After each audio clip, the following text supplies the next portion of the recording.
Folks! What? Nothing. What? Nothing. It's good. Go. I had a whole thing planned. You just threw me off. You threw me off. We haven't even started this yet. In the last 3 minutes, Mike's complained about the champagne he bought and then farted during a mic check. I did not. It sounded like it came from It you. looked. Mary? He shit his pants. Oh, Jake? my God. Hello? Hi, it was him, correct? Yeah, it was him. Okay, yeah, so that's everyone that's not Mike Mahardy thinks it was you that parted. Hello, that's Mike Mahardy, as we just said. My name's Dan Reichert. Here I've got Mary Kish. Maybe you don't like the champagne because you farted into the glass That and it's might be affected it. the wine. Yeah. No, the glass would have shattered if you farted. That's true. I don't think that's You what just happened. screwed up my WrestleMania 40 chair. It's like when you can do that, like, Yeah, you just ring farted on music. Becky Lynch's face. Oh, that's. I've imagined it many times. It's very specific.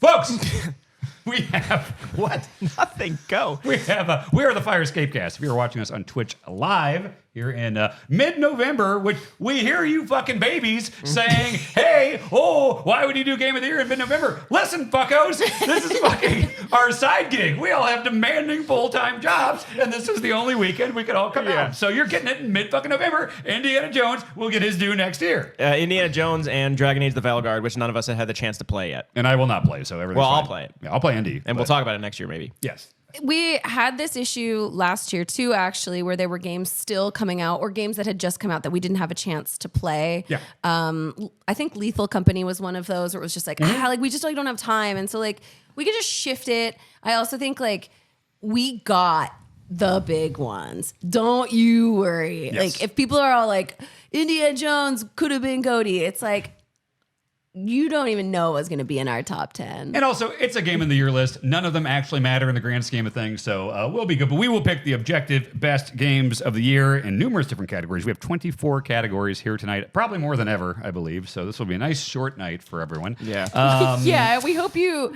didn't prepare for an 6 to 8 hour slog. I saw my hello, kidding. Kayla. I see you in the chat. She sent me a photo for just herself tonight. I saw her with a case of Coors Light, a Totino's Party Pizza, and a whole thing of 6 movie theater popcorn and butter. So Kayla's doing it right. That sounds fun. Get Yes. your popcorn, get your snackies, get your drinks. We're Yes. starting with a champagne. Who knows where we're going to go? Yes. We already had some drinks.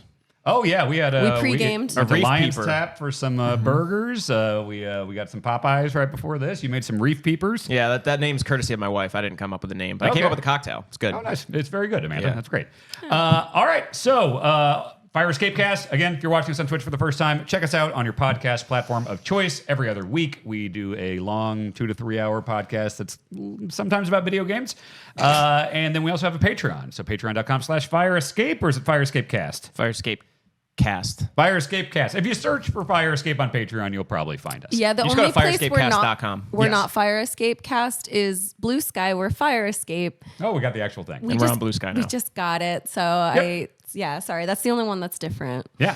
So find us there. Patreon, we have video tiers, things like that. We have some fun stuff planned coming up in the near future. We just did an Echo Point Nova co-op run with us 3. There's a lot of stuff there that you'll unlock right away if you join the video tier. So check it out if you have not.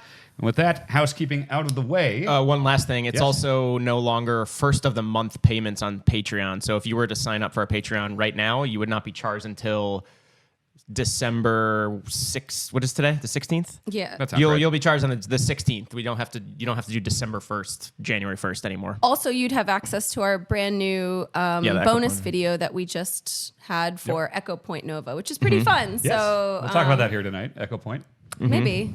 It's literally the first dot on the first category we're talking about. So we will get to that very soon. But before we do, something very important, folks. If you listen to the podcast every fortnight, it is us 3, Dan, Mike, and Mary. But if you've been watching us for a while, you know that once a year, we dust off a very special guest. We bring him into the studio. You might see him on the camera right now. It is Cool Judge Jake. Mike, Dan, What? Mary, Yeah. I expect a dirty fight. Whoa. Aim below the belt. Okay. Make sure to yell at each other, cuss, scream. But remember, I'm here. Okay. Thank And you. I've got I got a gavel. Oh, I've got the gavel. He's brought the gear. Okay. I'm gonna break the glass. I want to do that to this Is champagne. this Paul versus Tyson? Because I'm disappointed. It's going to be hopefully more exciting than that. We watched that at a bar last night, and it was not the most exciting fight, but We won't be that depressing. no, we're not 58 yet, so No. I'll let you know how that goes when I get We've there. got several years. Judge Jake, Yes. is Mike guilty of farting? Official is- ruling. Official ruling. Mike is guilty. Fine, I'll There take it credit is. for it. It was a good, nice fart. Hey, I'll take one's- all. There it no one's is. arguing. It No was one's good. arguing. No one's arguing. All right. Well, do we get into it here? I believe we've got the list that we can show you on the screen as we're debating stuff here. Oh, we got a little guest there. Do you want to bring him up? Audio listener, a little gizmo dog has just appeared. We will be going into our first category. Oh, hey, buddy. You got any thoughts on Dewey games? This is a favorite category we have done for, I think it was one of the first kind of regular things It's a on the classic. Firescape cast was Talkie games versus Dewey games, which now we've also added Thinky games, but that'll be soon.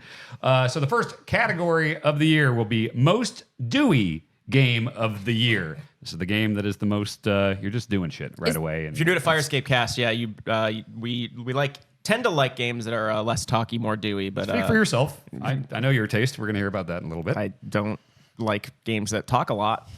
But if they talk well, we'll get into it. We will. We will get into it. I forgot how we named the nominees. Do I just name Last them, or do time we go? did one each. Okay. All right. yeah. So you want to start? Sure. No. Why don't you start? Oh, okay.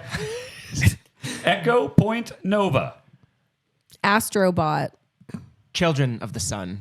Animal Well, Did you say Animal Will? Animal Well, Say it right. Animal Well, House Flipper. Mini Shoot Adventures. Super Monkey Ball, Banana Rumble, UFO 50. Pepper Grinder. Wild Bastards. Okay, all these are quite dewy. That's Yes. why they're on here. Yes. You will notice that we don't have like 5 because we don't play like that. Because homie don't play like that. We can have as many as we want or as few as we want. Oh, yeah. And these were all ones we felt were justifiably dewy-ish. It's not every Dewey game of the year, but these are the dewiest games that we thought of. This is also an important distinction because we discussed this. I don't think this is the best Dewey game. No. This is the most Dewey game. Absolutely. Most Dewey, So it is most the thing- game yeah. that is the most Dewey of this list, Yes. not necessarily like, but this game was better. I don't care. Yep. Is it Deweyest? Yes. So, okay, first one on here is Echo Point Nova. I think that's a good contender to keep for a while. We just did that Patreon video with it. It is like, there is a tutorial and there is technically like story. You complain too I- much about the text boxes. I You can skipped right walk past right them. fucking past that. I couldn't tell you a single character, a single line of dialogue that has happened in that game. I think you are instantly hoverboarding, double jumping. Before long, you are quadruple jumping, and every jump does an explosion in midair. Guns constantly, leveling up constantly. So I'm just saying right now, I think that's a strong contender to stay on here for sure. He said he was memories of a lifetime. I didn't read that. I was busy hoverboarding either. around Sky Islands and you can grapple clouds. What? The look she's giving me. I'm not trying to take sides, but I didn't read them either. Then Yeah. shut the fuck up. You do not need to read these at all. You, it's not like but they're surrounded by them. Like everywhere They're I went, there holograms. were You little literally text walk through them. boxes. yeah, you walk through them, you satisfy it on and the map, kill and then you're done. kill 80 men instead of what reading. Well, we got other ones to get to, so but we're keeping that on for now. Okay. Okay, and we're gonna get down to, we'll have whittle each list down to 3. We will bold, if you're watching the video, the winner, and then we'll have 2 runners up on each category. Okay, let's do some cuts here. We got a lot on this list here. I think once you get into it, Wild Bastards are pretty dewy, but there is a lot of stuff going on in that cockpit early on. There's a lot of dialogue because they want you to get adjusted, know the characters. I think that's admirable. It ain't Dewey though. Yeah, so. there's a lot of systems that like That everyone game I've needs talked to explain stuff. It has But to, yeah. and everyone I've talked to gets to that point where like they're confused for the first hour, and then it clicks, and it's like okay, and then it's very very Dewey. You're just popping And in then and shooting New stuff Game real Plus quick. is especially, yeah. But I think we're all on the same page with like it's got a lot of stuff up cut front. it. So I think Yeah. we cut it. There are other ones that get right into it more. Great. All right, that was easy. All right, Wild Bastard's gone. Easy. We're just cutting things, and this took several minutes. I'd like to I forgot what it discuss a couple. House Flipper is definitely Dewey, but there's a shit ton of tutorials. This is not like a Yeah. just do it. This is like a how do you do it? How do you learn about it? What's the best way to do it? It's true. It's got a lot of dialogue just to make sure you understand. I do think it's Dewey, but I don't think it's the most Dewey on this list. I don't think there's any way that this is winning. No, I don't think so either. And I think you're right. I think the ideal most Dewey game is one where like within seconds of starting the game, you were having fun and jumping like a Tony Hawk, when you first started up, it's like, oh shit, I'm having fun immediately. Yeah. Or a Mario 64. So yeah, I'm okay with anything with a big tutorial. I think House Flipper can go. I think that's good. I have another one, but I also just want to mention because Bonk in chat rightfully said, this is our 5th Game of the Year episode. Oh yeah, we were supposed to say that. Oh yeah. And our I just read a host, script. our host did not mention that. And so I why think I it's host. really worthwhile letting you know that this is 5 years of Fire Escape. How awesome is that? Congratulations. Yes. You We were as talking. well. We were talking at dinner beforehand here about how like all of us have had massively different life changes. I've lost hair. We've all moved a million times. I bought 2 houses. You bought one since we started. Yeah. I went from the first 2 remote. I was in Connecticut. And I got married. You got married. Jake had a kid. Yeah. So like The one he talks about. Yes. Yeah. Legitimate. Yeah, congrats, by the way.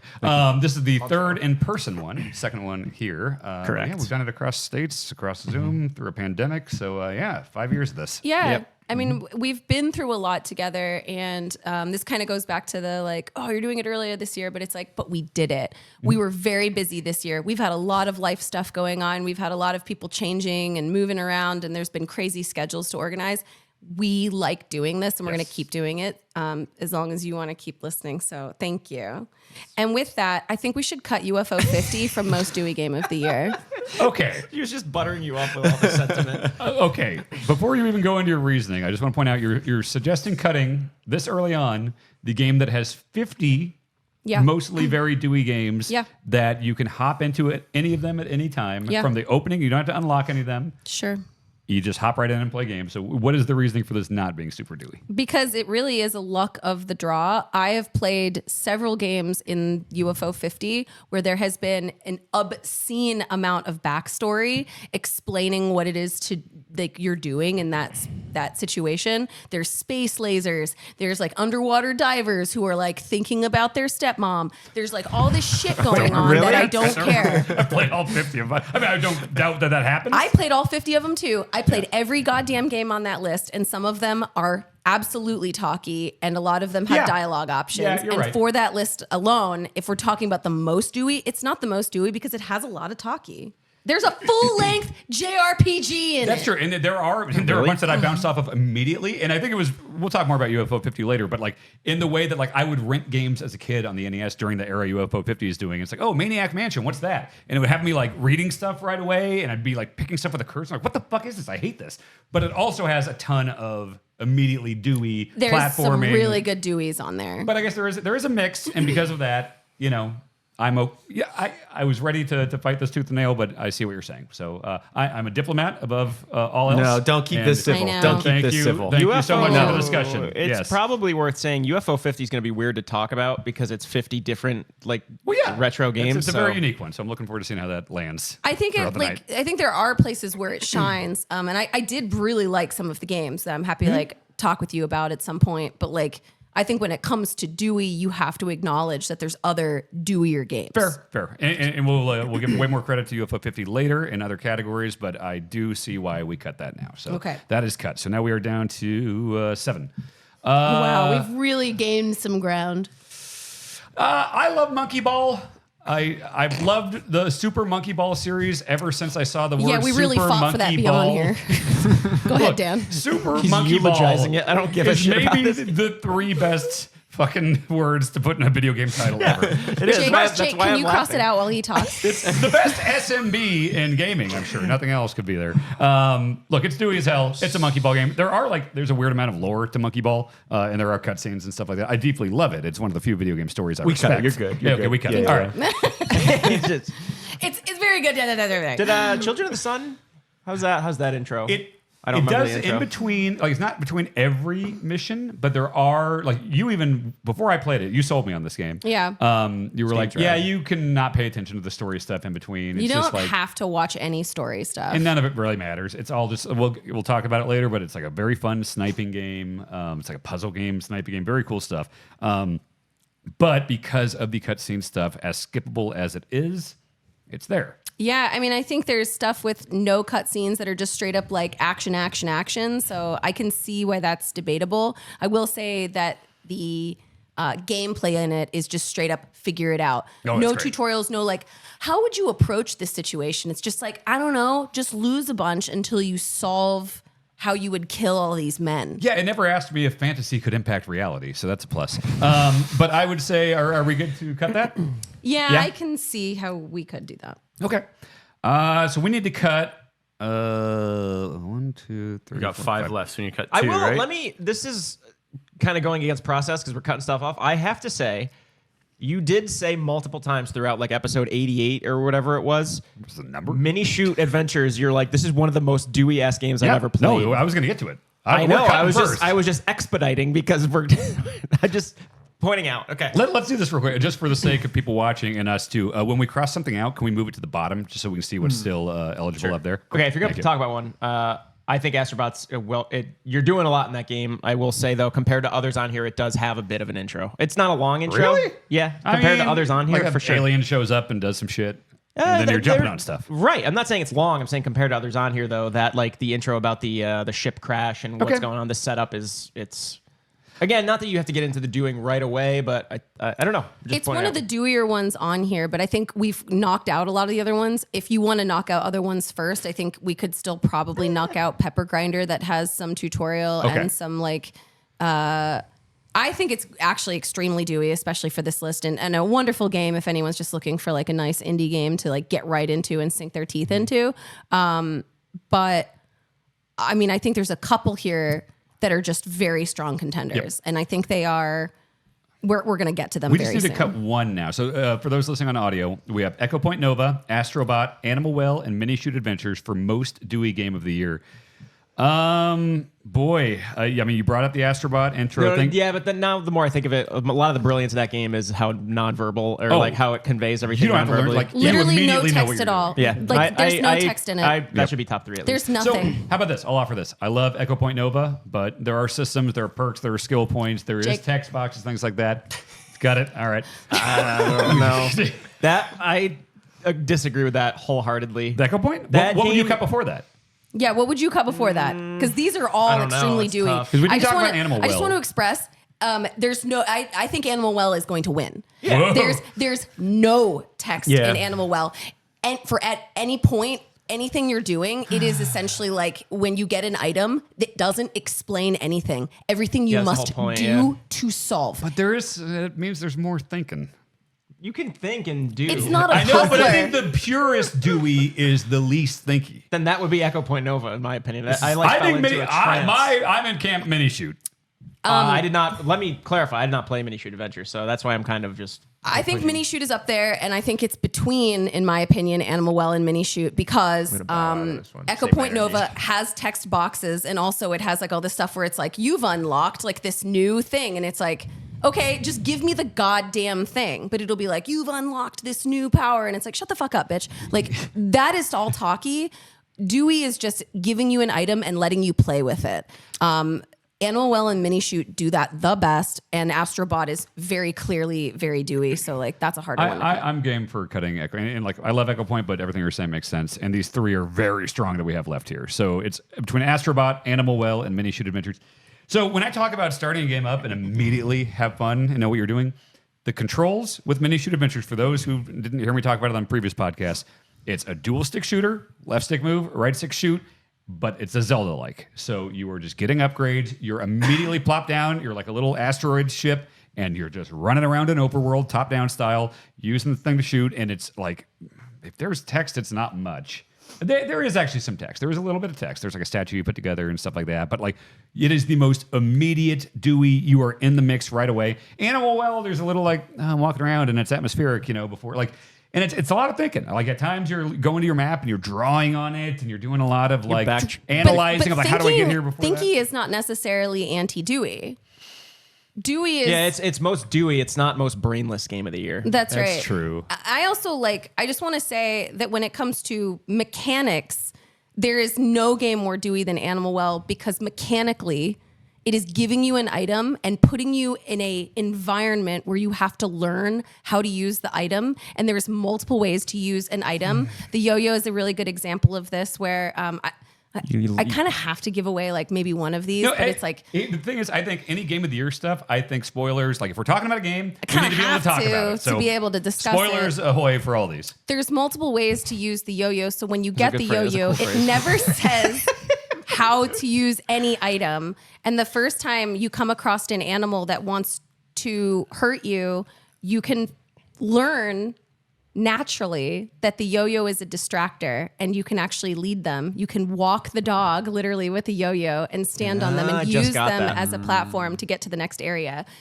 What I want to express here is that Animal Well is extraordinarily dewy, not in the sense that you're just constantly doing that entire game, but the game is saying you can't beat this without doing it. Yeah, doing Yeah. is the thing. Like that's how you learn. That's the thing is the realization is like when you get the frisbee, you'll accidentally like you're just throwing it, you're stuck on something, and then like, oh shit, I can jump on this, and then you immediately think of all the ways that can open up the map and stuff. Yeah, by definition, like again, Astrobot is unreal about how it conveys this thing. But it's when you get a new, like I'm going to use your phrase, gimmick, like the gloves or whatever, it does You have cool to it with the wrestling talk. It does have to tell you technically how to use them, even if it's extremely brief.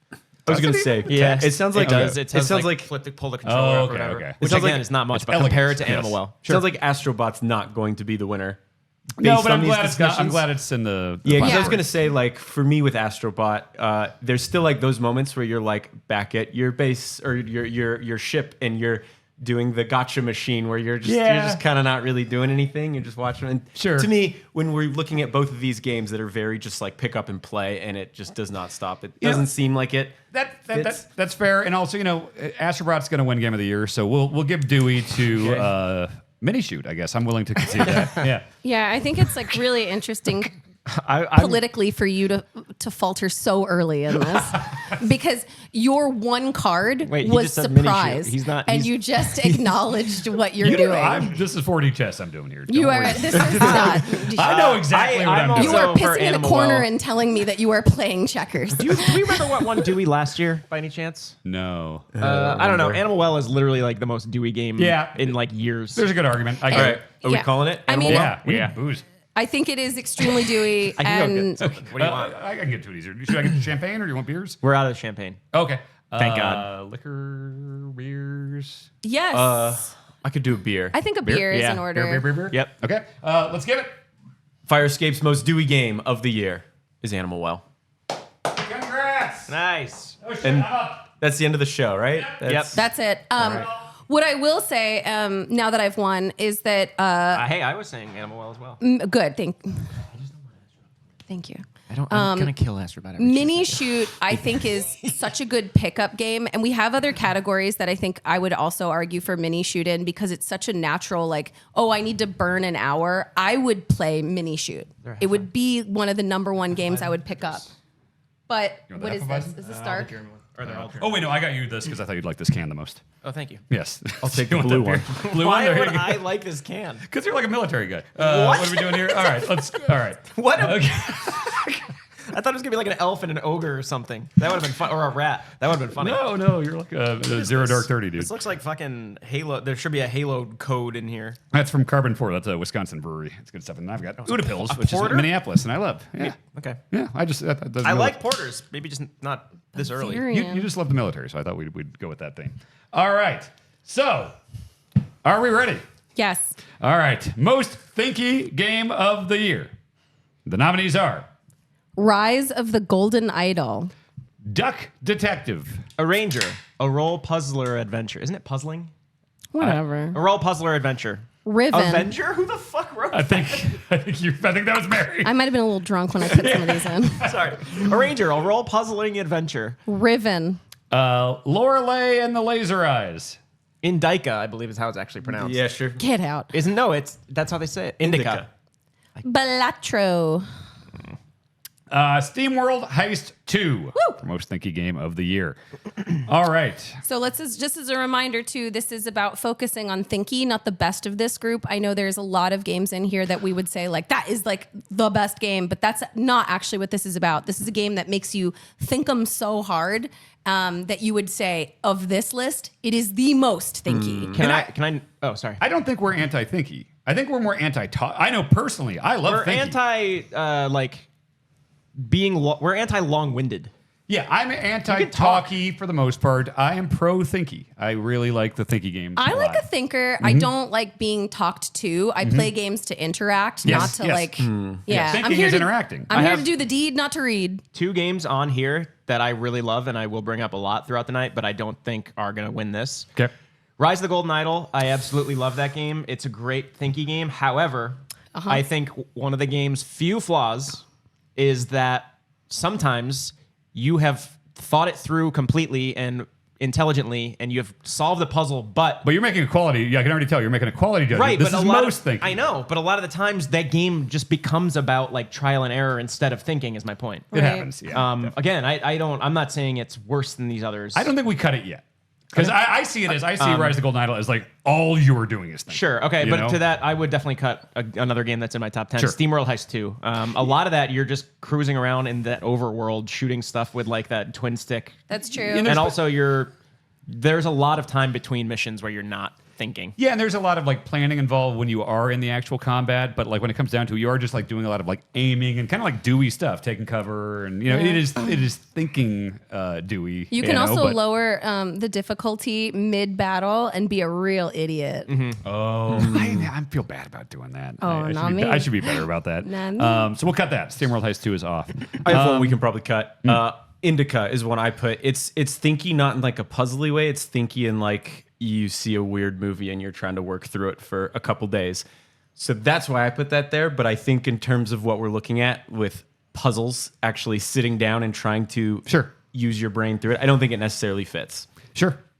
I'm the only one who played it, so it's like, I trust your judgment with that. Yeah. Is this Riven the sequel to Myst I see on here? It is. It's very good. I have to though acknowledge like it was so thinky. I couldn't beat it. Like I had to quit. I'm not smart enough. Did they re-release it this year or something? Oh, I think so. This year, yeah. Oh, okay. This is there's a remake this year. Oh, yeah. Okay. Or like a remaster or something. Yeah. Oh, interesting. Okay. I know it came out because I got sent it, and I've been trying to meddle with it in my free time. But much like Myst, it's very complex, and the puzzles are like even the very beginning puzzle is just like you have to look at the stars the right way and like map this room in the right space and look at it from 3 different angles. And I was just like, my brain is bent. Anyway, I don't think it's going to be as popular because I don't think anyone else has played it. So it might lose on that. But I will say for a thinking game, I mean, Riven is really incredible, but I think there's thinkier ones on here. I think like Rise of the Golden Idol is concentrate. It is like the purest of think cocaine. And so like I think I can understand that might not be a competitor. I think you're right. And I would say when looking at this list, the 2 that I would say are locks are Golden Idol and Lorelei and the Laser Eyes. Laser Eyes is like it was too thinky for some people here. For me, I love games like that. I love like The Witness, and I love ones like anytime I'm breaking out like a pad of paper and taking pictures and stuff of the screen to remember stuff. Like I love that shit. This is too far in that direction. So, but if it is most thinky, I think that and Golden Idol are my 2. Like we got to keep those. So yeah, I guess question I have: how many of these games did you have to like bust out like a notebook and Golden Idol and Lorelei and the Laser Eyes? Yeah. Okay, those are the 2. So Yeah. How do we? I'm not at all suggesting Balattro's not a thinky game, but how are we feeling about that? I was wondering that. I mean, it's definitely thinky because you have to plan accordingly. But what I think Jake actually had a really good argument, which is like when you have to pull out a fucking gamer notebook because you need to be able to map things out, that's thinky central. Like that is a thinker game. And so to me, the ones that really make you do that are Riven, Lorelei and the Laser Eyes, Rise of the Golden Idol, and Duck Detective, baby. I think we can get rid of a ranger, a role puzzler, adventure. It literally has puzzle in the name of it. It is a puzzle game, but it's also very Dewey. And also, I think a Ranger, from what I played of it, it was a lot of that same note of like the same type of thinking. Whereas I look at Lorelei and Golden Idol as 2 games that like I'm doing math, I'm looking at like geometry. There's like all these different angles of thinking you have to do, and I think that makes it more thinky than a Ranger. Yeah, and Balatro for the same reason. Yep, Balatro, and there's also like there is a luck element, like there is with any card game or gambling game. Yeah, you can be a real idiot and still ham fist your way through Balatro, or you can think real hard and still just get shit lucked. Totally. So I think we take Balatro off. Yeah. Yeah. So we need to gotta cut cut one one more more. off. Tell us about Duck Detective. Duck Detective is Rise of the Golden Idol, but it's funnier. Okay, you're selling me. Yeah, Rise of the Golden Idol is like a little dry for my taste. It's just like this guy's killing this other guy, but like who knows what country he's from? And it's like Duck Detective. I love that puzzle. That was a good Yeah, one. that's my I got favorite stuck one. on that for a while. Yeah. Duck Detective Norway. has like a much more like who cares, think you it was know? Lemuria Like, or sometimes I'm like, and they're like, he was wearing a blue shirt, but he has a stain on it from, and it's like I don't care. This information is irrelevant to me. Duck Detective is very similar. You are talking to people, you're extrapolating facts, and you have your detective notebook where you learn keywords by talking to people and looking at stuff in the crime scene. The crime scene in this one is that someone keeps stealing people's lunches in the lunchroom, and they're like, who is the sausage bandit or something like that. It's very funny and like cheeky. And What are you laughing about? Nothing. it turns out it's Mike Mahardy. Gobble, gobble, motherfucker. It's What? cheeky and silly, and but you it's the same Yeah, concept. it's not. It's quack. It's not Turkey Detective. Sorry. He wrong mixes animal. up turkeys and ducks. They don't have in New No, Jersey. this is all like one dick joke. It's the same thing. You fill in the bubbles. So it'll be like, blank was the person stealing the blank, but he was getting help from blank because she blank. And so you have to use, it's the same I concept. want to, like, this sounds perfect because I'm in the mood. I beat Golden Idol and I loved it. And I kind of want to play more of that. And like a different tone sounds I fun. liked Duck Detective more because it's silly and cheeky and funny. But here's the big question for this category. You like it more. Yeah. But which one do you have to think more in? I mean, I think you have to think more in Rise of the Golden Idol. Duck Detective it still is challenging, but it's not. It is probably like you could play it with your niece. So Okay. So yeah. would you rather have Ribbon stay on instead of Duck Detective? Yes. Okay. I think that's fair. All right. The winner, I will offer up that I think, and I did not love this game, like I said, because it goes too far into it, but Lorelei is undeniably the So thing. thinky. I got fucking stuck at the beginning when you're trying to get into the fucking gate. I did and I'm too. like looking at my glove compartment a million times. Like, what do I turn on the radio? I've tried that 6 times before. It is so much thinking all the time. And then once you get in, it's just like, okay, I'm in the house. Great. There's 40 fucking things that I don't know how to do any of them. And you're just trying to kind of chip away at it thing by thing and seeing how they connect to each other. Did you beat it, Jake? I did. That is Wow. I love that game. I think the so puzzles in smart. particular are so interesting because it is like it incorporates that whole area. You're constantly coming back to areas. You're rethinking different parts, but it's all like number based. It's like all built around a couple dates, and the way they use those numbers in so many interesting ways, I think is brilliant. Yeah, and the puzzles are interconnected, which I also think is Yep. interesting. Some of these, like Rise of the Golden Idol, like once you complete it, that doesn't usually come back. There's no reason to revisit that or any of those words.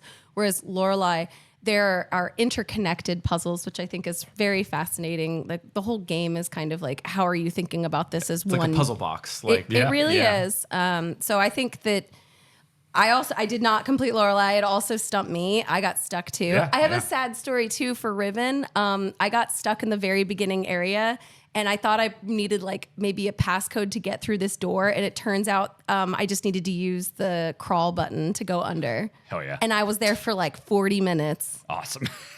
Yeah, so I got stuck on the first puzzle because I didn't know that you could just duck under a door. But anyway, I think Kind of dewy. yeah, yeah, ducking is a bit doing. Do we have to go back to the last category? Yeah. Get it out of there. I think Lorelei is, in my opinion, the most thinky game of this year. It's crazy how much it asks you to think and noodle on these puzzles. You absolutely need a notebook. If you don't, dear God. I think it's one of the Yeah. thinkiest games I've And- ever played. let the record show, Mary, I think you're the only one who's played all 3 of these games that we have left too. Oh. For what it's worth. Yeah, I mean, I think they all deserve to have this spot. It is my personal opinion that Lorelei is the most thinky of these 3. That's how I feel. Are we in agreement? We all good? Yeah, sure. 3 votes? Yep, we're good. All right. Hey, no split votes yet so far. Yeah, no. Let the record show. Jake did tell me to play Lorelei, I think 5 different times. And I just didn't. We Many told you to times. play a lot. Actually, a lot. All the games we told you to play, you didn't play. That's not true. I played Children of the Sun. Okay. What- Well, what but the homework I played assignment Echo stuff for Point this. Nova. Did you No, play? the homework assignment was UFO 50 and Crow Country. Listen, Crow Country. fucker, you just harassed our viewers for saying we're busy. I tried to play as many as I could. We're all busy, but I guess you're the only one who doesn't have to do homework. Oh, I don't have time to cook because I'm too busy playing video games. I'm afraid of the gas. I prioritize the games because I'm a professional. Lorelei and Laser Eyes. Yes, it's the All winner. right. This guy Firescape's hasn't most had stinky broccoli game. in 2 years. Firescape's most stinky game of 2024 is Lorelei and the Laser Eyes. Official. There it is. I think that just speaks to me being a professional. I put games above food. All right. Next up, the most talky game of the year. When these won't shut the fuck up. Yep. We love these. Your nominees are The Legend of Zelda: Echoes of Wisdom. Metaphor Refantazio. Fuck, you just skipped me? Yep. Yeah. I Pac-Man'd it. I was going to do a nerdy voice for Metaphor. Whatever. It was going to be fun for everyone. You sucks. ruined it. Do Okay. it. Yeah, that sucks. Plucky Squire. Like a Dragon, Infinite Wealth. Persona 3 Reload. Harold Halibut. Halibut. What? Halibut. No. Mario and Luigi Brothership. Thank goodness you're here. Oh, Brothership fucking talks right out of the gate. All these games do, and I love these games, but this one, there's something about there's bigger things about the game I can speak to why it didn't grab me the way all the other ones did, but it does fucking talk a lot at the beginning. I don't know if it's going to be top 3, but that's the first one my eye You went say to. all these other ones grabbed you? Because I know that's not true. No. Oh, I was gonna say I know Yeah. for you. Can we kind of like refresh what like exactly the most talky Sure. the game game should that be? has, for instance, let's Because say like obviously you look at it, Metaphor probably has the most talking, but like it's I not don't know. quantity. I think it's more of a ratio thing. The Okay, quantity yeah. of talking to playing. Whereas Okay, like if I- Metal Gear Solid 4 was on here, that would But be like, like the if talkiest. it's annoying talky, that makes it worse. Let you me- know? let me Like- s- I think Okay. no. I think if it's good talky, it can still be most talky. You know. The talkiness should not determine the quality, right? Right. So whether Okay. or not we like these games isn't actually up for debate. But when I say it's not a quantity thing, it's like Metaphor is a whatever 60, 80 hour long game. 120. That's going to have a lot more than like a Plucky Squire or something. But if it's not talking listen, at you I'll- as frequently, it's a ratio. Yeah, thing, yeah. you know? Okay, here's my definition, and I'll be the first to point out Metaphor. I absolutely love this game in many, many ways that I'll get into later, but this is not a quality thing. I think Metaphor to me is one of the talkiest games of the year, specifically because they continue talking long after they've gotten a point across. Awesome. That sounds great. Like there's many times, and then it gets incredible, but like so many cutscenes, it's like someone's recounting what just happened, and then she's telling you, "Oh, I had this thing from my past," and then they just, even I am like, okay, yeah, no, you got that across. I get it. It's redundant. Sure. In many ways, especially toward the beginning, unfortunately. I mean, but I it don't does think get better. anyone's going to argue with you about removing Metaphor if that's what you're going for. Right? No, I'm saying keep like. Oh, you're It's- saying it's keep top yes, three. yes, yes. Okay. Or sorry, that's what I mean. Yeah, yeah. We should start with 'Cause- cuts, yeah, not yeah. keeps. Yeah, so yeah. I have a cut. Yeah. I think that Thank Goodness You're Here is short and actually has a lot of Dewey in it. It's brief and it's comedic writing, and Yeah. it gets out of its own way as It's- soon as you need to do something. It's not dialogue boxes. It's like, oh, you slapped a guy in the ass, and he's like, oh, my bum. Like, it's like, yeah, he's talking, but it's I not love like that. a text You only box did it shows once? up, and yeah, Oh, no, I dude, was that there was for like a the while. whole night. Yeah.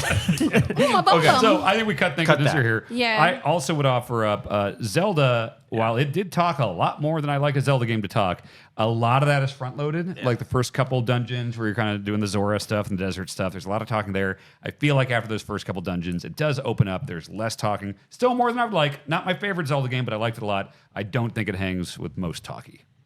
I agree with that. Are you fine cutting that? Yeah. Who played Harold Halibut? I did. This game's like all talk. Sure. It is like just everything is built around talking to characters. I played this. This is a point and click adventure. Kind of, yeah. Yeah, I forgot this game came out. This is a very, Oh, this is put a it on very there. Oh, shit. yeah. No, because Jake put it on here. This is a very sweet game. It's not nearly as long as some of these other stuff, so that might factor into it. I think it takes like 10 or 12 hours to finish. I didn't finish it because there was a little too much talking, but Would you advocate for cutting or keeping for now? I'd say we cut it. Looking at some of these other games on here, I think. I mean, I don't know how long Mario and Luigi is, but I also think Plucky Squire might be one we can. I'm gonna actually make a argument that Plucky should be in top 3, Oh, okay. and I'm gonna tell you why. Yes, there is Dewey in this game, but it is it is wild to me how much talkie they added to this game to the point where I think it is a problem. And while this isn't a discussion about whether the game is good or not.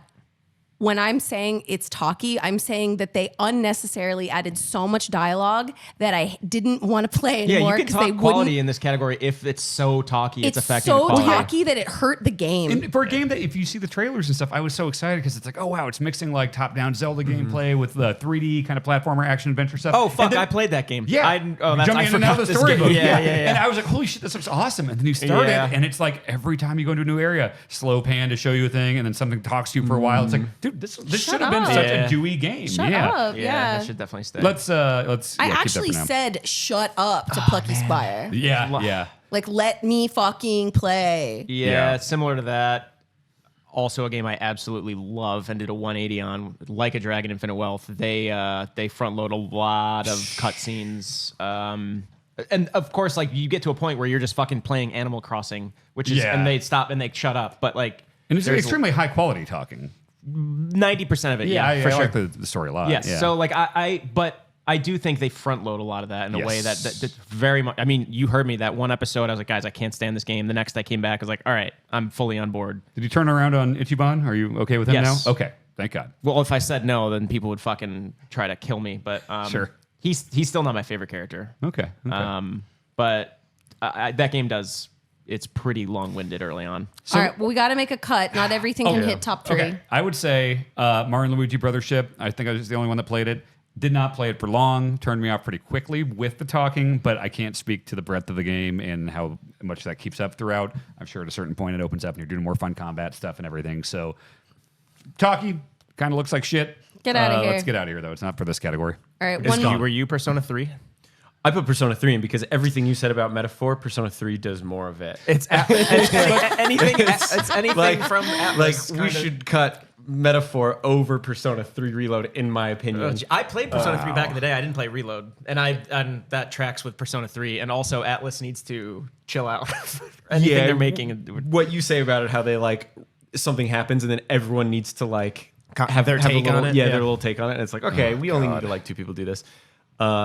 So yeah, I mean, I would say we'd keep Reload over Metaphor. But that said, I only played 30 hours of Metaphor. I finished Persona 3. Like, how about what if I just brought it up? What if I almost feel like a Dragon: Infinite Wealth gets so dewy later that it makes up for it? Okay. I did not play Reload. I played Persona 3, so I can speak to those. And I did any of us finish Plucky?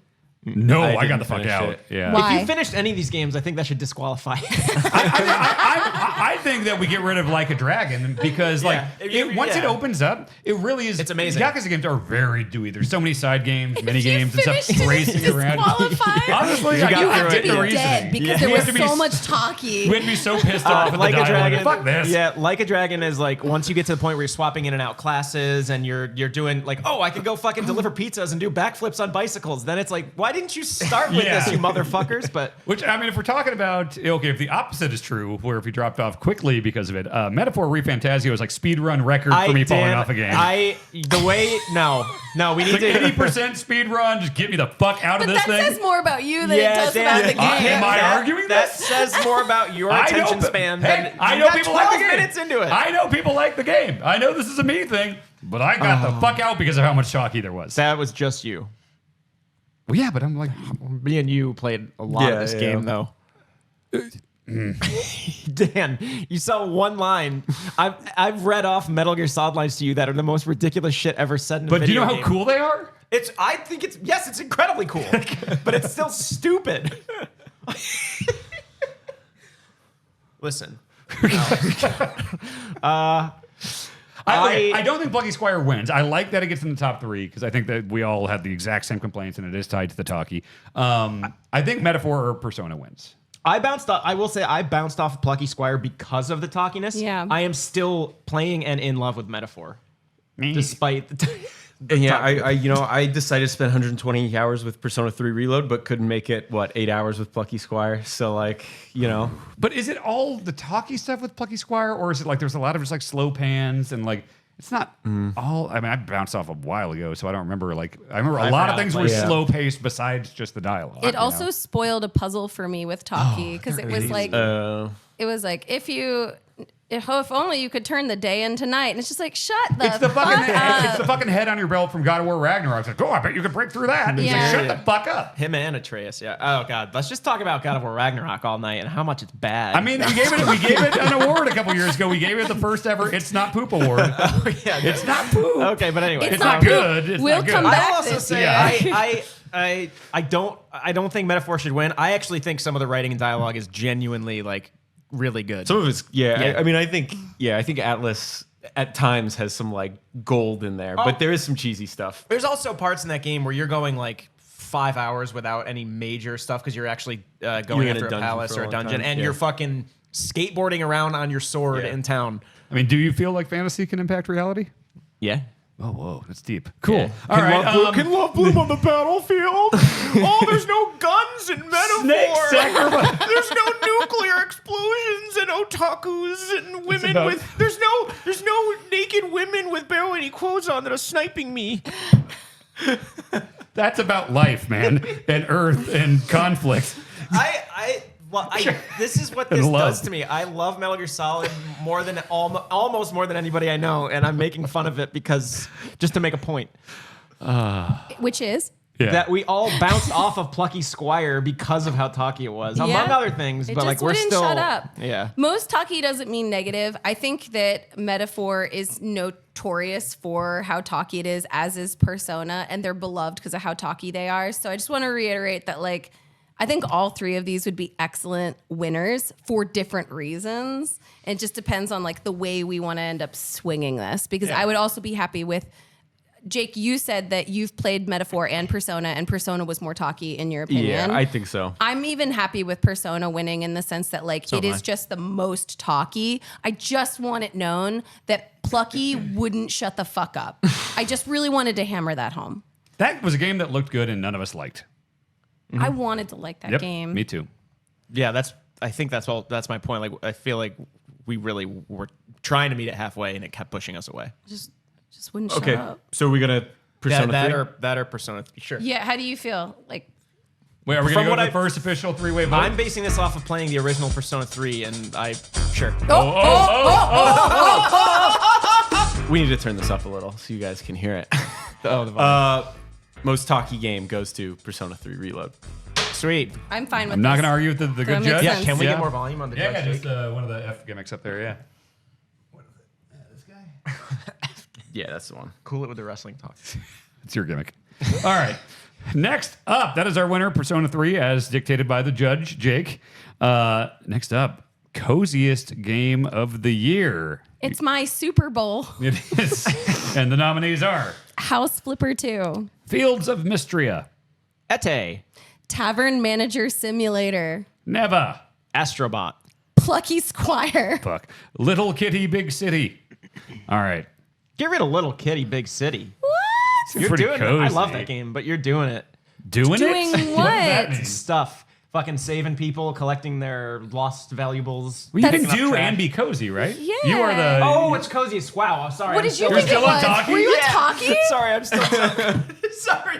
Whoa. It's a little early. We're not even Sorry. an hour in. All right. Little Kitty Big City is very cozy. I take all of that back. I think that, I think Little Kitty Big City is all about like helping people. You're accomplishing things. In one part, you save ducks because they are lost from their mom, and you collect ducklings. It's so pure. It's a very cozy, easy to play game. Fucking And dodging construction workers at one point who are trying to kick you out of the site, but you're trying to get someone's watch or their phone. yes, Yeah. and no one hurts you. Like if you get caught, He's like, they "Get pick outta you here, up yeah." and they're like, you get out of here, you little scamp. So there's no punishment. You never get hurt or killed in this game. It's so smooth. So it's a sweet little game. I'm up for killing one of my babies here. I put Astrobot on here because I thought about how I felt when I was playing it, which is very much just like I am just smiling, I am just happy, I am just in my element, jumping around, having a grand old time, happy. But like, I think if this was happiest or most joyful game of the year, I think that's more the spirit I put this on I would for. say Astrobot as well. Right. But cozy, I think there is a certain aesthetic, there's a certain pace and tone to a true cozy game. Sure. And I defer to the cozy queen of Fire Escape. Is Astrobot cozy? I think that it's cozy. I don't think it is going to win. I think it deserves. So it's a cut? It deserves to be nominated, and it deserves to be cut. I agree. Yes. What about Neva? Because I've been playing that recently, and that game looks gorgeous, but there's some like creepy stuff in there, you know? I knew this would come up, and I am willing to relent that Neva has boss fights that are stressful. It has like depictions of mass dead people. Let's cut Neva from Cozy's Game of the Year. Let's go ahead and cut that. You can die. There's stuff in there, but it is stunningly beautiful and also very There are like gorgeous. frames or shots that are like very cozy, but then you have And then like, there's a mass grave. yeah. Oh, pretty much. Let's maybe cut The that. mass Yeah. grave is, I think, where we have to But, draw the line. for me that can be cozy. That's that's the judge. He's had a hard life. Some people think it's Don't know cozy. what that means. Cozy. Fuck Plucky Squire. Game sucks. You know what? I don't want to say it sucks. I tried to be reductive, but holy shit, did we all not like that game? That game sucks. I don't want to say it sucks. And then holy shit, I don't like feel that. good about saying that about a heartfelt, very earnest game that people worked very hard on. But oh my god, I hated every second of playing it. Yeah, I did not like You're it. out of there. Okay. It's also not very cozy to be annoyed at a game. So, No. yeah. It's just assholes talking. Yeah. Okay. I played Tavern Manager Simulator. I had some fun with that game. The vibes were nice. I don't know if I'd call it cozy because I was still like thinking, like my business brain was kicking in. I don't know, maybe that wasn't cozy for me personally. Okay. I mean, I think that there's a debate about what is cozy for certain people, right? Like for me, House Flipper is not cozy because I'm like, am I making the right calls? Like you can do it, you can not succeed in a certain way, and it's very thinky for me where I'm like, oh, I have to process this. And I think it's similar to Tavern Manager Simulator in the sense that like you're making business decisions, and so you have to be timely and think about that stuff. For me, after a long day of work, playing Tavern Manager Simulator was my way of being like, and now I will pour beer for people who have had a long day of fighting dragons. And that was like a fun, it was escapism for me. But not everybody will take to simulator games as cozy. I will say, based on everything said here so far, I think House Flipper is maybe the cut. And I think the remaining four would be Fields of Mystria, Ete, Tavern Manager Simulator, and Little Kitty Big City. I think all four of those are very strong in this category. They're strong. So my cutting House Flipper? Yes. I would say so, yeah. I didn't play Ete. What I is that? played some on your Yeah, what recommendation. did you think about it? You know what? Totally cozy game. It is just absolutely going around. Like, you played more of it than me and sold me on it. But yeah, going around, it's almost that like Unfinished Swan storybook thing where you're filling in the colors of the world. And Okay. Yeah. Never mind. yeah, there's not a lot of like. It's like Power Wash Simulator, Yeah. but the opposite. Instead of it's like taking Golden away, Swan or, you're colorizing the world. Unfinished Swan. Yeah, I don't think you can. I don't think anything negative happens to you. There's not a lot of like resource management or like, any currency you have to worry about really. I don't remember all the specifics, but I don't remember ever having to worry about anything. I remember just walking around looking at stuff and like, that should be colors. And then it was, and then you get to put together the paintings and they're very loosey-goosey. It's not like a very challenging thing. It's just, there's my weird painting with birds on it. And Yeah. I think that's a very strong one here. Okay, yeah. I mean, I think that one is probably the coziest on here. Well, hold on. We still need to cut one. Sure. I would say maybe... Do we cut Fields of Mystria? I don't know if we ever had. Did anyone else play it? I played it. I played a lot of I it. didn't play It's it. good. I dabbled, and then I played Stardew Valley. It's cozy right in the after. exact same way. Same. as Stardew. Same. Yeah. And another maybe knock against it here is we don't have an Also- official rule on early access. Oh shit! It is early access. Yeah, so I think we maybe just cut that. Get it outta Because I don't here. think we have any other early access stuff on here. Which I is why we don't didn't like talk that. about I think it. that was an accident then, Okay. because I actually usually abstain from early Yeah. access for these. I'm not sorts even of going to put it on. things. I'm not even going to. You know what? Yeah, It's yeah. gone. Burn Yeah. it. It's stricken is from the gone. record. Yeah, Thanks. that doesn't exist as a game yet. Yeah. Thanks, Okay. Judge. All right, so we're down to Ete, Tavern Manager Simulator, and Little Kitty Big City, and we need a winner. I like Ete a lot. Sure. It is so cozy. I know. Super cozy. But I mean, there's nothing wrong with it. It's pure. It's like paint. And you literally can paint in the game, and then you sell your paintings for money, and then you use your money to like buy more paint stuff. It's silly. I feel like, especially since you are the one who has played all of these, Mary, I would defer 100%. Like, you pick one of these, and I'm going to just trust you on this. I get a little torn because they're all my, like, I've actually had really wonderful evenings with all of these. What I will say is, like, Ete, because it's art, you need to be able to use paint tools. It's harder for like younger audiences to use. If I were to like have my niece here and be like, I want a cozy game that I would play with her, I would actually play Little Kitty Big City. It is the easiest for a younger audience to participate in. Nothing bad happens. Sweet as pie.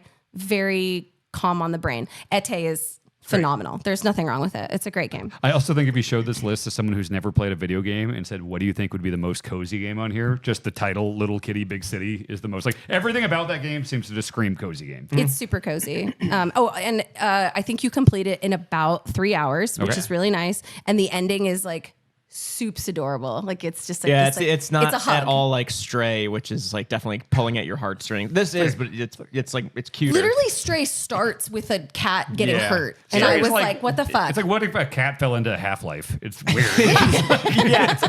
That is exactly what it is. Shit, now I want to play it again. Wait, is that game cooler than I gave it credit for? Okay. I love that game, but I like Little Kitty Stray Big too. City Yeah, me too. Yeah, okay. Little Kitty Big City. Also, if you have Game Pass and not played it, and you have a few hours on like a Saturday morning with coffee, just play it. It's really good. Speaking of, if you have Game Pass, just a little announcement here. One category we've had for years now that will not be on this year is Kished It of the Year, because... Well, explain to people what kishing it means. Kishing it is when I accidentally bought a game that I actually could have played for free on Game Pass. Or any number of subscription services that you Correct. There's multiple subscription services, and it's something that plagued me a lot last year, and I got caught several times. This year, I canceled Game Pass. All right. I didn't have enough value in it. So there's no kishing this year. Sorry. All right. So none of that, but we did have a cozy game of the year, and that is Little Kitty Big City. Congrats to the kitty. Fire Escape's coziest game of the year of 2024 is Little Kitty Big City. Come to think of it, didn't you actually kish it with Little Kitty Big City because you bought it on Steam when you still had Game Pass? I did. So that's the okay. Can that be Kished It of the Year? There you go. Okay. No, it's a double winner. Little Kitty Big City. It wasn't nominated, so what's the next one? Ooh, I like this one a lot. Let's move on. This one is Best Plane Game, the best game to play to kill time on an airplane. I know this is one that we all had a lot big of. one. Big one this year. It's a Fire Escape specialty. And I've never flown more than I did this year, so I had a lot of experience with this. Well, then good. You have a lot to say. I think this might be one of the only categories I played every single game from here on out. No, that's not true. That's I not have true. played all of these. I've played all well, these as I well. didn't play Grapple Dogs, but your nominees for Best Plane Game are Grapple Dogs. Prince of Persia. We didn't put the subtitle of the new Lost Old Crown. Crown. The Lost Crown. The Lost Crown. You yes. know which one it is. I always get fucked up on that. Pepper Grinder. Wild Bastards. UFO 50. The Legend of Zelda Echoes of Wisdom. Blatro. Animal Well. Mini Shoot Adventures. Okay. There's a lot on here because we flew a lot and we all played a lot of games. It is going to be extremely difficult for me to get Grapple Dogs at the level when I know you probably haven't played it. So I think that is going to get cut. Okay. I don't think it will win. I just want to say that I played the shit out of this game on a plane, and it's super fun on a Steam Deck. So Grapple Dogs is awesome. I can't speak higher about it, but I don't think it will compete with these other games. Okay. Fair enough. So we'll cut Grapple Dogs. I would also say, man, it's Grapple tough. Dogs 2. Sorry. It's tough because I played. No, never mind. I take all that back. I was gonna suggest a cut, but the more I thought about it, the more I'm like, no, we shouldn't cut. I'm going to suggest one. Because obviously the best games for this are ones like, to me, it's the ones that make just no one likes flying for the most part. Ones that make it like, holy shit, I feel like I just took off. I can't believe I landed. Yes. Yeah. And also one that is all self-contained. You're playing on a Switch or a Steam Deck. Yep. And all these do run very well on Switch and Steam Deck. But in the case of Animal Well, I will say it is a game that is easy to get stuck.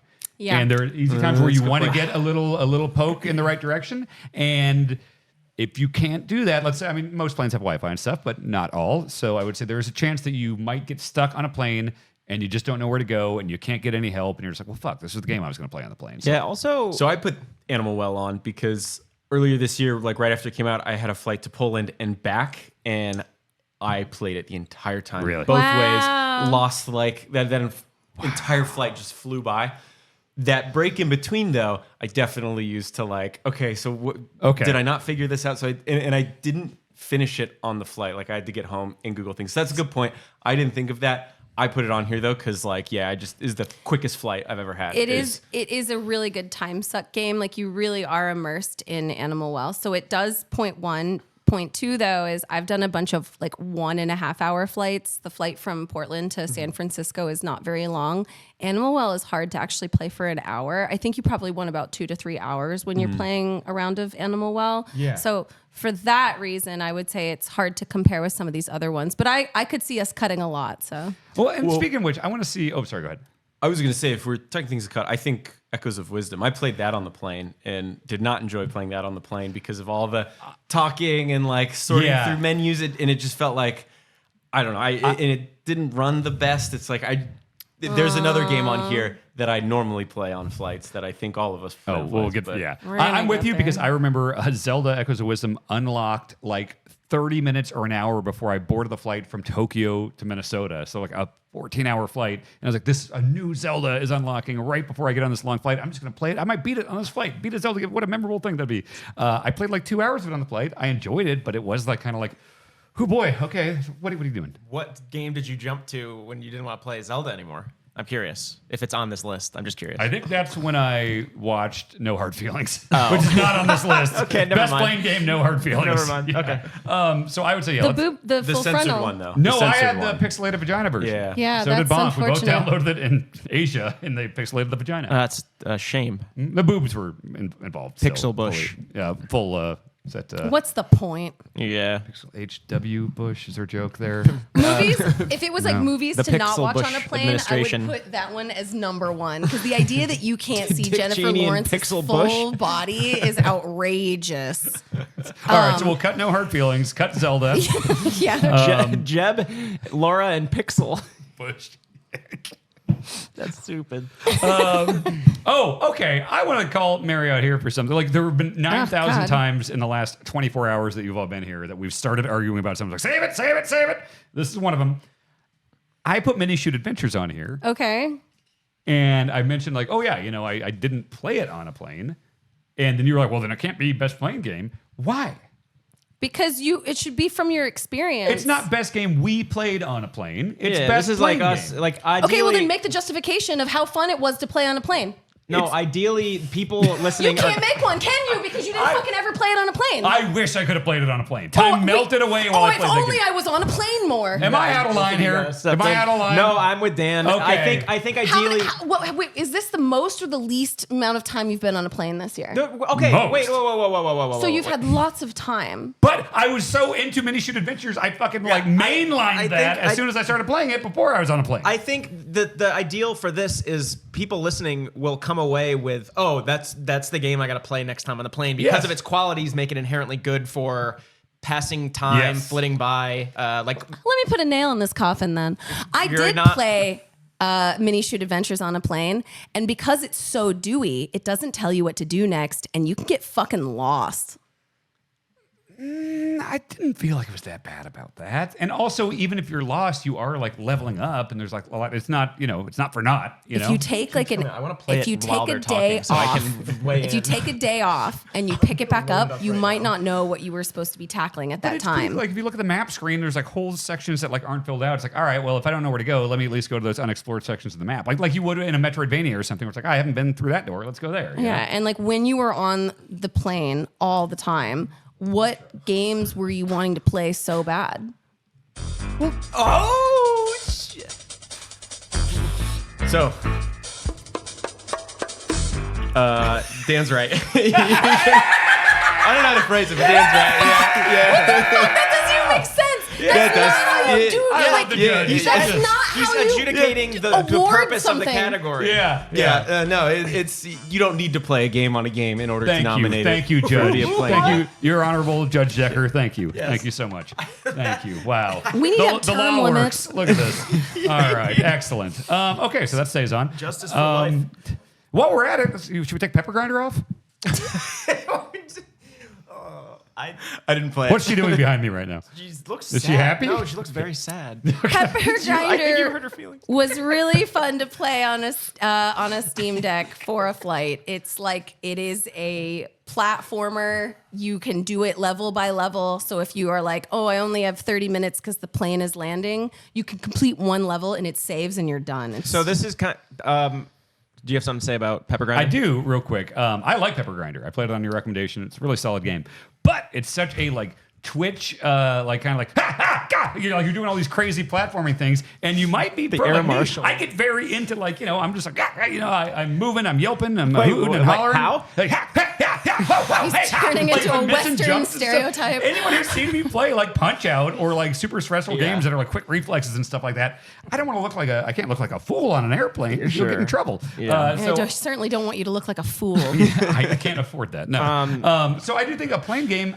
elements of like coziness or laid back or just, it's not a Twitch action reflex type game. And I think Pepper Grinder is a very good one of those. But we have very strong contenders here, which is why I think Pepper Grinder, I would offer to take that off. I can see that. Okay. I also I can have see. an offer. Okay. I have a sacrifice. Yeah. One of my top 3 games of the year is Wild Bastards. And kind of counter to Mary's point, I did play this for the whole flight back from Paris. I So played 6 it hours. I played it on entire flights too.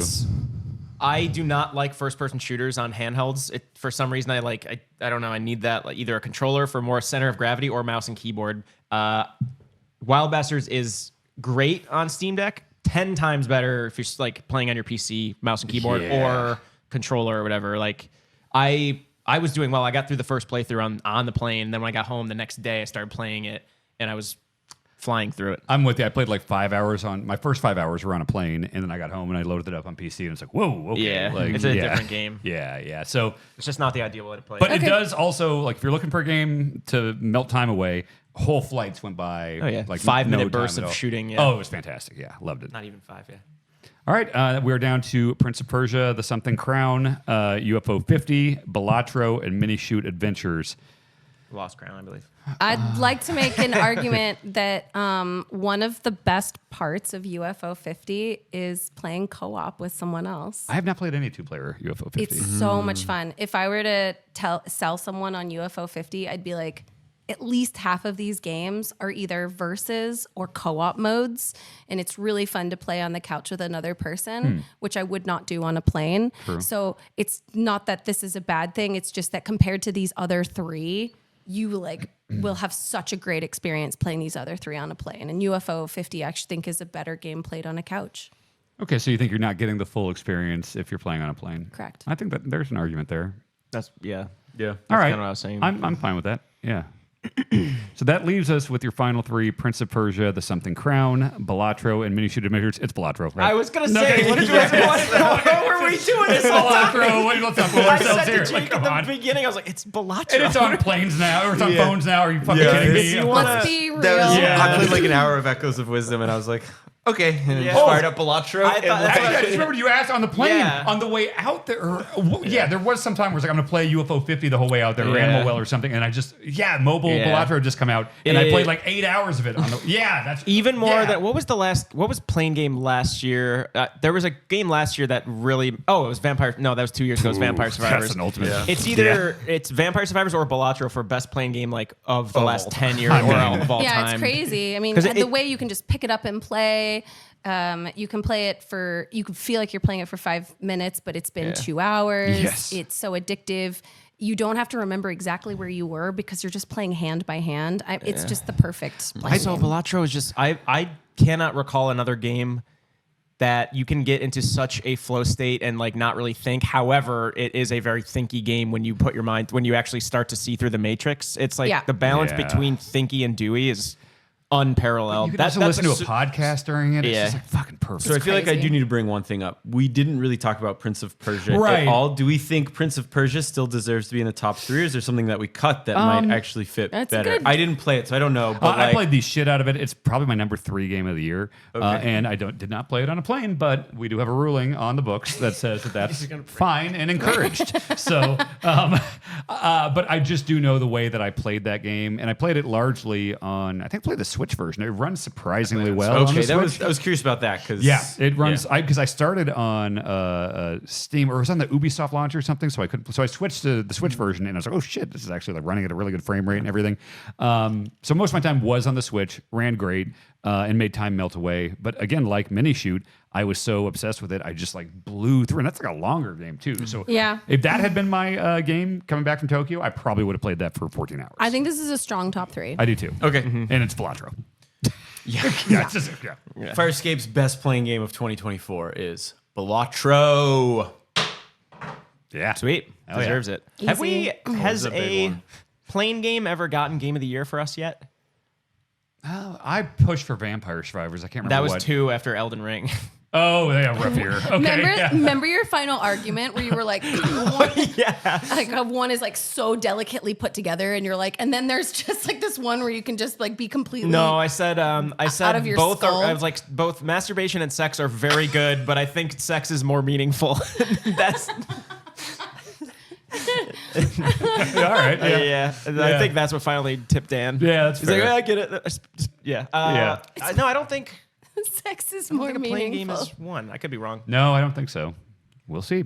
All right. That is Balatro for Best Playing Game of the Year. Next up, it's been in every one of these Game of the Years. classic. Worst title of the year. It says nothing. We don't even know what pretty much any of these games are. Well, some of them. It's just straight up on a piece of paper, on a box, on a key art. What's the worst fucking title for a game? Mary. Metaphor Refantasio. Go Helgo, Tsukioto Shiteko. Kamibako, Mythology of Cube. Spy X Anya, Operation Memories. My Nine Swallows, all caps, Top Stars League. Zombie Police, Christmas Dancing with Police Zombies. Come on. That's amazing. I lit up saying it. Yuna and the Haunted Hot Springs, The Thrilling Steamy Maze Kiwami. That time I got reincarnated as a slime Isekai Chronicles. Undernight in Birth to Cis Cellies. But it's important to also Bracket. say that they're Bracket. in brackets. Cis, Yeah. Cellies, and bracket. Unicorn Overload.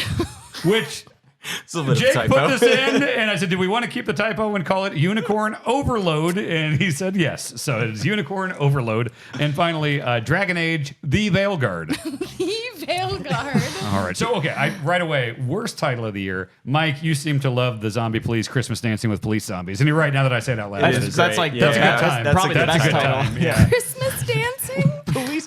What is Christmas Dancing?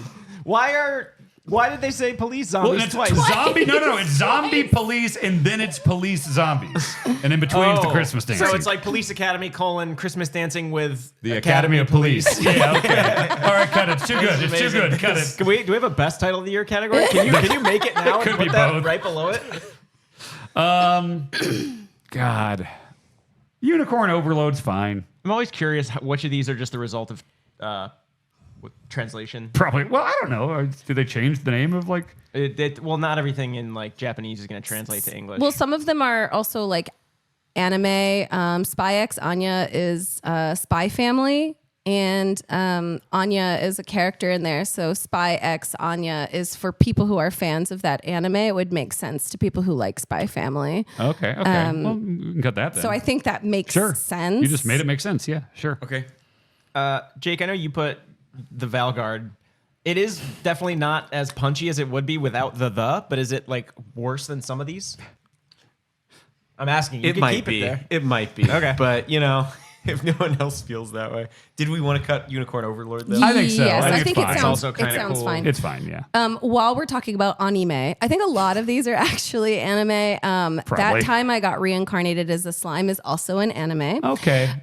So the name of the anime is That Time I Got Reincarnated as a But Slime. to be fair, also a stupid title, no matter where it comes from. Sure. But at least it makes. If you make it make sense, I think that makes it okay to cut. Yeah, and I think like in some of these are outrageous. Like I'm looking at you, Kamibako mythology of a cube. I don't know what that is. My Nine Swallows, like there's some weird shit going on here. But like that time I got reincarnated as a slime, like that is one of those classic animes where you're probably doing a dungeon crawler, but you got reanimated as a slime. Like it makes sense. I understand what's going on here. I can understand what happened here. Does anyone really know what's going on in Go Hell Go? Go Hell Go, Tsukioto, Shiteko. Well, here's the thing. Like, just having like a Japanese word that we don't recognize isn't like a bad title. So it's like, I think it's just the Go Hell Go part that we're talking about here. And I think there's dumber shit on here. Huh? So I think we can probably cut Go Hell Go. Okay. I'm really torn on metaphor. Part of me Fucking title. Part of me is like, it's got a punch to it though. But the other part of me is I'm 60 hours into it. No, I'm not 60. I'm like 40 hours into it. And I still don't know why it's called that. That's a bad sign. do you know? I think. I know it's called Metaphor. I don't know what That the I get. I don't know what Refantasio is. Refantasio And I would say that makes it a stronger contender for this because like all these other ones are games no one's heard. What? Can you rule on him not talking about metaphor the rest of the night? Because he played 12 minutes. I'm going to make a point here. I'm going to make a roll? rational point here. And then a ruling. I think We're going to see what he says and then I'll make my Okay, decision. then your ability to talk about this game is on the line right now. Okay. Say your honor. Your Honor. Do you want to use it? Do you want to use this for the worst title? I just think I have a point that is relevant here. I'm I'm not so just going to curious go. what it is. I'm not going to go after metaphor every time I see it. I think with this one, it makes a lot of sense because all these other ones are anime things, and we don't even know why it's called that, and they're little niche things that fans know why it's called that. It's not really bothering anything. Metaphor is a real game. It's a big game that people are loving, and I think the fact that it is named so confusingly and weirdly might keep people away from it. You know, I think of like, you know, my sister likes the Persona games, and I saw people in her chat when she was streaming. It's like, oh, have you played Metaphor Refantasio? And I remember the first time she saw it, being like, Metaphor, what the fuck is it? Like, it doesn't. It's not evocative. It's not descriptive. You don't know what the fuck kind of game it is. You don't know it's from the Persona people. It's just like, it is on its face nonsense garbage words. It sounds like it doesn't even make sense in context with the game. And for a game that is supposed to be very good, I think the bad title might keep it from some people from even realizing what it is and how It good almost it is. kept me from playing it. Ah. I agree with you. I still don't want you talking about it though. Wait, you didn't do the... He did it again. I had to do it quicker, you know? It was funnier that way. It was actually a good point. Like he won me over. I know, I Judge- agreed. Yeah, it's bad. He's right. Shut the fuck up. It really is like, especially when you compare it to Persona. Like Persona 5, it's punchy, it gets across, and I know why it immediately. Yeah. Judge, I respect the decision, and we can keep it on or take it off, whatever you want to do, Judge. But so am I to understand? Is the judge drinking? Yeah, he's allowed to do that. He's cool, Judge Jake. Okay. You're What are in you his asking- house. What are you asking him? No. He's arguing with you, Judge. I know, I feel like... I would like to. Okay. Was it a good enough argument to where can I reserve the right to speak about this game in an future appeal. categories that, I promise I will not be trashing it just to trash it. I think I had a well-reasoned argument there. Can I still please talk about it? I again, accept the decision on this category, but it's going to come up several times. I would like to be able to speak to it. No, for the rest of the show, you can't. Yeah. No, one more shot. One more shot. You played it for like 2 minutes. I have thoughts. Well, you're done for this category. So until you have additional thoughts about this game, why don't we call it and then you can bring it back up when it bothers you. Yeah. You can always drop the hammer later on if he Yeah. fucks up again. Okay. Yeah. I agree and respect the decision. No, but I really do, because it's such a good game. I wish they got more to the point. Just in terms of overall redundancy, the thrilling steamy maze, is it thrilling or is it steamy? I mean, it can be both. Yeah, it can be and both. because of the other. And then Yeah. the haunted hot springs, the thrilling. Okay. What's Kiwami mean? I feel like Under Night and Under It's like Night game. extreme, isn't Yeah. it? Oh, yeah. so it's like Yakuza Extreme is the Yeah. remake. Okay. Actually, the more I talk about that, the more I'm like, now I'm curious about this haunted hot spring with the thrilling. I steamy know. I mean, maze. I think there's something alluring about it. And that actually means that it should be cut. Yeah, Because yeah. this is Yeah. about the Agreed. worst I'm title. curious about that game now. And Agreed. I actually think it's not that bad of a title. I feel like we have an Under Night in. Yeah, I would cut that too as well. Yuna. I will also say that Dragon Age the Veilguard is a very normal name. It is. says dragon. It Can't tell who put this on it there. deserves to be nominated. Someone's The getting. judge has been drinking. May I point this out? We can cut it. I'd also say I feel like every year we have like an Under Night game Probably. on this list, Yeah. and every year I think we end up cutting it. Let's 'cause cut it. There's like other, Yeah. so I was like, I don't know I what don't the know. fuck it is. It's not. I feel like I've just been normalized to these weird fair fucking enough. titles at this point. It's no My Nine Swallows. It's a disgrace just to be Take nominated. Under Night Yeah, and Dragon yeah. Age off. Yep, taking them both off. Okay, Can oh, I so we got the Google My Nine Swallows to see what the fuck? Yeah, just make sure to type it. Wait, Is I'm it? sorry. Under Yeah. Night in Birth just got cut? We talk about it every year. I feel like. Yeah, they There's just keep one in popping there up. every year. Oh. Yeah. Why was that your? If that's your number one pick, It has we can- brackets. Yeah, you shouldn't It put does have brackets in a brackets. fucking title. Can we discuss You brackets? can get away with a colon, but you can't do a colon inside of brackets. That's insane. Should I uncut it? It is stupid. Is okay. A Kamibako Mythology of Cube or Under Night and Birth 2 Siscelis. Which one should be on? What's methodology of Cube? I have no idea. Mythology. Oh, okay. Wait, it's me. I can't read. Swallows Top Stars League. Okay, I would like to argue that my 9 Swallows should stay. Yes. Because Top Stars League is in all caps, and I don't know what a top star league is. Do you know? Yeah. Okay. Wow. This is not what I thought the game would be. Searching for this on my Wi-Fi. They're going to put you on a list.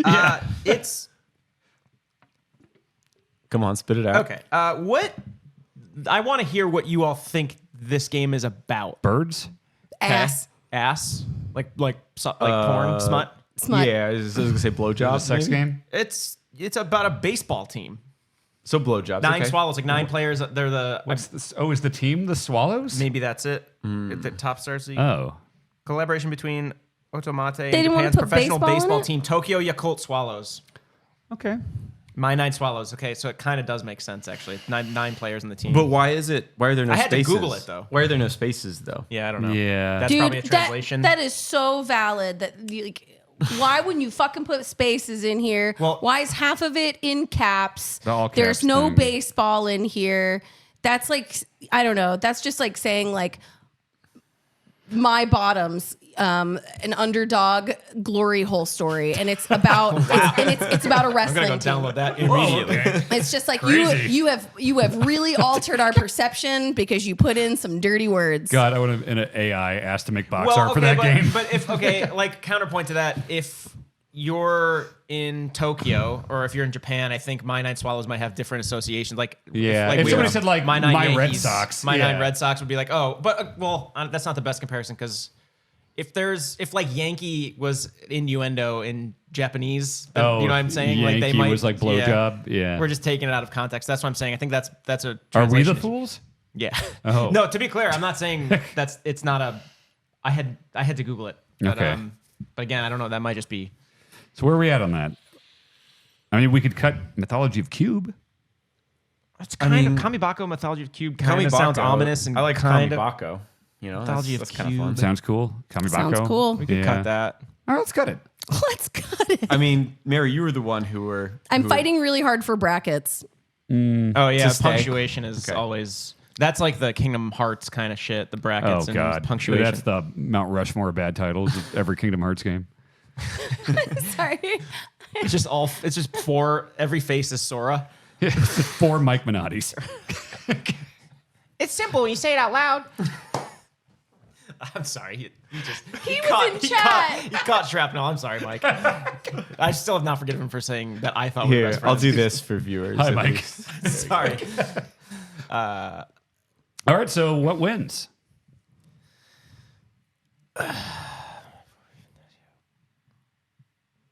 I mean, For I'll a stay game, quiet. a game I absolutely love. I wish Metaphor had a better title because I love that game. And this is not the last time we're talking about Metaphor, but I'm kind of with Dan, to be honest. I think that might be the. if it's the first in a new thing for Atlas, then just make it Metaphor. Don't bring Red Refront. I don't know. Yeah, why put a colon and Yes, you- Refantasio, which no one knows what that Even means. Star Wars went back and added A New Hope. Like they just do Metaphor. I'm more disappointed in the title because I love that game, so I'm fine with that. I think that is a disappointing title. Yeah, do that. Okay. Firescape's worst title of the year is Metaphor Refantasio. Is that Tasio? I don't know. Oh, what if it's a taser that re-tases people in fantasy world? Oh, we already talked about this. They're getting so many awards. This Kishted of the year. Canceled. Canceled. Yeah, But it was also- But it was Little Kitty Big Yes, City, yes. which I did kish. The unofficial. Before I winner. canceled, I got kished. Yes. One last kish for the cancel. All right. And after that. Can you actually make it official? Oh, yeah. You want to type that in? Make what for, official? For Kish and Little Kitty Big City? Oh, as sure. The last I one. did for this one here. Yeah, that is the truth.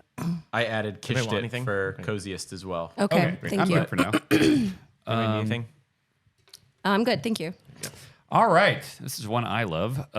Best new game that seems like an old game. This is a game that came out this year. It's an original game, but it's very much meant to be in the spirit, aesthetically, all that. The vibe of the game is harkening back to a specific era of gaming history. The nominees are Crow Country.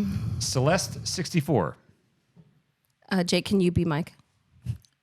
Arzette, the Jewel of Faramore. We've got some practice doing this. Yeah, can you make Yeah. it sound like him a little bit more? Yeah, Yeah. no, that's as Can you close as I fart can at the get. end of it? Yeah. Penny's Big Breakaway. Mini Shoot Adventures. Grapple dogs. That does sound like him. Astrobot. UFO 50. Tiny Terry's Turbo Team. Yellow Taxi Goes Vroom. Good title. All right. I got a couple I would cut here. Celeste 64. Have any of us played it? No. Well, I haven't. Okay. Did you? No. Okay. I wanted to. I like anything that's like a 64. I have such a soft spot for it. Didn't play it. Let's cut it. Could be good. I'm curious to play it.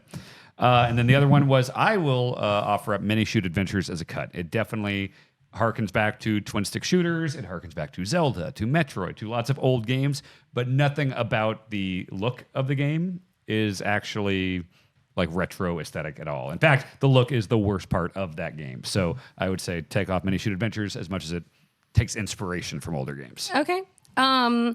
I will follow your lead and say that while I think Grapple Dogs is absolutely inspired by like 90s platforming action, I think that it looks so good and plays so smoothly. I don't know if it will compare to some of these that just like they just feel like you're playing a game from the past. Sure.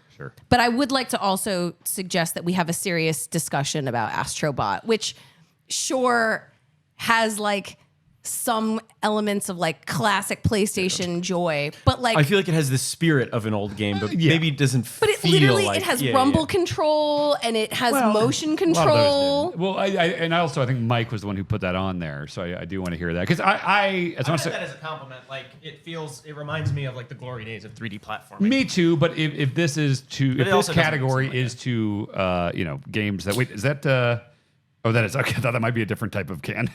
I thought that might not be alcohol, but no, you're good. That is alcohol. You might have gotten his poison Marijuana can. seltzers are also popular that here. would Yeah, not I be was good gonna for say I don't know if you want to do that this early. I'm a lightweight. Yeah. Oh no, you got the check it out. acid can. Yeah. Big in Minnesota. Jesse Ventura really pushed for it. I understand why it's called Metaphor Refantasia. Go back to the category. Return. It's called Metaphor because sometimes in our lives. Okay. I'm fine with taking Astrobot off. I think, I see what you're saying. It also does a lot of new stuff for platformers. And if the spirit of this one is like a game that really accurately kind of is good at mimicking that feel, and there are several here. I think there are better ones than Astrobot. I agree. Okay, I would say, have any of you played Arzette, the Jewel of Faramore? No. Nope. I have not either, but I think I watched Minotti or Grubb stream it on Giant Bomb. It is exactly this category. It's those like kind of like the Zelda CDI games where it's like that type of animation, and it's very funny. It's very well made. Minotti fucking loves it, I know, but none of us played it. I watched it. I deeply respect what it was doing, but I don't want to have a game that none of us played win. So just want to put it out there. It's a good one, but not for us, I think. I can't argue. Cool. Yellow Taxi Goes Vroom. Sorry, did you talk about that when I was over there? No. Is it supposed to feel old? It sounded like it was just a fun modern arcade game.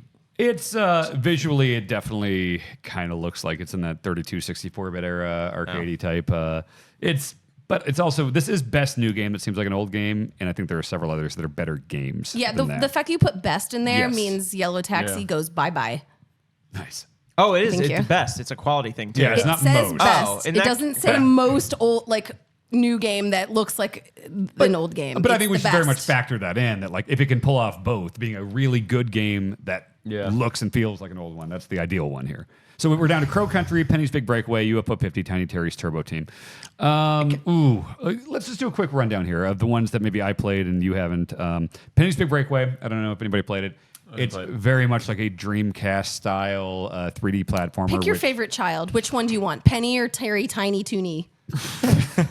Are we? Yeah, I feel like These are both you. Tiny Terry's a better game. Let's say Tiny Terry's Turbo Okay, Team. see ya, Penny. It's a very condensed 3D kind of collectathon platformer. It's very good. Penny's, I respect what it was trying to do, but it was not that great. So now Crow Country, UFO 50, Tiny Terry's Turbo Team. I feel like we should hear about Crow Country. Crow Country was made as a love letter to Silent Hill era video games. Resident Evil. Yep. Early And- ones. 32-bit Resident Evil. survival horror. Yeah. PS1 graphics. So we're cutting this polygonal. one? It is styled like a PS1. It is isometric top down. You have limited bullets in your gun. You are solving mysteries, unlocking doors with keys. Very Resident Evil. The monsters are fairly scary, but this is also like something you can easily understand and play through. The reason I think this is just so valid in this category is my niece played this game and she's 13. And I think that she got the experience that I had playing my first Resident Evil. And it was so cool that she got that classic arcadey horror experience that she could pick up and understand and process. And it was like she got to experience a game that we got to experience when we were children in this age. And you just don't get that very much anymore. It's just one of the best examples of an old game done well. It's also deadly accurate to what it's trying to do because, like every PS1 survival horror game, I played it for 25 minutes, got lost and confused, ran out of ammo, and quit. So I really, that's not a slight. That is like, yeah, it's one of those, and I Yeah. suck at it. Yeah. Signalis 2 years ago. Yeah. No, It is, yeah, and it's better it's than very that. much in the era of Signalis, but like even more so because of the art design. Oh my God. Which is just the items in your inventory. They have a 360 rotation when you're looking. I mean, it's just so It it's nails so it. awesome how they nail it. I think that it's not fair to not have a solid argument for UFO 50 as well, though, which is like I think maybe built for this That is category. what that is. Not only one time, it is 50 different full games, all in different genres, all set from like different years. And I know it's like 83 or 84 to 89, which is only 5 or 6 years, but like you look like NES games and stuff at that time, and you can tell an early NES game versus a late one for sure. And they nailed that perfectly. And the idea of there's 2 or 3 games in this series, and seeing like how these fake games, not the real games, but like new games they made old sequels to. Does that make sense? Of like, and it feels this one, Mortal 2, you can play as 4 characters, and the first one you can only be 1, and they added these mechanics and stuff. It is so deadly accurate to that age of games, and again, they do it 50 fucking times, and not all of them are the best games in the world. But you go rent 50 NES games and tell me that they're all good. They're not. So I think it is just absolutely perfect for this category. I don't know if any game in history has ever been more for this category. And it is best new game that seems like an old game. As a whole, as a package, it is a very, very good game too. And some of them like intentionally suck because that's kind of how it was back then. So I think it just nails what it's going for. And Crow Country, I think if UFO 50 had not come out, would absolutely be it. But I can't say it's anything but UFO here. I mean, I think it's a really good argument, and I like really agree. I will even add to your argument for UFO 50, but I have a full, complete thought here.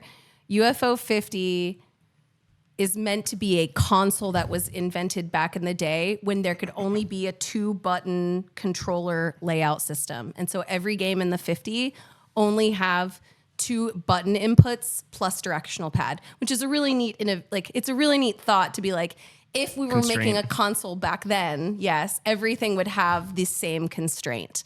And I think that is so indicative of this category. So it is such a brilliant top 3. However, this is best new game. And I think Crow Country is the complete best game. And I just want to say this very clearly.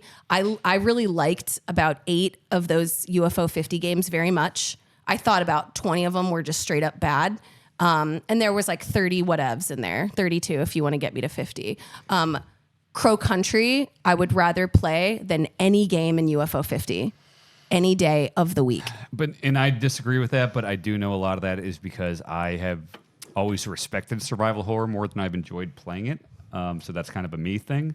I do think it's interesting because Crow Country has this one thing it's going for, and it does it extremely well. UFO 50, again, it's not WarioWare. These aren't mini games. These are full games, and some of them are fairly lengthy, and it does miss frequently. And sometimes it's intentional, and sometimes it's just like, this one isn't as fun. But it hits pretty frequently. Like, I've probably got a good dozen on my favorites list that I want to keep going back to. And some are like kind of genius ideas that like new ideas and gameplay mechanics put in a retro wrapping, which is a really interesting idea. And with clever stuff like you talk about with the hardware, like Mooncat, where it's like, A and B move you left and right, and to jump you have to hit both. Where like they easily could have done the thing where it's like, B will make you jump. Yeah, but it's like, no, we wanted to do it because there were weird ass games back then. They're like, well, shit, there's only 2 buttons on the controller, and Double Dragon, you got to hit both of these to do the super attack or whatever. I think the fact that they did it so many times in so many different ways and genres and styles and made it all feel so authentic that even though some of them don't hit as hard, in fact, maybe most of them don't hit, I think they just nailed it so many times that I find that more impressive than one game that does what it's doing very, very well. But I think there's more variety and more examples of it doing it well in UFO 50. It's a tough one. And like, I think ultimately, I think we'll have to go to a jury because I don't think I can. We don't have a jury. It's just me. Yeah, Well, that's what I. three-vote system, That's what I and mean. then if there's, okay, yeah, yeah, I it's a guess. 3-vote system, and then if there's hung up, then This will be my last. No, I don't follow those rules, but I'll let it. This will be my last statement about last it. year. This will be my last the wig statement on about it. it. Okay. I will acknowledge that if UFO 51, I'd be like, I get it. Sure. That makes a lot and of sense. also, I would feel the same way about Crow Country. I would respect either decision. I think they're both excellent. It is my personal opinion that Crow Country is the better full constructed game. It is phenomenal. But I think UFO 50 is like 50 old school games that came out now, which is very cool. Yeah, it's like a mile wide or a mile deep. Yeah. and not to say there aren't deep games in UFO 50 from everything you've said. I've only played like 5 of them. There were some that would really surprise you. Did you with like the depth. any? Were there any that you were like? Yeah, I like the letting people into the party. I thought that was a cool That's my concept. favorite That is a one. cool one. Yep. Because that was actually like a cool way to use it, like a cool thinky NES style kind of strategy game. I also, there was the one where you're moving on the grid and there's like the raised platforms and you can buy different abilities. At first I was like, this is dumb, but then I kept playing. I was like, oh, there's some strategy involved. There's a lot of really strategic cool ones. So we've got Crow Country, UFO 50, and I didn't play Crow Country, so I can't. I'll let you. You're going to abstain? I so know, I but only played Crow Country's Crow no Country, yeah. so I'm going to abstain. Oh, as well. that's really hard then. I mean, we could try and do this democratically. I can make a decision too. Personally, I would lean toward Crow Country because I'm very much like. Well, you're a Resident Evil I love enthusiast, survival horror, right? so I know and you would I'm appreciate more like it. if you can do one big experience that they're like that goes deeper and they're really nailing an entire like genre really well, that I would lean toward that. But again, I also UFO 50 is such a cool concept, and also like it's not easy to design any single one of those games like with purpose. Yeah. Let me offer this. As good as Crow Country is at doing that thing, it is not the first game that has done the like callback to 32-bit survival horror. We've seen that with Signalis. We've seen that with it started with a P, came out a year or two ago. I can't remember, but like a lot of them have done that like intentionally. Like, hey, it's pixelated 3D characters, tank a controls, love letter stuff like that. to a Love classic letter. game done well. Yet no one has done something on the scale of UFO 50 where we're going to spend 7 years making 50 fucking games that are all in different genres, and it's and some of them are ass. They didn't just make a new game that seems like an old game. They made it, like you said, a new console, basically, an entire platform. Yeah. I mean, I think this is a bit like quality versus quantity to me. There are a couple games in UFO 50 I just genuinely adored. There's this one where you play as they kind of look like army men and then you complete things, but to get through the puzzles, you actually have to kill your men. They have to either land on spikes. Oh, that's Immortal. That's a really good one. They turn into rocks and they blow up, and that's a really cool one. Yeah. I actually think that's really brilliant game design. It feels to me like an arcade game that I would play and have to put more quarters in because I need more men because I didn't use them efficiently enough. I think there's elements of UFO 50 where I'm like, this feels old because it's maybe not all the way thought through, or it feels like there was like a quality discussion here, but like that's old, baby. Like they were testing out weird decisions back then and like making big gambles and risks to play 50 games and have some of them be like absolute bangers. Warts and all. Well, It's pretty cool. on that specific point, though, on Mortal, I didn't see it as like a quarter muncher kind of arcade style thing. I saw it more like a Lemmings thing where it's like, all right, here's a finite amount of things that you have to do and you have to do it right. So it's almost resource management of figuring out. So it's not just like die, put another quarter in. It's, hey, make sure you're getting the most out of every one of these guys. That's one of my favorite games. And I think it's great. And I think it's brilliantly designed. So that's not a knock on the design. I think that like, this is a really tough one for me to concede because I think Crow Country is the better game, and I will say that, but I will acknowledge that UFO 50 is literally based off of a console that is meant to be from an old school time with nothing but games from that time. And for that, I think it might be the better of this category. Okay. Yeah. But I do it begrudgingly. I was trying to let you guys work the through this. conversation. Yeah. Yes. Crow Country is great. Thank you. Yes. Better. Yes. So UFO 50. Yeah. UFO 50. Yes. All right. Mary was hoping you fight a little more, but you know. You know what? Fuck him. Pick Crow Country. Wait, don't punish me for something he said. Well, mean, it's too late. You You already didn't should. bang the gavel. You should. Bang it. Well, the best new game that seems like an old game is UFO 50. He almost said Fuck you! Fuck you, dude. I was gonna call that if it went to decision, but you kind of conceded, and I was I like, did. well, I thought that. I won. yeah. I thought that. You know, We're not happy about there's it, so but many yeah. bad games in UFO 50. I'm not disagreeing. It was I think intentional. it's a tie, but I do get like that. I think because it's built as an old school console, it's like I get it. Like that's crazy that they did that. Yeah. I just wish they made a couple better games. There's some really good ones in there. But we got a winner. Sick. I hate that guy. I shook your hand. All right. Next up, most up its own ass. And your nominees are Dungeons of Hinterberg. Lorelei and the Laser Eyes. Indica. 1000X Resist. Metaphor Refantasio. Shit, you're not supposed to talk about it. It was my Just to turn. say it. Who put Lorelei on here? I don't know. I don't think it's up its own ass. Yeah, I I think don't it's think so nailing what either. it's going for. Yeah. I didn't put it on there. I think I Must did. have been Mary. Yeah. I just think it like insists on itself a little bit. There's a little bit of it that to me, like, yes, it is very brilliant and very smart, but a part of it, I felt like if I was ever getting stuck, it was just like, well, you're not smart enough for this game and you're a stupid dum-dum. So I felt like sometimes it was kind of laughing at how smart it thinks it is. Oh, I feel like it's more laughing at like how Dumb you are. maybe not how dumb you are, but how like Not you, the obtuse, player. obtuse it is sometimes. Like I feel like they intentionally know. Yeah, like figure it out, how idiot. how Yeah. obtuse it is at times. Like Yeah. there's a character who shows up and just says nonsense. Yeah. Like Yeah, it's a bit arrogant, but I do think it's very good. I don't know why Metaphor is on here. Is this just like a bullish thing to like get at a game you don't like? who? I wonder who put it. on there. I Then Mary. sincerely like. I had this presentation ready where I showed you screenshots of shit that happens later in the game. If you had been patient enough to play more than 12 minutes, it starts doing. I'm pretty sure Metaphor is well aware of how dumb it's being in many, many cases. I also think it's very earnest. Yeah. Like I don't think of it as like up its own ass. Like there are lines, but like it feels very earnest in the way it's trying to like tell this story about how you can make the world a better place. And like I don't know. I think there's something. I will also say the main character is basically like a quieter Ichiban kind of in Kasuga, in the way that he basically just wants to like be as good of a person as possible, but he's also not as like bumbling as Ichiban. Dan, you can say something.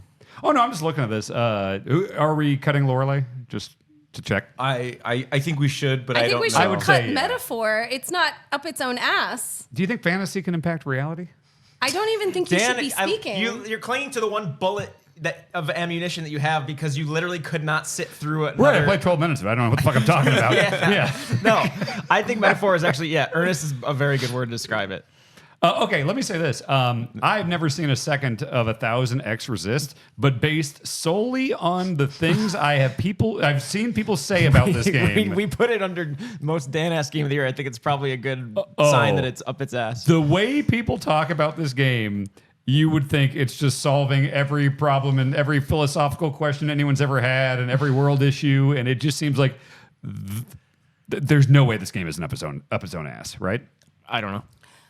I think just for the sake of the fact that you can talk so much about games you've never played, you should actually be nominated for Up Your Own Ass.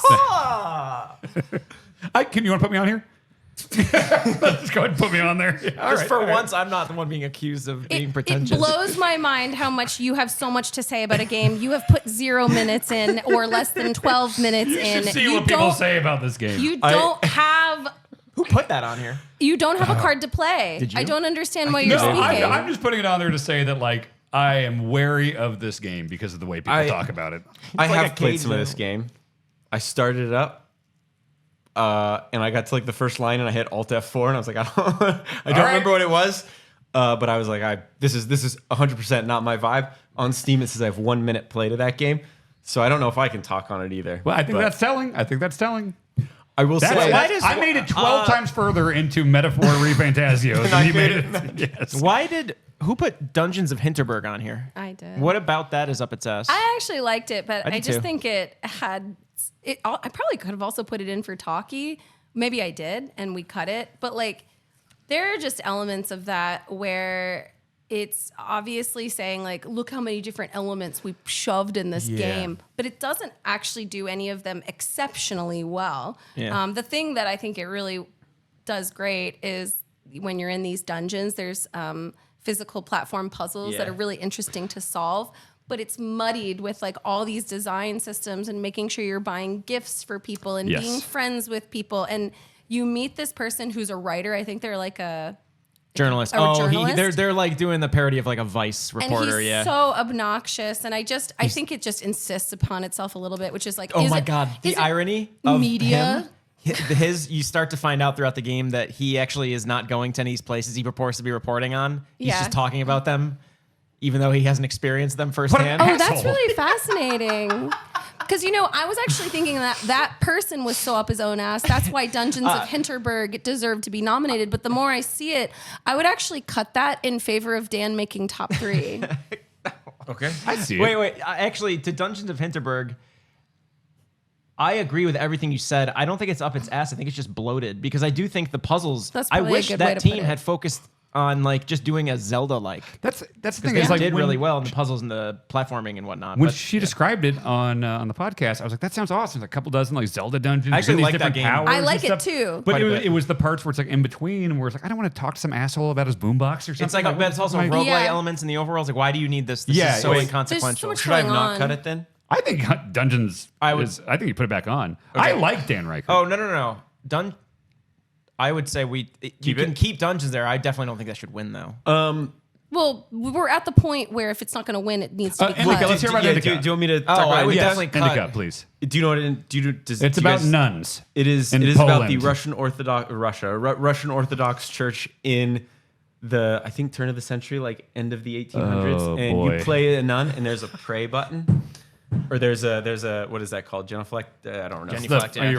Father-son business. Yeah, there's a button where you do that. Religion. There's no combat. It's very like introverted. There's a lot of philosophical discussions. It is shot like what's his name? He did like Poor Things. The Lobster Man. The Lobster Man. Yeah. Yorgos Lanthimos, not shot because it's a game, but it is like framed like a Yorgos Lanthimos film in terms of like these really wide angles. So it is. Is it weird just because it doesn't have anything important to say?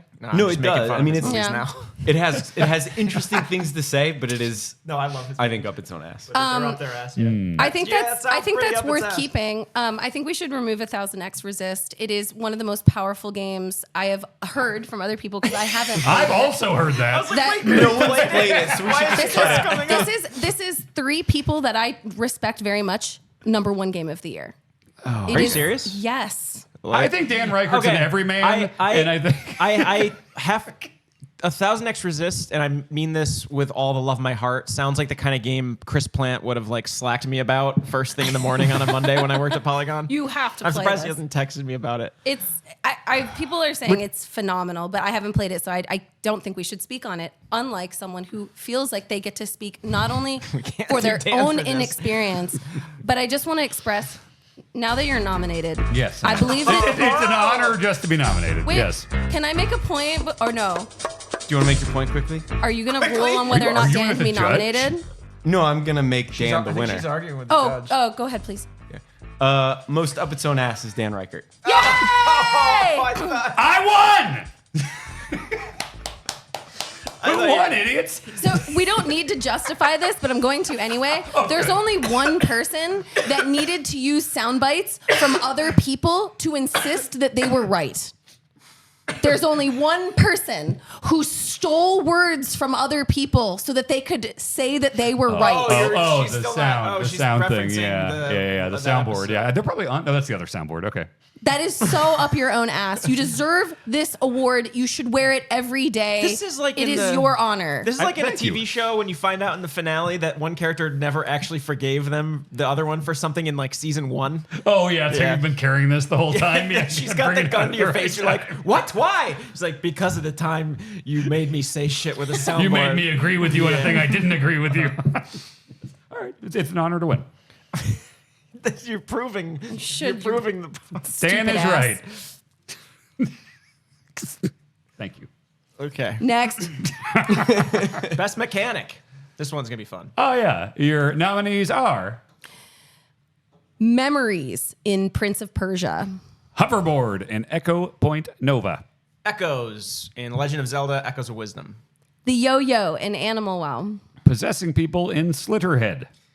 Omni Movement, Call of Duty Black Ops 6. Stratagems in Helldivers. This is gonna be tough. Yeah, there's some good stuff here. Who needs a beer or drink or something? I can I use just another. got one. I'm good. Beer? Do you know Beer, where yeah. your corkscrew is? Yeah, I'll get you one. I'll take a beer. Can you give me a light, like a Pilsner. a blue? Yeah, Pilsner would be Yeah, amazing. Pilsner for me too. You want a blue beer? A BB. No. BB. Thank you. What is that? Is that a? It's just a sex. Wine boy doesn't know everything. I use a classic corkscrew.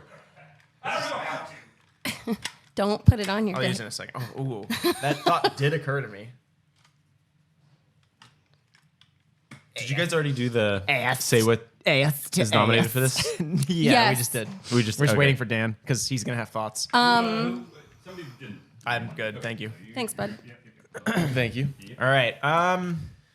I have one. Well, maybe not get rid of, but I want to explain why I've put possessing people in Slitterhead in here. Sure. Yeah. So in that game, you like host or you like take a bunch of people as hosts. I don't think the game itself is very good. However, you can do this thing where you can, if there's something down below that you need to get to and it's a long drop, you can literally just jump off and possess someone before your body. So you like possess someone and then your old body dies and everyone freaks out and they're like, "Oh my god, this guy just killed himself!" And you're just like, That's yeah. cool. That's like the But swapper. I heard the game no, the itself. Denzel Washington kinda movie sucks. too. Which one? There's that Fallen? Denzel Washington movie where the twist at the very end is that the demon that had been possessing Fallen? people- Yeah, he goes. I to love the, Fallen he from goes, 1996. and it about actually- the Rolling Stones song. He goes to the cabin. Yes, Yeah, time is time's on my side. And Wow. he gets the cat at the end. I That's didn't know the we were a twist. Fallen podcast. Wow, Hell Fallen yeah, guys. Fallen. Hell yeah. Yeah. All right, that was cool. Bonus episode. We'll talk about Fallen soon. What the like fuck were we talking about? the swapper, psyops, anything where you can just like You jump could do into that. someone. Can't you do I the like same that. thing in Dishonored too? To break your fall, you possess or no? Because that is not like Corvo or Emily actually goes into them. They just can. Yeah, you can. I think in I'm Dishonored not sure. too. I don't I'm not saying remember. it's not cool. It's I'm been saying a while. I mean, think there's you other can. things you can do. Like you can possess someone and you can like make them blow up and then possess something else and then the human blows up. I mean, game this sounds all good. sounds very fun, but the game thing that- itself is shit. and that's So- what I've heard. And that's a bummer because this sounds like a cool Yeah. mechanic. So, do you think the game being not great is does that hurt the chances of? Absolutely. Okay. All right. I think it's one we can cut, but I wanted to at least like say it and see how people feel about Sure. feel about it. Okay. The yo-yo in Animal Well, is that the bit? Like I like. I actually don't think it is. It might be the disc. I like the frisbee. Is the first one that my mind The goes frisbee to. is Yeah. probably actually what should be in there, and I am willing to Let's replace just swap it it. out. Let's swap it out. What does the frisbee do? The Frisbee has multiple uses, which is why I think it's really good for this category. Mechanic being like, how do you use it? How does it interact? How does it evolve your gameplay? So when you first start out, I think it's the first thing I got, but you can get different things in different orders in that game. But for me, I got it first.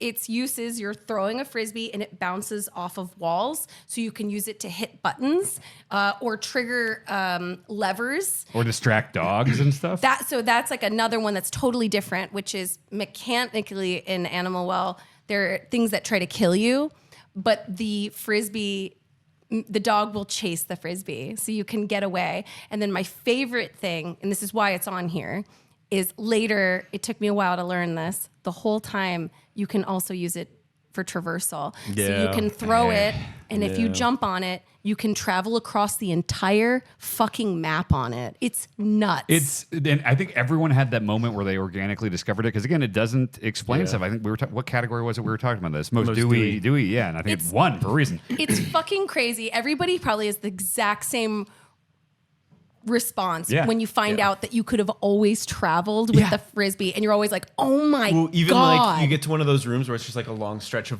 water or something, and you just throw it against the wall and jump on it, and you ride like forever, and you're spinning. But no one tries, because everyone's used to like, oh, you get this thing in a Metroidvania, and I use it for and this. this It's a is weapon, one or it's a roll. whatever. Yeah. And it's like it gives you several things to do with it. Like you said, buttons, dogs, stuff like that. And so it's like, oh, okay, this is useful in these circumstances. And then you always find out by accident. You're just jumping around doing bullshit, and then you land on it, and you see what's happening. You're like, whoa. And it's not like you unlock something, you didn't reach a certain level and you can do that.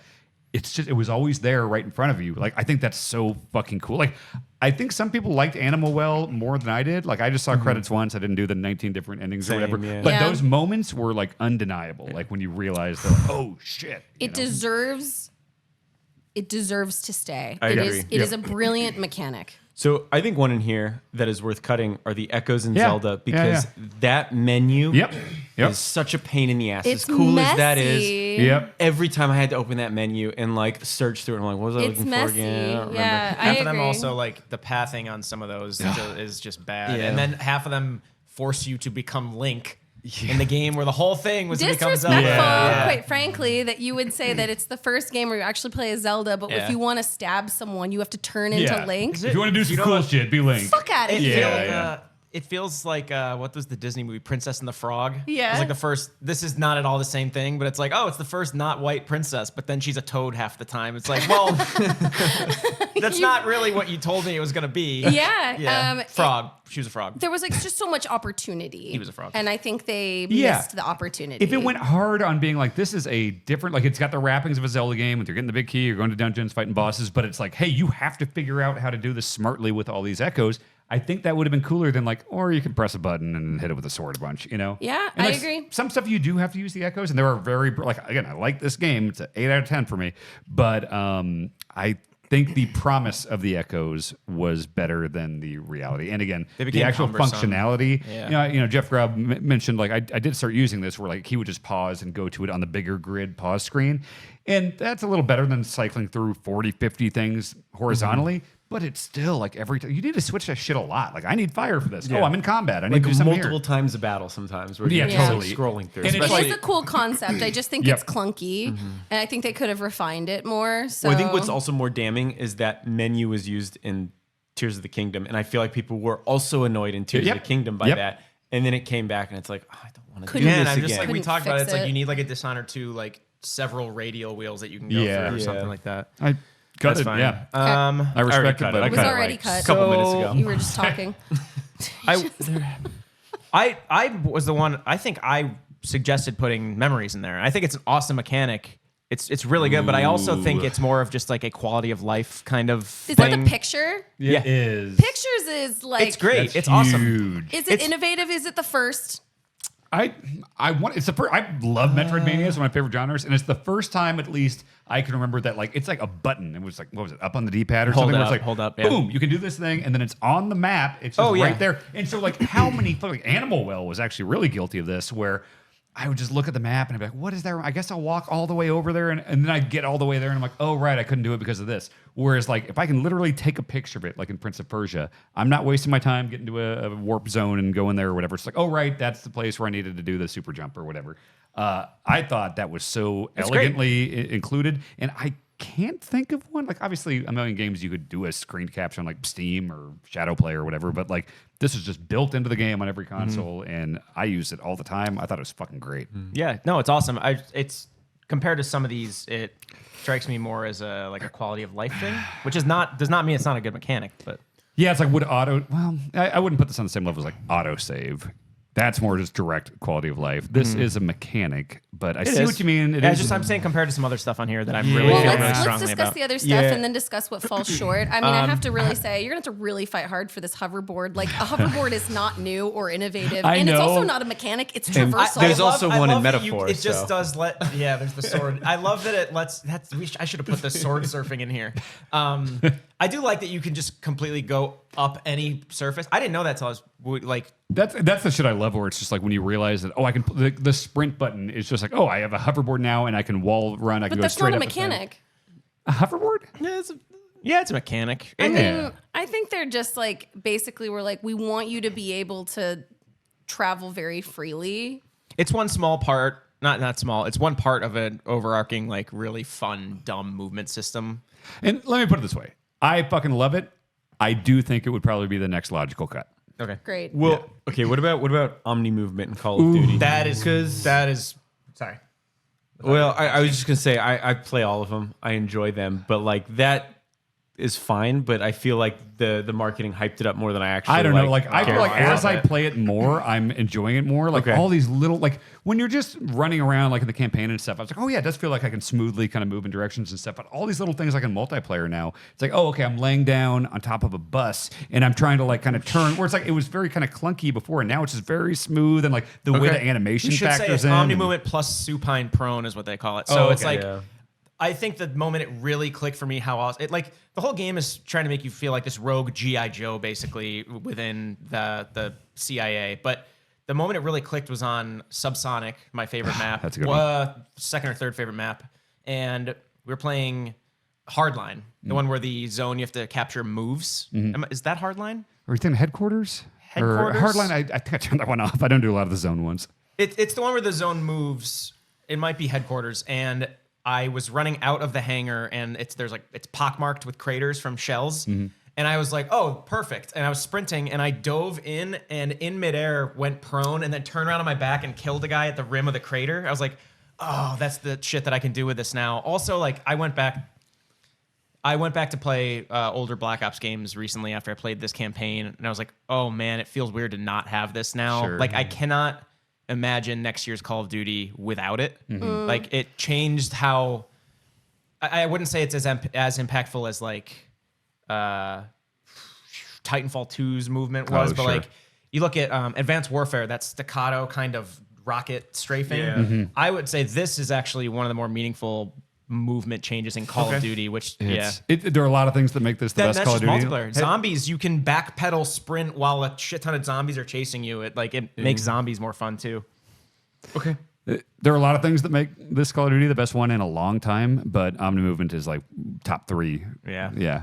I'd say we keep it for now. Okay, let's say this. Stratagems. And That was mine. I think that's a just, keep. yeah, the I fact think that it's cool. I do like it a Very lot. cool. The fact that it's a cheat code you have to put in and then you start Yeah. memorizing it, you're And like, like- fuck, left, no, fuck. Like while it's Yeah, on. it's But, fun. but Yeah. also like the visuals of it are so cool every fucking time. coming down from the sky. It feels It's awesome. so sick when you're losing a battle and someone's like, I just got a refresh for laser cannon, and they're trying to put it in while they're shooting lots of things, and then you see the laser just annihilate all these bugs, Yeah. and collectively everyone in the group is clapping. Mm-hmm.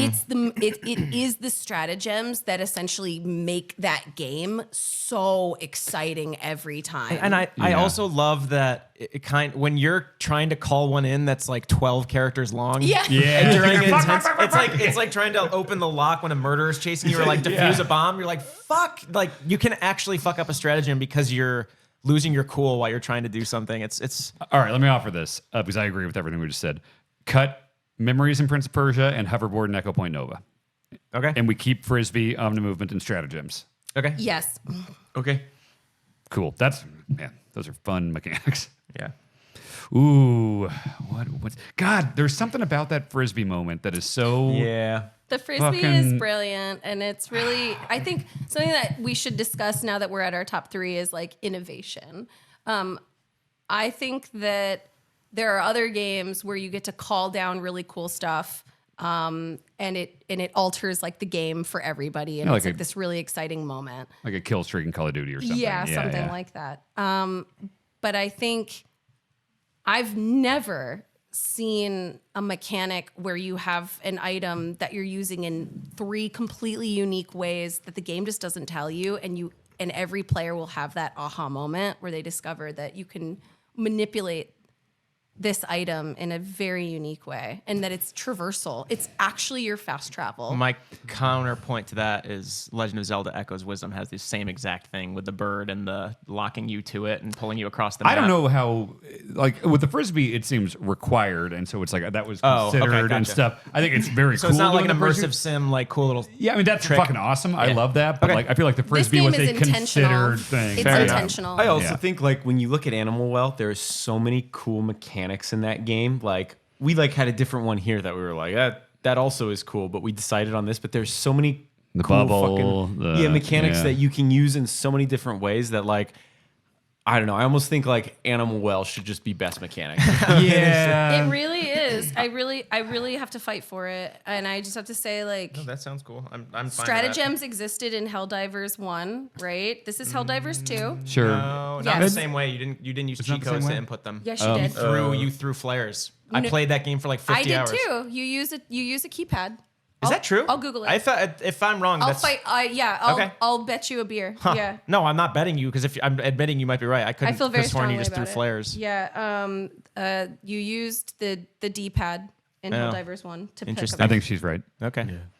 But Mike, you should argue. Yell at her. Mm-hmm. No, I know when I'm wrong. Threaten to kill Debate her. me. Threaten to kill her. Helldivers Stratagems. No, I believe you. I trust you. Someone in the chat did say that that was in Helldivers 1 as Okay. well. Yeah. I've said 6 times that I believe you. But you should You probably must check feel like anyway. an asshole. Yeah, you are an asshole. Yeah. so. Wow. Oh God. Is it? Did you confirm it? Yes. I said 12 Wow. times. Oh. Look at Mr. Confident over I don't here. think Mike believes you still. Can you?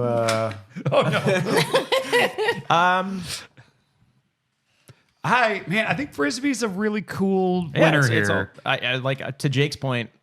I would be fine with just putting Animal Well.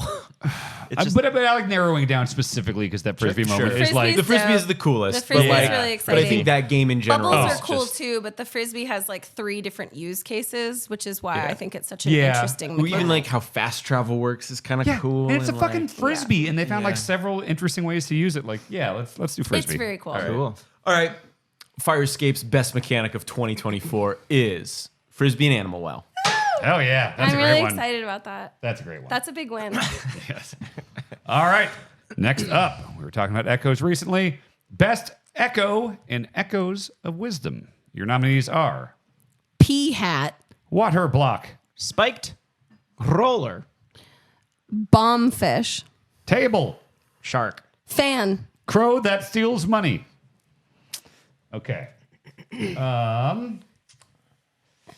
Let's just keep Water Block. Water Block, Water I feel Block like is is a good. front runner here. Also, it's hard. Yeah.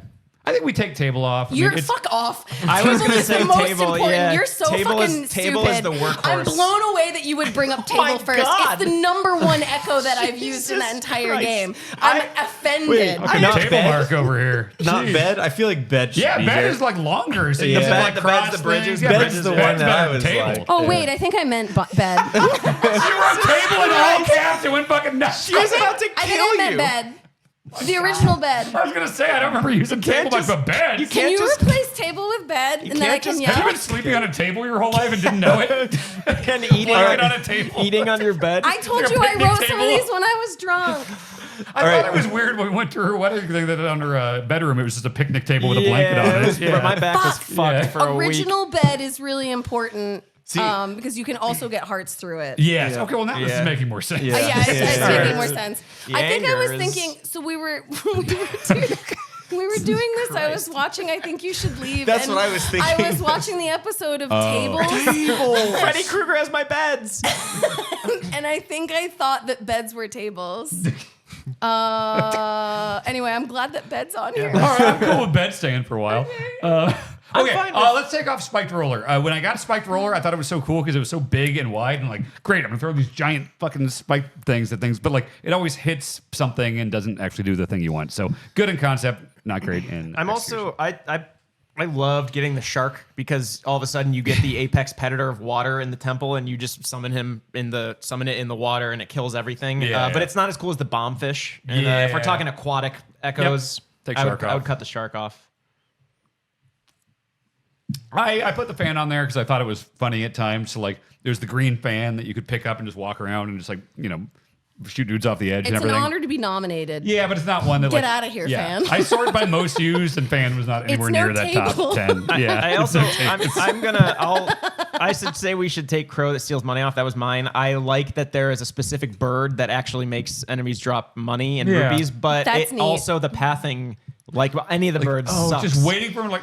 It dies Lock and then in, misses. and then the guy moves. It dies Yeah. and misses, then another bird kills him, so you have to summon Yes, two more, and then yes. oh fuck, I summoned too many, so that just replaced my first one. I wanted Their to like the AI is system so much annoying. more than I did. This game felt like not a first draft, but like it wasn't the final. Yeah.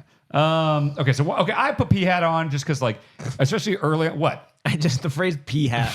I have You don't no have a idea what pea that hat? is. I don't even know So what it it's a big is. thing that's been in like every Zelda game where it's like just a big fucked up plant with like a flower Oh, on top, sure. and then it's got Okay, the like yeah. things. Wah, wah, wah, wah, wah. Yeah. Called a pea hat? Yeah, it's called a P hat, and or especially early on there would be like Pea hat, my armored. poop shirt. Sorry, you were saying. I just got a weird. I'm on Do Not Disturb, and it's like, why did my watch just vibrate? And it's like, it's being too loud in here. I just thought early on it was helpful when like there's armored enemies and stuff. Like, here's a big fucking thing that spins and has spikes. Your watch tells you when it's too loud in the room you're in. I got a new watch and it does that. I need to turn that off. Yeah. I think wouldn't your ears do that? Okay, Mr. Mr. Caveman Retro? here. All Yeah, right. Yeah. Get with the times, brother. I'd say take off the hat. Okay. You're too horny. Stop. You're at a museum. It's Oh, like got beep, it. It's time for me to breathe. You're looking at a fucking sarcophagus in the Egyptian exhibit. It's like dehornify now loudly near families. Your boner is visible. Wouldn't your boner tell you that?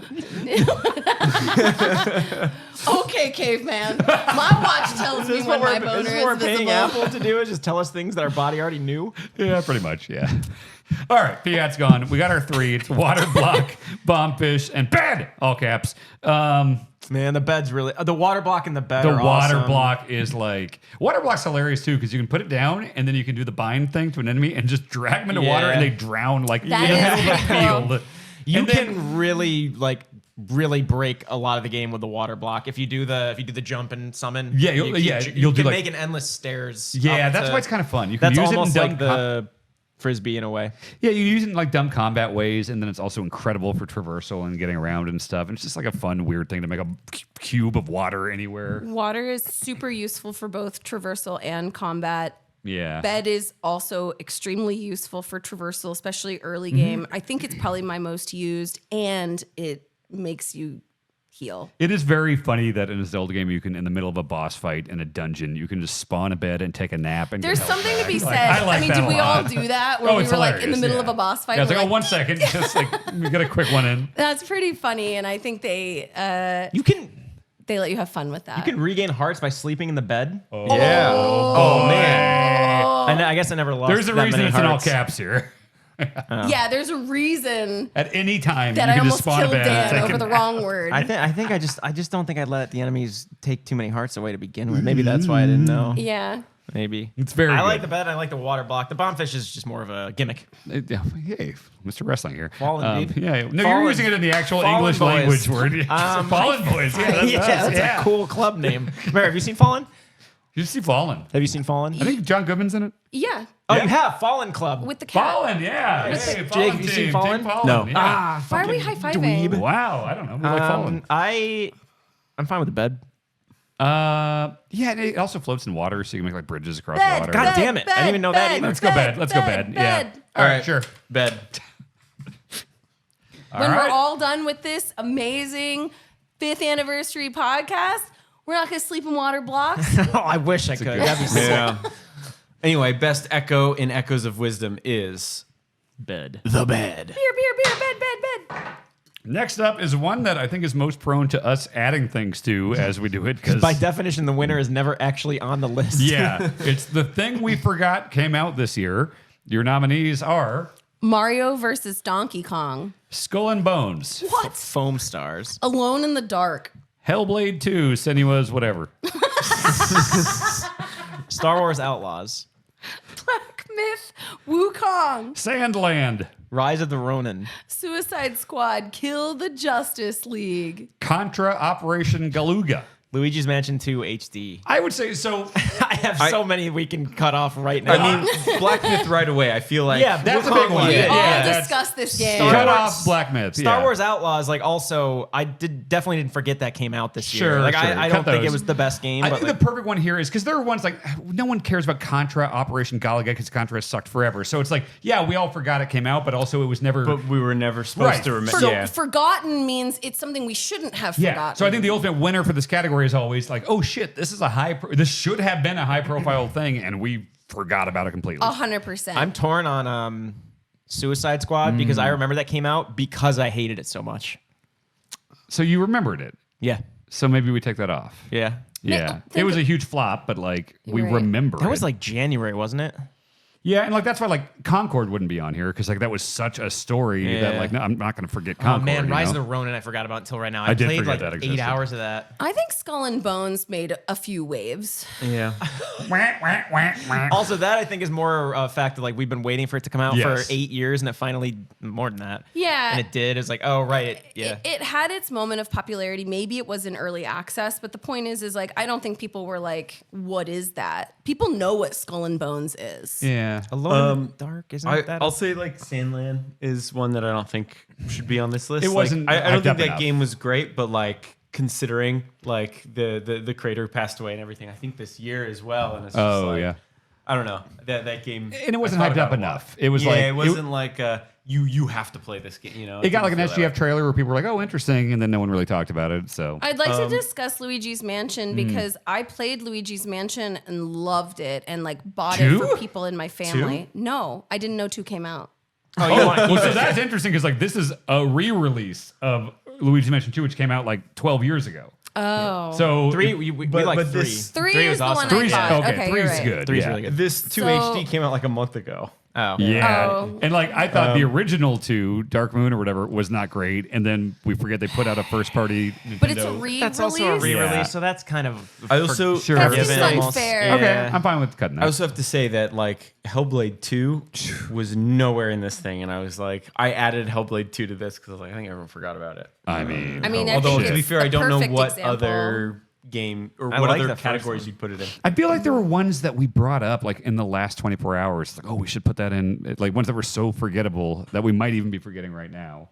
Well, we It's are. I'm just sure too we are. forgettable. Yeah. I'm sure if we looked at chat right now, we'd see like 80. It'd be like, so that's Should- kind should of I check or do you Mm. Concord. No, No, because was that's the too news much of a story. That yeah. was like a Yeah. big thing. Yeah. Everybody knew Wait, Concord okay, wait. came Alone out. in the Dark, wasn't that already a game back in the day? But been a bunch of games. Yeah, it was. I mean, it was predated Resident Evil as far as Right. survival So horror. why? What? There's what, a new one, What's it? Is it just? What's it called? Alone in the Dark. Was it a No, it's a new game, is my understanding. But But was like, like a reimagining of it? no, like there are lots of Alone in the Darks. I but, know. like, That's this what I'm is a saying. new Why one. is this just called Alone in the Dark if there's I- already a bunch? I mean, there was a Sonic the Hedgehog, and there's already been Sonic That's what the I'm saying. Hedgehog. Is it like a reimagining almost? No, it's a new game. We agreed to cut Luigi's Mansion, right? Yeah, yeah. Yes. I don't know that I would have cared about Alone in the Dark even if I did remember it. So I can't say I like forgot it came out because it never would have been on my radar anyway. I guess. I mean, it is like a known That's what I'm saying. Like franchise that in feels games more history, like there's you just know? been so many. Yeah, and I think it's just been a very bungled Yeah. IP and franchise, and this is just another one of Yeah. those. Like, well, people still don't care, you know. So, I mean, maybe we cut it. I'd like, what is the? This isn't a cut. I played the only game on here on this whole list that we have not cut yet that I actually played a substantial amount of was Rise of the Ronin, and I forgot until I saw it right now that I had played like Yeah. 6 hours of it. That's a good. That's I played not a good amount. That's good for this category. It was Yeah. it was It's just good, such a not good for game, good Right. for this category. Yeah, it right. was should such stay. a like banal blend of Ghost of Tsushima without any of the character like what do you want to call it? Neo, but with no like none of the intricacies to the combat. The world was boring. Yeah, honestly, one of the most memorable things for me about that game was how kind of ugly it looked. It was not good looking. It did not look. I remember what I did. Holy shit. I got to the glider that you get to trip, and I was like, okay, this is fine, but it doesn't feel anywhere near as good as Zelda. Yeah. It just felt like a weird, murky blend of so many different games, but it wasn't doing any of those mechanics as good as the game it was pulling from. Can we I think we discuss keep Mario that. versus Donkey Kong? I was just gonna say. I mean, Nobody's fought for it's that. a bit different than Luigi's Mansion in that Luigi's Mansion was just an HD kind of re-release, whereas Mario vs Donkey Kong is more of an actual remake of an older game. But like the older game was not great. But the And- bigger Nintendo miss in this year, in my opinion, was like Princess Peach, whatever. It's I like forgot about that. nobody gave a shit about No, that that's- either. it's on a few that's on- categories. Down lower. I think that would be more of a contender here than Mario vs Donkey Kong, with I that agree. just being a remake. Yeah, Princess saying by Peach- definition, though, we did put Princess Peach farther down I this do remember list. it came out because like it was like, oh wow, they're actually giving Princess Peach a new, like, she is the star of a new Switch game, and then it was just pretty forgettable. But like I didn't actually forget it came out. You know, Okay. like I remember playing that What is game. Foam Stars? That was like the was it Square Enix Yeah, the did a Square Splatoon Enix. basically, but with Oh. foam. Yeah, and it was like it was kind of hyped up at SGF this year or last year, and then it I came out don't in- remember hearing about it at all. That's I the do. thing. I remember hearing a lot about it. Yeah, and yeah, forgot about it. and immediately people stopped talking about it. Well, I think Mario versus Donkey Kong can go. Yeah, I agree. Yeah. All right, and then out of these, I did remember Hellblade 2.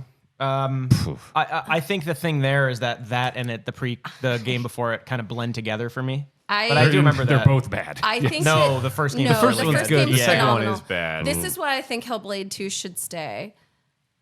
Hellblade 1 made a lot of waves. It won a lot of awards. It was very hyped, and they released their launch trailer at the Game Awards last December.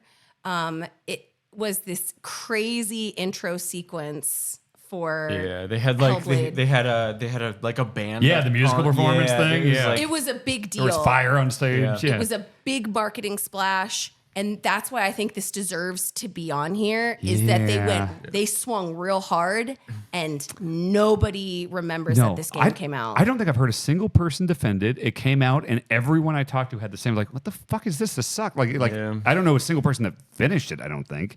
Like no one talks positively about it. I like and the no first, one I thinks like the about first it game a anymore. whole bunch. Yeah, I do. Yeah, I like the first game a lot. I didn't have to defend the first game. The first game was critically acclaimed and just like beautiful. And the second one, I forgot, came out this year because nobody talked about it. So like, I think that deserves a spot. I do too. I would cut Alone in the Dark again, just because like there's been so many that I don't think that's a result of it. I mean, it's probably a result of it being forgettable in its own right, but it's also, that's more like if like, no offense, I'm not. I don't not li- trying I to, don't no, like no, the no, I'm not series. trying to attack Yeah. you now, but like anytime a Mario Party comes out, it's not because That's an event. I wouldn't have fun playing it, and like it's just because there's another one. There's a lot of those. Sure. Yeah. And it's been a very long time since Alone in the Dark has been like a relevant thing. Yeah. They've just kept fucking it up. And this is another one of those. So sure. Yeah. Okay. So we're down to Foam Stars, Hellblade 2, and Rise of the Ronin. I think I would say your winner's either going to be Hellblade or Rise of the Ronin here. Yeah. God, I know that's not the category, but like everything about Rise of the Ronin was just so forgettable. Like, again, that's not. The more I think about it, the more I'm like, it was just a bad game. It wasn't even forgettable. But again, I did forget about it until now. It just lacks so Yeah. much personality. And We have, and you've It's said that or this too, Hellblade. we have a category more for like, if it like missed the mark. This is Yeah, like that's probably that you like- forgot. It's Sometimes not games poop are as so Rise of- bad. Sometimes games are so bad we talk about them, and that Yeah. isn't what this is. This is a game that you genuinely forgot. it's but like honestly, I think it'd be more in line for like it's not poop. But it's not category. poop. Like when I think of the perfect, it's not poop game. It's God of War Ragnarok, where it's like, yeah, we're all like, yeah, it's good. And but it- it's And, not and we poop. talked about No, it. didn't it not Right. win because we're like it's kind of poop? Oh, it might have been too poop. I think it was too poop. It might have been too poop. Well, all said, That's I don't funny. think Rise of the Ronin, from what I've heard, is good enough to be it's not poop. Yeah, I agree with that. I don't think so either. Yeah. So I think Rise of the Ronin, from what you're saying, Just forgettable. sounds like it's a forgettable game. Yeah. Who made this? I don't. It was is Team Ninja. right? They did the Neo Oh, games. Yeah. ooh, that hurts even That's why I was worse. Jeez. comparing it to Neo. Okay. right, that's- yeah, that's have the that. one. Yeah. Is it Rise of the Ronin? Yes. We in agreement? Yes. Okay. Yes. All right. Fire Escape's Things We Forgot came out this year's winner is Rise of the Ronin. Yeah. It's gonna be funny. All the games we start remembering for the rest of Yes. the show. Oh like, shit! I fuck. should have won. Yeah. I gotta use the bathroom. Okay. Next up is Best Balatro Joker. Your nominees are Madness, the one that eats the other Jokers to gain a 0.5 multiplier. Blueprint, the one that copies the Joker to the right. Smeared Joker, the one that makes all the spades and clubs and the hearts and diamonds be the same suit. Pareidolia, the one that makes all the cards count as face cards. Space Joker, the one that makes you have a 1 in 4 chance of upgrading the played hand. Shortcut, straights can be made with gaps. Burnt Joker upgrades the level of first discarded hand per round. And DNA. If first hand has only one card, add permanently copy to deck. That one's so crazy. these are Some all. of these are psychotic, and Yeah. I think we kind of have to like discuss what best means, because some of these I used a lot, but that doesn't mean what is best. Does best mean like you utilize the Joker the most, or is it like this Joker is fucking bonkers Yeah. and breaks the game in insane ways? I would say it's the one that you would be most excited for if you looked in a pack or you got to the shop and you're like, fuck, yes. Like the one you'd be most Yeah. excited about getting. If you opened a pack of 5 Jokers, and these, which ones wouldn't be in that top 5? Wait, what? If you were to open a pack of 5 Jokers and you're like, shit, like I got all these, you would probably not pick. You can't pick all of them, so you'd have to drop some of them. Which one would you pick? Yeah. Okay. I think Blueprint is incredible. The one that like whatever Joker is to the right of it is copying, and that's one you can actually move around too. So it's like, oh, for right now I want this, and then like, oh, but You can break the game in crazy ways with that one. So I think Blueprint should stay. And I think DNA should stay. It is like so nuts that you can build the deck of your dreams with that card. especially if you have something where it's like, oh, for every king you get a big bonus. It's like, all right, well, I'm going to have fucking 12 kings in my deck. You know, like it's awesome that you can do that. God, I love Space Joker. If you get a Space Joker early in a run, and it's like, hell yeah, I'm gonna a 25% chance I can upgrade any hand I play every time, and then you can get the probability thing too, where it's like, oh, now I got a fucking 50% chance. You're just upgrading all. That's so important for like a winning run. I think that's one of the weaker ones on Ooh, here. I love Space Joker. I just think it's like it's random. It's not helping me build a better hand or deck, or like it's chance. I think maybe it's not building the deck, but it's like really helping you level your points you're getting for stuff, your chips. Definitely, but it's random, and which means I can't count on it. But it happens enough if you get it early. But I don't want it later game.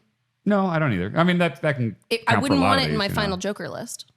Okay. It's not. I can't depend on it. Okay. But I mean, I think if you're saying that, like the burnt Joker, the one that upgrades the level of the first discarded hand per round, you don't necessarily want that late in the run. No, but it builds what becomes my final deck, whereas yours just gets you through the next ground. It's not like actually growing you as a player. They're both It's just a survival mechanism. They're both doing the same thing. They're both upgrading a played hand. You know, like one of them. I would also argue think just because something's only useful early on doesn't mean it's not useful. Yeah, Like that, yeah. Those are some crucial. But I'm not saying things aren't useful. I'm saying what's best. And so all of these Jokers that are nominated are all fucking good. Yeah. So when we're talking about what's best, and I would agree, maybe like Burnt is also not great. But what I'm saying is when you have a Joker that fundamentally makes your hand and essentially like you build your deck around Sure, that Joker, sure. that is a fucking solid Joker. Whereas some are more like, yes, this will make me really strong early on. I'm so glad I got it. And then you'll probably replace it with a really dope Joker later. Sure, I see what you're saying. Because like if you get the smeared Joker, the one that makes the hearts and diamonds the same, and vice versa, It's a game changer. If you get that early on, it's like, well, it's a flush run. You know, Yeah, like, it's I'm building changing around my this. strategy because Yep. this Joker is so powerful. Same thing with the Space Joker. I have when I get the Space Joker, if I get it early enough, I'm like, cool, my entire game is now altered because this Joker will get me to win the game. Which are you arguing for it now? Like the Space Joker? Because you're arguing against it before. You meant smeared, I think. Smeared Joker. The one that, oh my God, were I'm saying it was an random. idiot. The straights, shortcut. Oh, shortcut. I'm fine with that. Shortcut. Wait, so are you saying, you like the straight? The straight one is like Shortcut another was one that where was it's like my now I nomination. alter my. I see. Yes. Sorry, I alter my deck completely because I got shortcut. That makes sense. And Okay. now I'm going to win the game because I got shortcut. I'm also with you, Mary, in the sense I tend to personally shy Sorry. away from the ones that are like probability. Well, the whole game is Should drink probability water. based, but like I don't like the ones that like you have a 25% chance for this to happen. I try to make things as definite as possible. Yeah, I agree. I wish real gambling you could do that. That make it like definite you're going to win. Imagine like They being should at the that'd be such a popular at the World casino. Series, putting shortcut down That'd be such a big. Oh, man. I'd go to that casino with your bracelet and your sunglasses. These are all fucking good. Do we like Madness? I personally do. If I get it early, where it's like, all right, I'm sacrificing every other fucking Joker to this, and I'm gonna like, it's gonna eat all of them. The Joker itself gets another half so like, point multiplier. let's say you get Madness as your first one. Every other Joker you get at the start of the next round, it's gonna eat it and give that 0.5 multiplier. So it's like if you get it early on, it's like this fucking thing's getting a times 7, times 8, times 10 multiplier. It gets pretty awesome. Yeah. At the downside of like it's the only Joker you're gonna have for the game. You know? Yeah, I would also say like Blueprint's pretty cool. Yeah. But I would also say that is more, that always bows down to whatever you're trying to copy, because you're trying to copy your, like if I had Blueprint lined up next to, I would get excited to have Blueprint because then I could have another Madness or whatever you want to say. But that's what's so cool about it is that you can take one that's already kind of overpowered, and it's like, what if I had fucking two of those? Yeah. Like, and that's the beauty of Balatro is breaking it, you know? Well, It's like, each one of these breaks the game. But this is the thing. Balatro has a lot of great Jokers, and this is the best of what we think the Jokers are. So we're actually not arguing whether or not these are really good Jokers. Yeah, they all are. So that argument is mute. I actually think we have 8.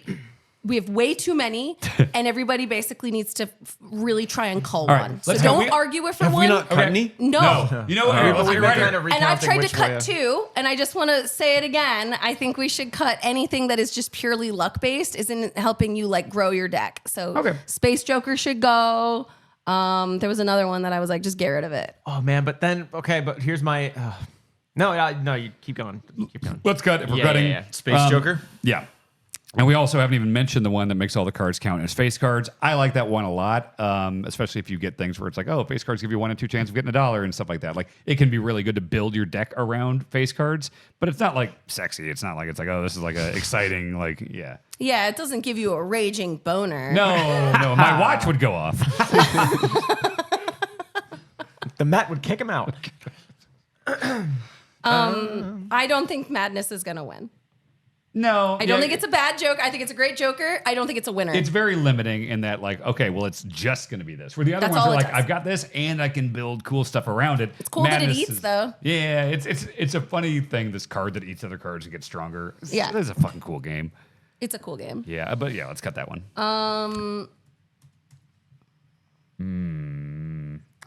Smear Joker, I think, is really cool, but it is pretty much just like, okay, I can make flushes. You know, I would almost put Smear Joker and Shortcut in the same boat, where it's like they will both dictate, like, it's a flush deck or it's a straight deck, but it's like, all right, it makes it a little bit easier. They're also, I'm the one who put Shortcut. I love Shortcut. However, when I really step back and look at it, Shortcut, I think, has fucked me over the most because I build my deck too singularly around this hand, and then one of the bosses, the turns. The antes? One of the antes will be like, you can't replicate a kind of a hand. And I was sometimes like, you can fuck. just get fucked on a Joker or on a boss. That's what I'm saying. How much do we want to take that into account? Because I would actually say these can lead you into some really bad habits. Like Shortcut. I was like, oh, I can do straights really easily, and that's great for a while, but then I'm not as versatile as I need to be. Yep. I would say let's cut the straights and the flush one. I would cut the face card one. Oh, yeah, I thought we were because cutting that. like you aren't gonna win because of that card. No, it it's helps not early a winner. on. Yeah, I would say cut the face card one, cut the straights, cut the flush.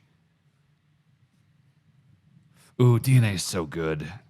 I think like, DNA is the winner. You just make a permanent copy. Permanent copies are a game changer if you can do them properly. It's like In such conjunction. it's a fucking cool Joker. Yeah. That's my favorite ones are the ones that like don't just help you get more points. It's the ones that like fundamentally changes what you can do with your deck, you know? That's also, I think the best Jokers, to Mary's point, are about building a good deck rather than allowing you to do one kind of hand really easily. Yeah, I would say, we're down to 3 now. So it's Blueprint, the one that copies, Burnt, the one that upgrades the level of the first discarded hand, and DNA, the permanent copy gets added if the first one has only 1 card. I feel like DNA it gives you so much control over what you want your deck to look like. And I think that's so cool. If first hand has only 1 card at the end of the hand before you... No, I think live, it's like, okay, so I play a King of Spades, and then it gives you the point for the high card or whatever, and it's like, here's another King of Spades, and it's in your hand right now. You know, it's like, so you're doing the first hand played has only 1. Okay, not the first dealt hand. You make a sacrifice by playing 1 card, which will hurt your points or your ability to secure money. Because then you can just make 4 of a kinds really easily. But then you just duplicate a card. Yeah, and then if you do that in conjunction with something that gives you like an extra hand, it's like, oh, well, that just nullifies the downside of it, and now I'm just like copying cards that I want. That one's fucking cool. DNA is great. Yeah. I would say is that the winner? Is that our winner? Yeah. All right. Hell yeah. Firescape's best Balatro Joker of 2024 is DNA. Good one. Good one. All right. All right. This next one, we wound up kind of putting a couple together. We had Best Play with Buds and Best Fight Your Friends. And they're both kind of like... There was co-op and there was competitive. Yeah. And then we ended up merging them because ultimately, if you're enjoying playing a game with friends, that just counts. So this is very fat because of this. Yeah, so it's basically just Best Multiplayer. But it's Best Play with Buds. Your nominees are... Lethal Company. Helldivers 2. Echo Point Nova. Core Keeper. Content Warning. Outlast Trials. Call of Duty Black Ops 6. Jackbox Survey Scramble. Children of the Sun. Mario Party Jamboree. Astrobot Speedruns. And let's get this out of the way right away. We started having a fight downstairs. Yeah. And I said, let's save it. I want to hear this. You were saying Astrobot and Children of the Sun. Shouldn't count because they're not actually co-op. It's just speed runs and then you're fighting other people because you're trying to beat their score. But it's not co-op and it's not competitive. It's leaderboards. You're playing, it's leaderboards, and I don't think that counts. I'm of 2 minds about it because one of them I totally agree with you because you're not sitting down on the couch. I mean, you could do pass the controller or whatever, but that's still not technically, multiplayer mode. That said, I think of things like Astrobot and how fun, like this happened with Neon White too a few years ago, where it's like, me and Grub, Minotti, and Kayla, and a bunch of people, like, it does feel like it's a social multiplayer thing because we're like, oh, fuck, Grub beat my time. All right, I'm going to do this. I'm going to spend 3 hours doing this, and then I'm going to, post a picture to him. Now he's got it, like, balls in his court. So it does feel like it is a social thing involving my friends, but at the end of the day, it is just leaderboards, which is not a new thing, and it is not inherently multiplayer. So I'd be curious to hear your thoughts on that. I could honestly go either way. On one hand, I think it's pretty cool that the speed runs can be conducive to this social experience. However, at that point, I would almost then you could put Animal Well on here because you're texting people about different puzzles and it's like the vehicle for this. Sure. I think it's really cool, and I don't want to limit us too much, but again, I think it's more a vehicle for this social experience than it is an actual thing you're playing actively at the same time with someone else, which... Would you consider it akin to me and a bunch of friends are trying to get a speed run on this single player game and we're challenged? I mean, it's basically the same thing. It's the leaderboard thing. All right. I'll concede that. So that would mean Astrobot and Children of the Sun are down, which Children of the Sun also does that. It's really cool. And I did compare I compared it a lot to my buds, but I don't think it's for this category. All right. That's fair. That's out. All right. Okay. I'd say we keep one for now. Lethal Company or Content Warning, because they're both that same type of wacky, we got 4 of us. Totally. I think if it's between the 2 of them, it's got to be Lethal Company. Right? I agree. Content Warning is a fun angle on it, where it's we're making silly clips and we're uploading it for likes and going viral. I like the angle on it, but I do think Lethal Company is a more fun experience. It's gone. Cool. I think Outlast Trials is not going to make it. Nah. So let's just cut it now. All right. And I'd like to hear Dan argue for Mario Party Jamboree. Or against. It's Mario Party. You didn't like it.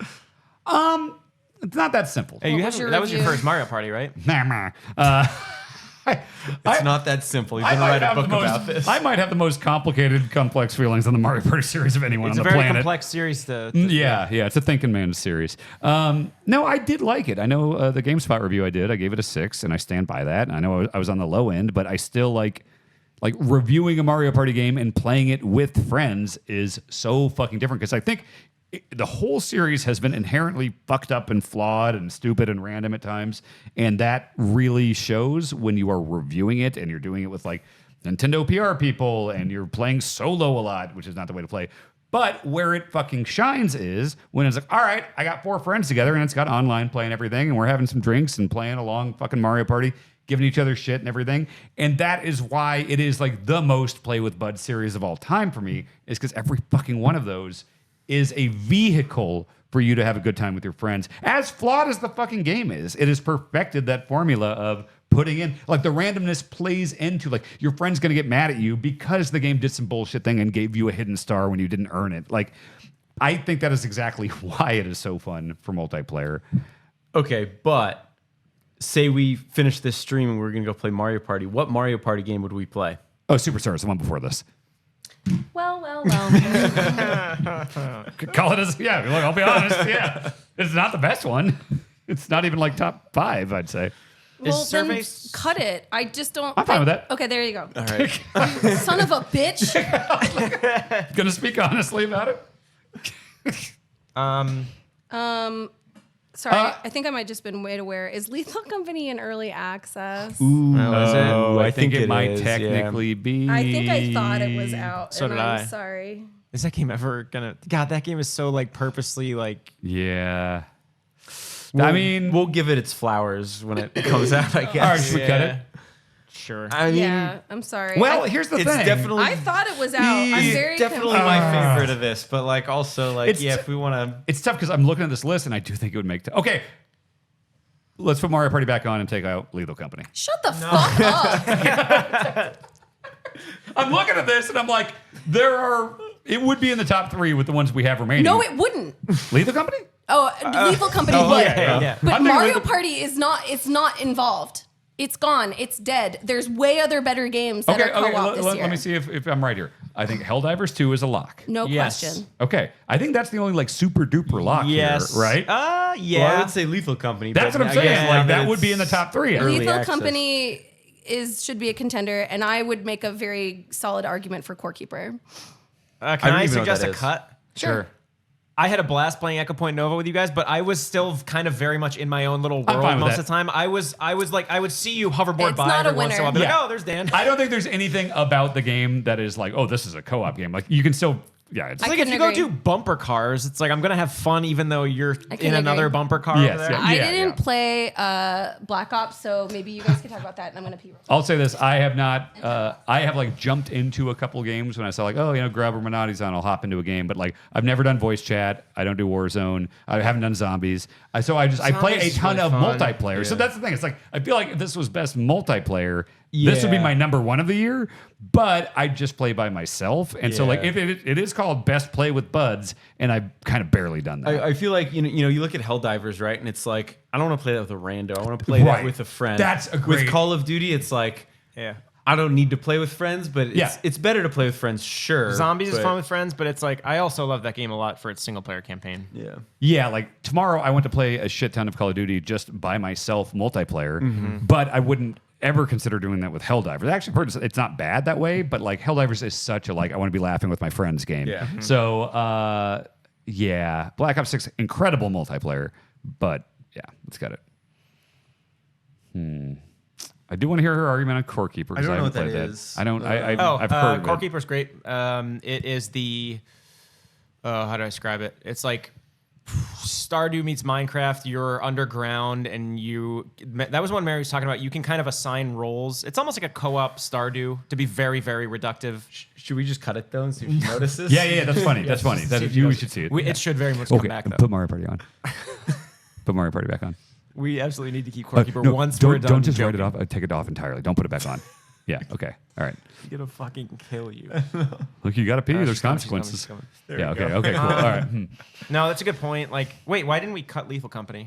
We haven't quite We haven't decided decided on yet. that because it's like it is such a We slam have to be dunk for this. consistent, though. Not really. Who Okay, gives a what shit? about Jackbox Survey Scramble? Like, why? So I was surprised that like I had not heard anyone talk about this. So when I was downloading stuff for Extra Life, I was like, oh, what's this new Jackbox thing? I haven't heard anyone talk about. It came out a couple months ago, and it's fucking good. Family Feud, but it's Jackbox. So it's like, you know, what's the what would be the best superpower or something? And you type in your thing, and sometimes it's a list of like 500, and so you see like, oh, how high you get on it, but also it might flip it and be like, all right, what do you think the least wanted superpowers were that people put on? And so there are other modes and stuff like that, but it's just a cool, like, it's Family Feud Jackbox, which is such a simple, that's an elevator pitch, like, oh, I can exactly see what that is, and it is very, very fun.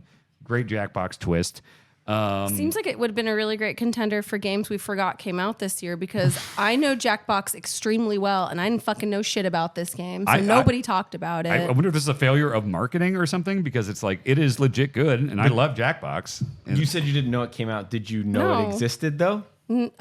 I think 'Cause how there's could a you? new Jackbox every year. And for Twitch, we like consistently rely on Jackbox as like Okay. this really easy way to have like 4 streamers play at like an event or at like TwitchCon. Like this is a game I'm very familiar with. The fact that like it wasn't brought up is like, what the fuck did they do wrong? Also, it could have also been a contender for worst name.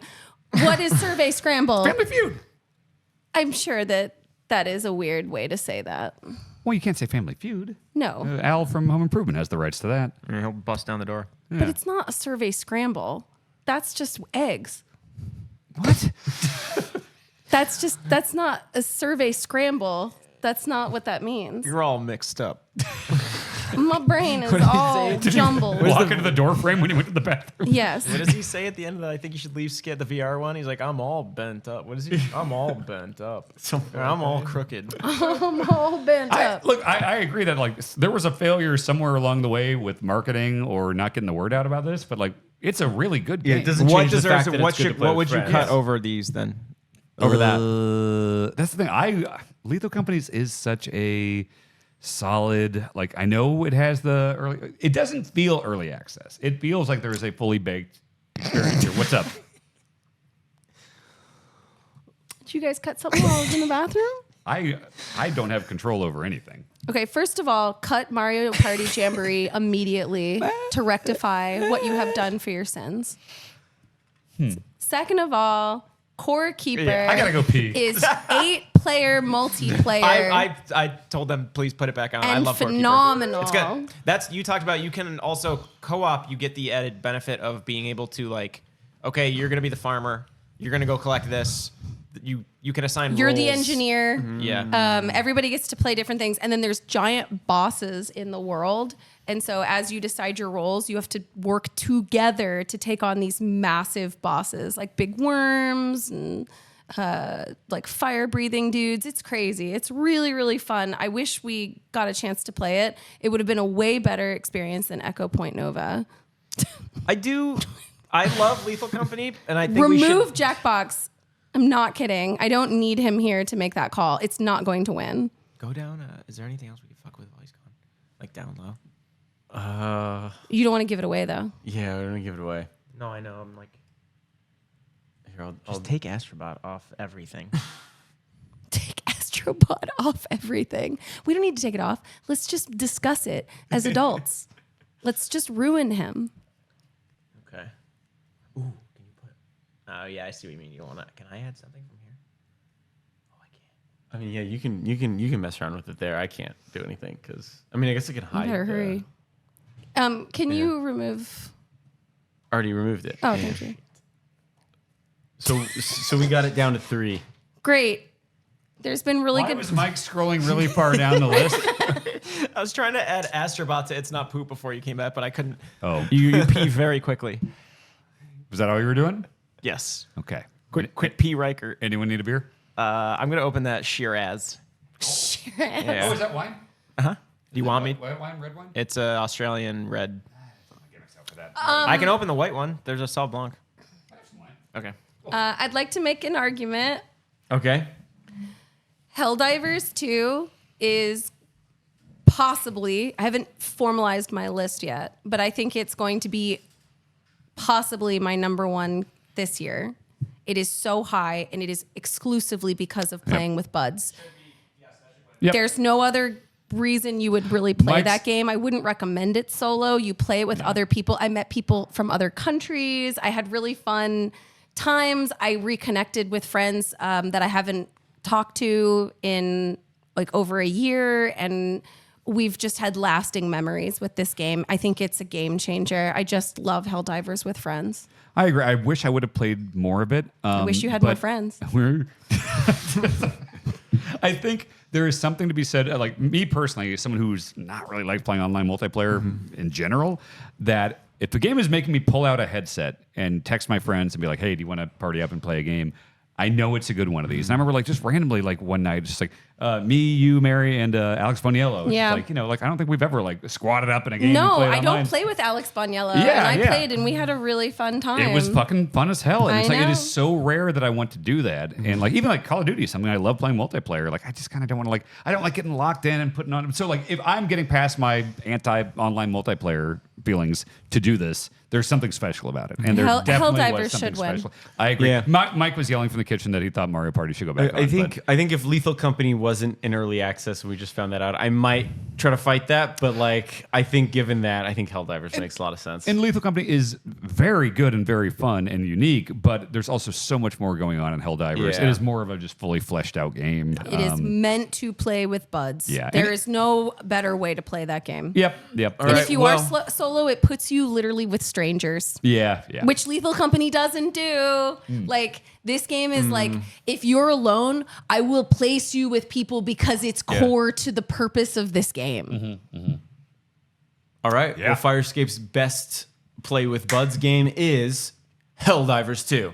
That is hell yeah.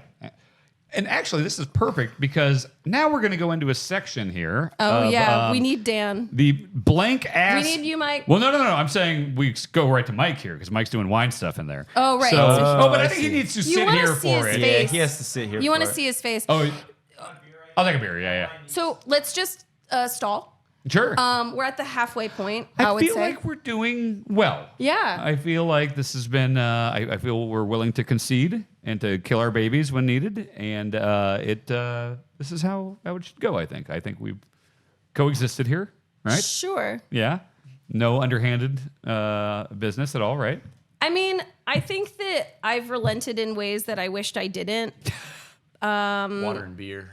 But I think it will come back to benefit me long term. And I think ultimately, like, I usually get what I want. So, Do you have an ultimate goal? yeah, I do. It's for certain games to get in top 10. Okay. That's noble. Yes. Thank you. Yeah, can I have some of that Shiraz? Yes. And the white right now is like it needs to blow. It needs to open up. The white wine has to open up a bit, folks. You heard it here first. All Yeah, right. we gotta- So we it's gotta- on Wine Watch 2024. Here we go. The tannins are active. Can we put a timer on the stream for the Shiraz to open up? Oh, the Sol Blanc. The needs timer's going to be open Mike up. Mahardy's face. Yeah, he'll Can your watch let you know when it's time? probably, yeah, I'll get an app. All right, so let's explain what this is before we go into the next four categories here. So this is something we started last year. It We're on is that the cam, by the way. Are you wait? Sorry, can. is it on the? Can you remove it from the screen? It is. It's gone. Okay. Yeah. People may have seen it briefly, but but it's gone. This is the blank ass game of the year, in which the blank is one of her names. So for Dan ass game of the year, for instance, you all will be nominating a bunch of games that you think are the most like what a Dan game this Yeah. one is, and I don't get to. This is I You don't get legit to don't speak. get to talk at all. No. So you will decide what the most Dan ass game of the year is, and then we will go around the horn. And you didn't just see some great physical comedy, folks. Mike Mahardy just had 2 wine glasses in the kitchen, and he held them up to his nipples like they were like a Madonna bra. And then It he was a let good go, time. and they actually stayed because they were sucked onto his Yeah, it's a good party trick he's got. Yeah. Oh, look at him go. lips. So some things to keep in mind before we go over these categories. Some of them may be meant to demean or troll. What? In the sense that like you don't get to say, so we can just be like, lol, this is your game. Sometimes we just get creative with it because ultimately what we're doing is we're saying like, if these games exist, if they're out there, they would define you. And that is funny. They're meant to be silly, and we love them. And we do this every year. And I think it's one of my favorite things that we do. And without further ado, let's get into the most Dan-ass game of the year. Your nominees. I'm just covered completely. Your by the games. Your nominees for Dan-ass Game of the Year are 1000 X Resist. Go ahead, Mike. Can it be smaller at all? The actual window? No. Because I can't. Okay, that's fine. Metaphor Refantasio. Unicorn Overload. Button Presser 9000. Reading is for nerds. Alarmo. Candy Cruncher. Uncrustables Rancher. Burger, no pickles, no lettuce, no tomatoes, no onion, no sauce time. Honey, I hate this game, colon, my ADHD kicked in, colon, what was I just talking about? This is, well, these are all No really talking, no laughing. Dan-ass games. Let's get,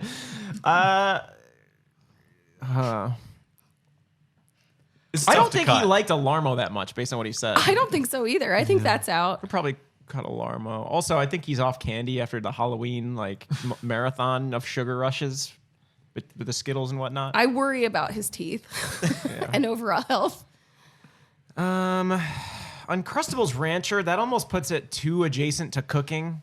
Like Which he can't. Being in charge of getting his own food is always seems to be a problem for him. What is an Uncrustables Rancher? It's just someone who grows or cares for Uncrustables. Okay, so it's not someone who puts ranch dressing on it. No, I could see Dan putting ranch on an Uncrustable. Yeah, he asked for ranch at lunch today, and they brought him mayonnaise, and he looked at me for help, and I flagged down the waitress and was like, "Can I get ranch, Well, hold on. please?" We are missing something important here. Yeah.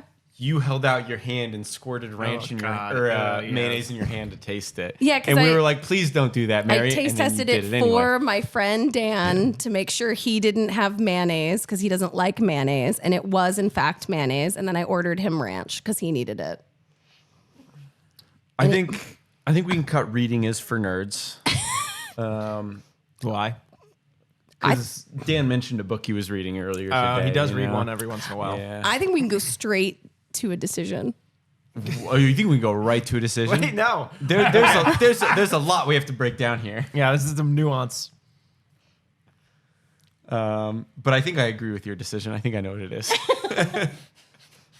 I think it should Candy be. Cruncher we can get rid of. yeah. That doesn't encompass. I think it should be the one that he put the most time into, and that would be Metaphor Refantasio. it did. Yeah, he did play quite a lot of it, didn't he? 12 whole minutes. It's between that Button Presser 9000. An ADHD. Yeah. I mean, let's not sleep on Honey. I hate this game. My ADHD kicked in. What was Yeah. I just talking about? Are we gonna go with the game he hates, or just straight up neurodivergence?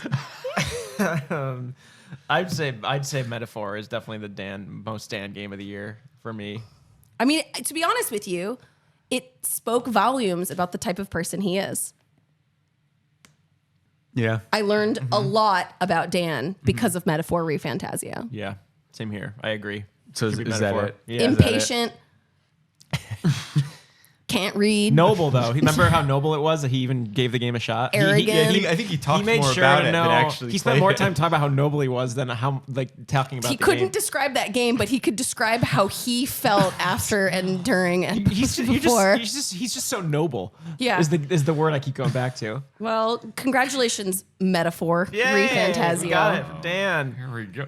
I gotta say though, there's never been a more efficient joke about me than "Honey, I hate this game." My ADHD kicked in. What was I just talking about? Holy shit! just so the That audience is the knows. sniper shot. Yeah, just so the audience knows, we all did this together earlier today. So none of these are crazy surprises. Gavel? Very good. Oh, yeah. Sorry. Dan asked game of the year is Metaphor Refantasio. Amazing. Mary asked game of the year. We can see Mike for this, too. Oh yeah. Okay. So, Your merry ass game of the year. The nominees are Blanket Fort, Some indie shit. It's offensive. Iguana with a learning disability, Puppy Mailman. Hollow Knight Silk Song, Soft texture snuggling simulator. Letters from Portland, Vampire Therapist. Nap Nap Starlight. Suicide Squad Kill the Justice League. All right, she didn't like Silk Song. Cut that. Yeah, she hates Silk Song. Yeah. Okay. She really- loves some indie shit. Yeah, she really does talk a lot about Portland. I recall her saying Letters from Portland didn't get to the essence of the city well enough. Right. She had some It opinions was about too that. mainstream. Yeah, That's a bummer. yeah. They talked about Whole Foods in it. There's not Oh, enough yeah. boats. Well, also That's Whole right. Foods, is corporate. Yeah, it's hard over. to- Vampire Therapist is the only actual. There's a few that are actual games here. Vampire Therapist actually sounds kind of sick, but I don't think she's played it much. She thought Blanket Fort was too violent. Yeah.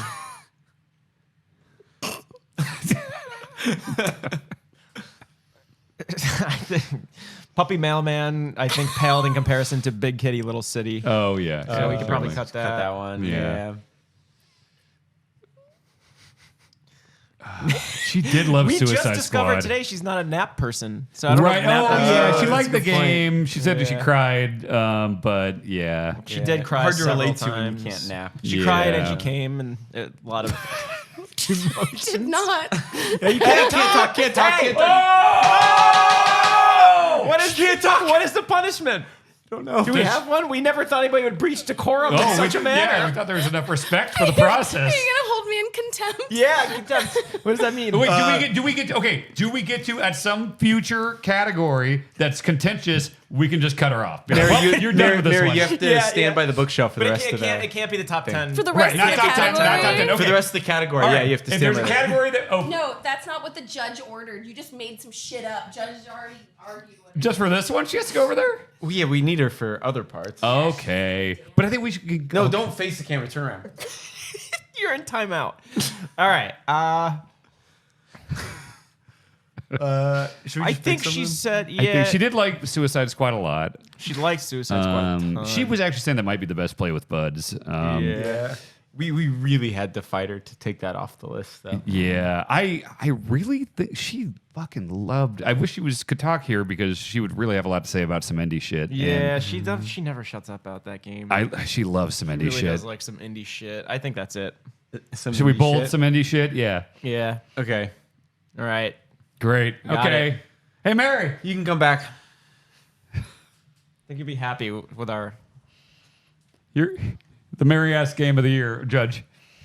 Mary Ass Game of the Year is some indie shit. Iguana with a learning disability was robbed.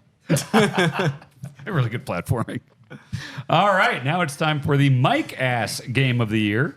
Your nominees are Stellar Blade. Lorelei and the Laser Eyes, Valiant Farts Coming Home. Yellow Taxi Goes Vroom, Demon Guard Tactics Tales of Wisteria Volume 2. Tiles of Wisteria Who Volume. gives a fuck? Princess Peach Showtime. The Elder Holes 5. Wait. Miram. No, that's not it. My Rim. Yeah, there you go. For the rants, the Elder Holes 5, My Rim.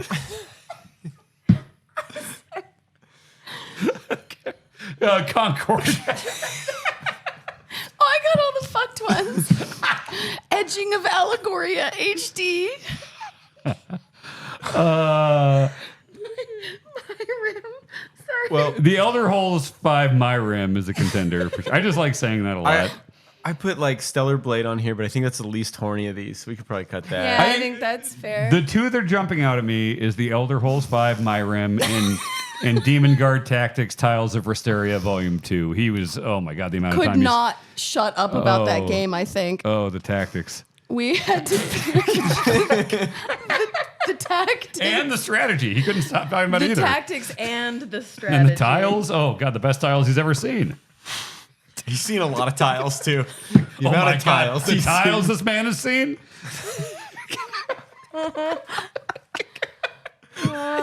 He does love edging. That should be. I think that's talks about top it a three. lot. That's a top three. He talks about edging a lot. Oh, but Myrim, he loves Myrim. I agree, but I think ultimately we have to remember that this is about Mike as a whole person, and he just really is. He just always talks about tactics, and I think we have to like really respect the fact that Demon Guard Tactics is a classic Mike game. Are we underselling Valiant Farts coming home? No, it's an honor to be nominated, and he valiantly farts every day. At the beginning during our mic check. Oh my God. Yeah, mic check's right. Elder Holes Myrim is very special. It is very special to him. Is it? I guess my vote would go to the Elder Holes 5 Myrim. Elder Holes. Yeah, I mean, I can't argue it. The Elder Holes Myrim. All right. He really got to role play, and then he loved it. Yeah, all right. Yeah. All right, my guess game of the year is the Elder Holes 5 Myrim. I was personally pulling for Edging of Allegoria HD. Yeah, well, you know. Yeah. You thought the up-res was a little lazy. Yeah, they could have done more to get those tiles looking better. It was too short, ultimately. Yeah, you wanted it to go longer. It was a bit All up right. its own ass. Yeah. All right. All right. Next up is the Jake Ass Game of the Year. Your nominees are UFO 50. the National. You're not allowed to do this. We're skipping this category. No! No! Continue. The National, the game. I forgot we did Dragon Age, The Veilguard. Anime bullshit. Tales of Westphalia. Tales of Bliscaria. Tales of Bomdonia. Tales of Ecclesiastica. Tales of Genesis, Dawn of Rapturia. Tales to ya.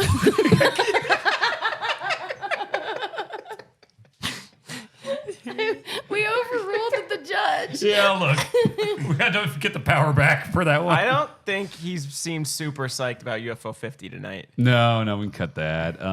There's a lot of Tales games he liked this year. He always he's talking about Tales all the time. Yeah. Bomdonia. I know he thought Bomdonia was really good. I can't believe he just let us overrule He- him. What a I- bitch he of did- a judge. He's not drunk. even gonna He's stop drunk. us. You don't have any power. You can't do anything to stop us. Yeah, look, if he can't talk, all he can do is play his little theme song. Yeah, which isn't even worth anything. He did mention that the National, the game wasn't sad enough. It wasn't depressing enough, is what he said. I'm glad he doesn't have like a super override he could do as a judge where it would, actually override our override. Yeah, that would suck because that would we're gonna suck, keep yeah. going. Yeah, that'd be no good. Tales of Bomdonia. Let's hear it. He likes the book. Yeah. He likes the books more than he Yeah. likes the game. He likes the Yeah. characters in Bomdonia, but he doesn't love the combat. The Tales What of Ecclesiastica is kind of the opposite. He appreciates the loser. combat. He won't shut up about Tales Tuia's the mechanic it introduced where you can fast travel. He didn't like Dragon Age: The Veilguard until they added the. Yeah. Yeah. He did really like when they Double Decker. You all can get fucked.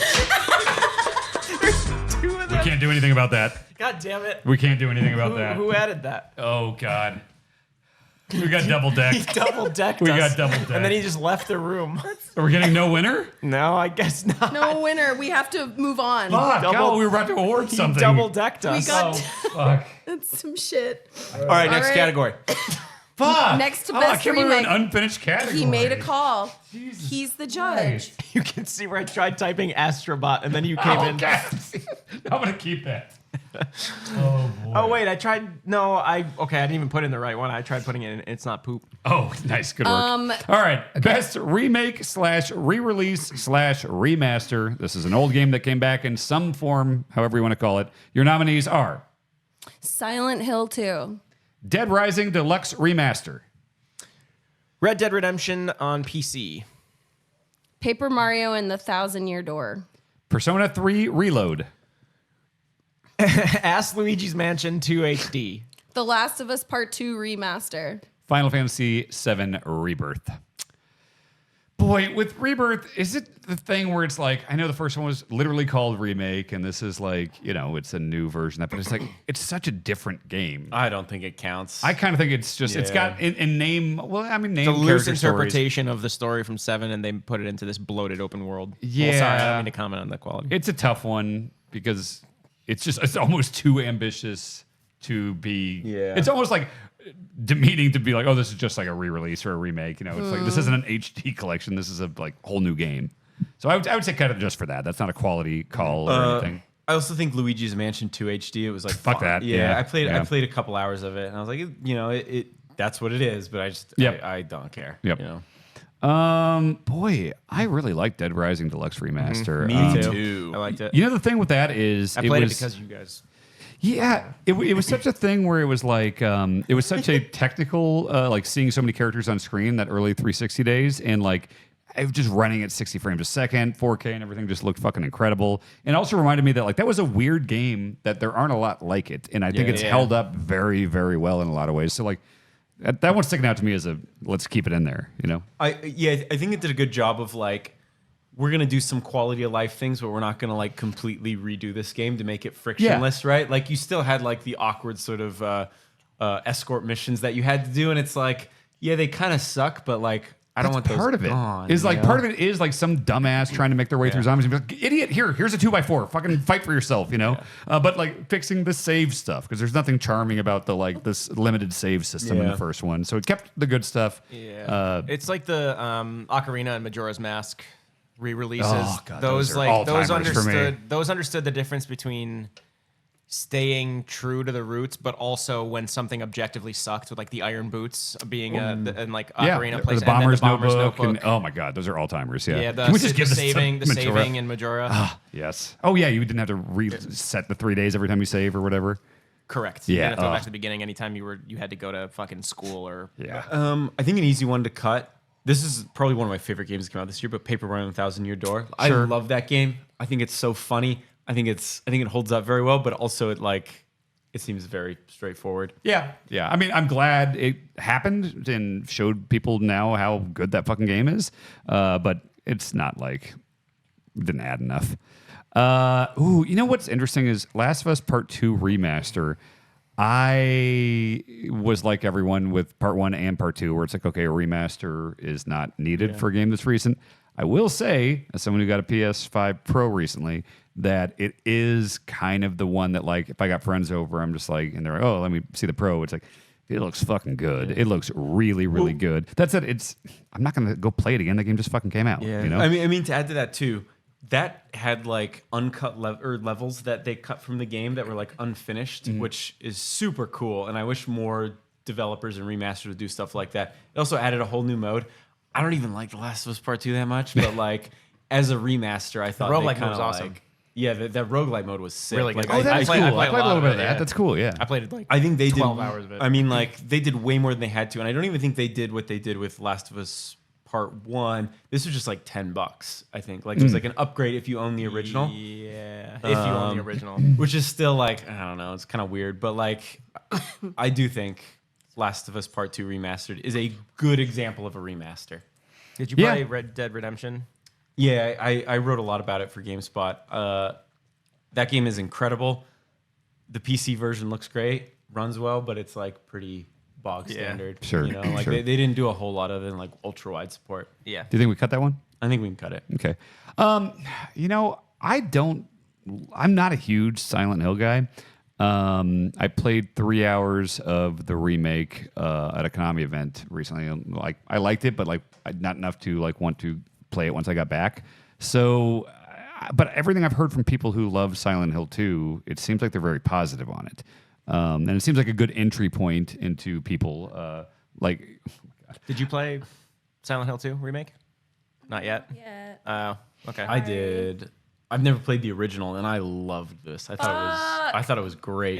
I need to get around to it. Yeah, honestly, that's my personal front runner for this category. I am the biggest Resident Evil head ever. I never really played looks Silent Hill great. games. I barely ever played Silent Hill games. This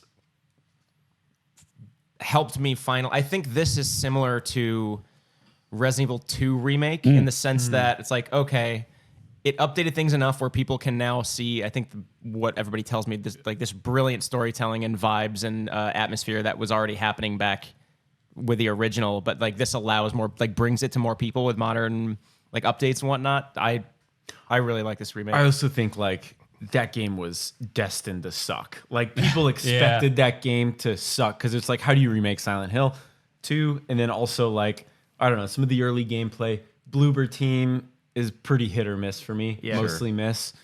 But I think they fucking knocked it out of the park. I think they do the best thing you could do with something like this, where it has satisfied longtime fans of the series, and also, I watch like my sister's been streaming it, and she's never played them before, and she's enjoying it as just a modern new game, and it's like, well, shit, okay, if you pull that off with a remake, what more could you ask? Yeah. Honestly, it's really good. Gizmo, thoughts? Oh, he doesn't like Silent Hill. Okay. I also want to say Persona 3 Reload is a pretty good remake. Like all the stuff they added.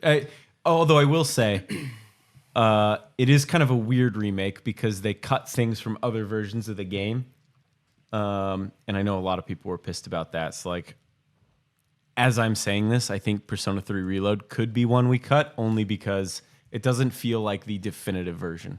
Okay, so you want to cut that? I'd be okay with that. This is sounding like cut Persona, give it to Silent Hill. Yeah. Woo. I feel fine like with that. I feel like I need to do my homework here. I kind of feel like maybe I should try Silent Hill. I would have been the It's best definitely person not to advocate as- for it, and I just didn't get around to it. It's not as drastic of a change as Resident Evil 2 Remake was. I think Resident Evil 2 Remake had like the third-person shooting aspects. I think they really went harder on the just making it slightly more action-oriented. Silent Hill 2, I think, is actually somehow closer to the original than Resident Evil 2 Remake was, but I think in really good way where I think you might be like, oh man, I get why people like these. I will say, Silent Hill 2 Remake is a little too long. They Oh, could yeah? have cut like 3 hours from that game, and I think it would have been better. A lot of walking through apartment buildings. Yeah, a lot of walking through apartment buildings. I also think like some of the lines they kept from the original are just so stupid. But like maybe it's a good way. I know some people really like it, but like I don't know. That's a there tough were one. there were certain dialogue scenes where I was like trying not to laugh. Oh, sure. Okay. Well, we have a winner. Sweet. All right, Fire Escape's best remake, re-release, remaster is Silent Hill 2. Excellent. Let's move on to It's Not Poop, a.k.a. the most okay game of the year. Your nominees are Final Fantasy VII Rebirth, Dragon's Dogma 2, Star Wars Outlaws, Dragon Age: The Veilguard, Mario and Luigi Brothership, The Plucky Squire, Rise of the Ronin, Senua's Saga Hellblade 2. Princess Peach, Showtime. Okay, I think there's some easy ones here. Yeah, Let's get rid of Mario and Luigi. Rise of the Ronin. Okay. Yeah, I no one actually played don't think that Dragon game Age, is good. right? No. No, not yet. Let's get rid of the Plucky Squire. Yep. Yeah, wait, why is Oh, you played. No, why do I we didn't have play Dragon Dragon Age there Age. if we didn't play it? I played some. It's not poop. Is that good? Cut these three. Yeah, I don't. Yeah. So Dragon Age stays? I would also. No. That's I would kind of, also- none of us played those enough. Oh, and Plucky Squire is 2 poop for this. Yeah. So is Rise of the Ronin. And Senua's Saga is 2 poop. Is it? Senua's Saga is definitely Yeah, I 2 think poop. I don't know. Okay. Right? I also really would advocate Dragon's Dogma 2 is far better than I'm Poop. with Mike. I don't It's think way too good. It might be Dragon's too Dogma good should to be be on it's this not list. poop. Yes. Yeah, Are we I sure agree. Final Fantasy belongs on here? That's the thing. Final Fantasy VII Rebirth is like, I did the same thing I did with Remake. I got like 50 hours in. You and then got- you stopped. were- that one I know. episode, you were very I excited loved about it. And I did. And the only reason I fell off is because I heard it got to a point where it was like, okay, it's all going to be nonsense story stuff that even like Final Fantasy fans didn't like. And I stopped because I specifically wanted to have like good memories of it because I did enjoy that game. I thought it was good. That's smart because I played 90 hours of that fucking game and I feel like it wasted 40 of those fucking hours. I have a sounds bone to bad. pick with that game. That doesn't sound like. That sounds like poop. Ooh. Yeah, but we were down to 3 already because we Yeah. just cut I mean, so we much can, so fast. we can resurrect something if we need to. Let's just do which one is the most okay. I mean, I think Final Fantasy makes sense to be in this category. To be fair, like as frustrated as I was with it, I know people enjoyed it. I know like you had a good time with the time you spent, and you stopped at the right time. I feel like mine's a little more personal, where it's like I feel like I just wasted time with that game. Can we Okay. like just have one more conversation though about Outlaws, which I've heard from so many people is like the okayest whatever. Yeah, People I didn't just play it. all agree it's fine, but not great. Anyone play much of it? yeah. You did? I played a couple hours. Is it the right level of poop? No, not poop. Yeah, No, but the right level of not poop. Yeah, for I it. think- The right Yeah. level of not Yeah. poop. All right, I'm gonna defer to Joe. I think it makes sense, and it's not poop because it's not a bad game. It's like well made. It has a lot of like. It's just very. I don't know. I feel like it's not poop. It was like a 7.5. Yeah, It's it like, feels like that. It did Like, the it's job, and then it's like, yeah, like if you're a whatever. Star Wars fan, you'll probably play it and you'll enjoy. Well, actually, no, I don't want to speak for Star Wars fans because who the fuck knows what they want. Mediocrely fine. But like it's like it's a fine game. It's well made, but it's The khakis of game. yeah. No one's gonna be fighting for this for Game of the Year. Sure. You know? I feel like That's Princess the Peach one. Showtime is definitely in this category. I just don't know. Like, I feel like Star Wars Outlaws is a higher profile version of this, which makes me think. I think it defines this category. Yeah, like it feels like the God of War Ragnarok. Like that was such an obvious. Well, no, that was too poop. Well, okay, this sounds like a better one than God of War Ragnarok. I don't know about that, but I mean, I think I'd rather play God of War Ragnarok than Star Wars Outlaws. Oh wow, okay. So, where are we at on this? Like, Princess Peach Showtime is absolutely not poop, but it's not memorable in any way. Outsiders like, oh wow, they tried to give Peach a game finally, since the DS one, and this one's also not great. I mean, it's not, but it's also not bad at all. Like I was just like feeling no emotion playing that game, but I also wasn't like, this sucks. But nobody like really talked about it either. Like No. Star Wars Outlaws was like discussed by a lot of people, and I feel like there was a collective wave of like, it's here, and it's fine. Yeah. And then we're I done didn't with it. hear like mass people angry about it. I didn't hear a lot of praise. I think it Oh, just. lucky you! I heard a lot of people angry about this game. I just think it's okay. yeah. I mean, Star Wars Outlaws, I feel like makes sense for this. To be honest. Yeah, But yeah, that sounds right. Any objections? All right. all right. Well, Fire Escapes. It's not poop. AK most okay game of the year goes to Star Wars Outlaws. All right. Oh yeah, moving through them. God, Total War. What? It's just on everything. I love it. Or it's every year we talk about it. Next next up, best game we played that didn't come out this year. Your nominees are Hollow Knight, Case of the Golden Idol, Diablo 4. Warhammer, Warhammer to Warhammer. Warhammer. The Legend of Zelda Wind Waker HD. The Outfoxies. Yeah. Ooh, big dweeb guy. Layers keep revealing themselves They in the do. Outfoxies. They do. We did not It know keeps you giving. could get on a human cannon and shoot a human at another He shot a one. clown at me and killed me. God, this is the best game ever made. It's really good. Stupid fucking game. We very discussed this good. last year. Stupid at fucking game. It's We really, played it really again good. this year. We played it yesterday. Wait. Oh, I got into the train car with the boxes. Oh, you got it And now. if you throw the boxes at another person, they get like stuck in it like a barrel. Oh, what the fuck? yeah. Oh shit. Oh, Yeah. ooh, I'll that's a show you- I'll contender. show you later. That's a contender. I know we're watching Face Off You later. have to do a dodge roll through you do a dodge roll and then you drop through the floor. Oh god, there's new tech. Okay, Yeah, cool. new All right. tech. Was it this year that I played Hollow Knight? Yeah. It certainly was. Yeah. That game was pretty all good. remember you That played game was yeah. good. I did. I Have you guys played played it? because Have you guys played it? Yeah, you were talking so highly of it, so I had to play. Did you like it? Yeah, I You thought it sold was Jake great. on it. He Played texted me this one year. night. He's like, Dan finally sold me on Hollow Knight. Yeah. People Wow. have So been you trying. so two of us like finally came around to it. Yeah, I always- tried- You couple gotta times. join, Mary. You I gotta always try liked this. it. You guys- I always liked it. Oh, okay. Well, make it four of us. I think Yeah. I'm the old hat in the group that always liked it. Oh, Mary, that's you true, should that's try I am it out. about to become so violent. Do you have a puppy on your lap? the The least only violent thing that puppy keeps me ever. going. Gizmo's a lifesaver. So I say we keep Hollow Knight. Ooh, these are all pretty good.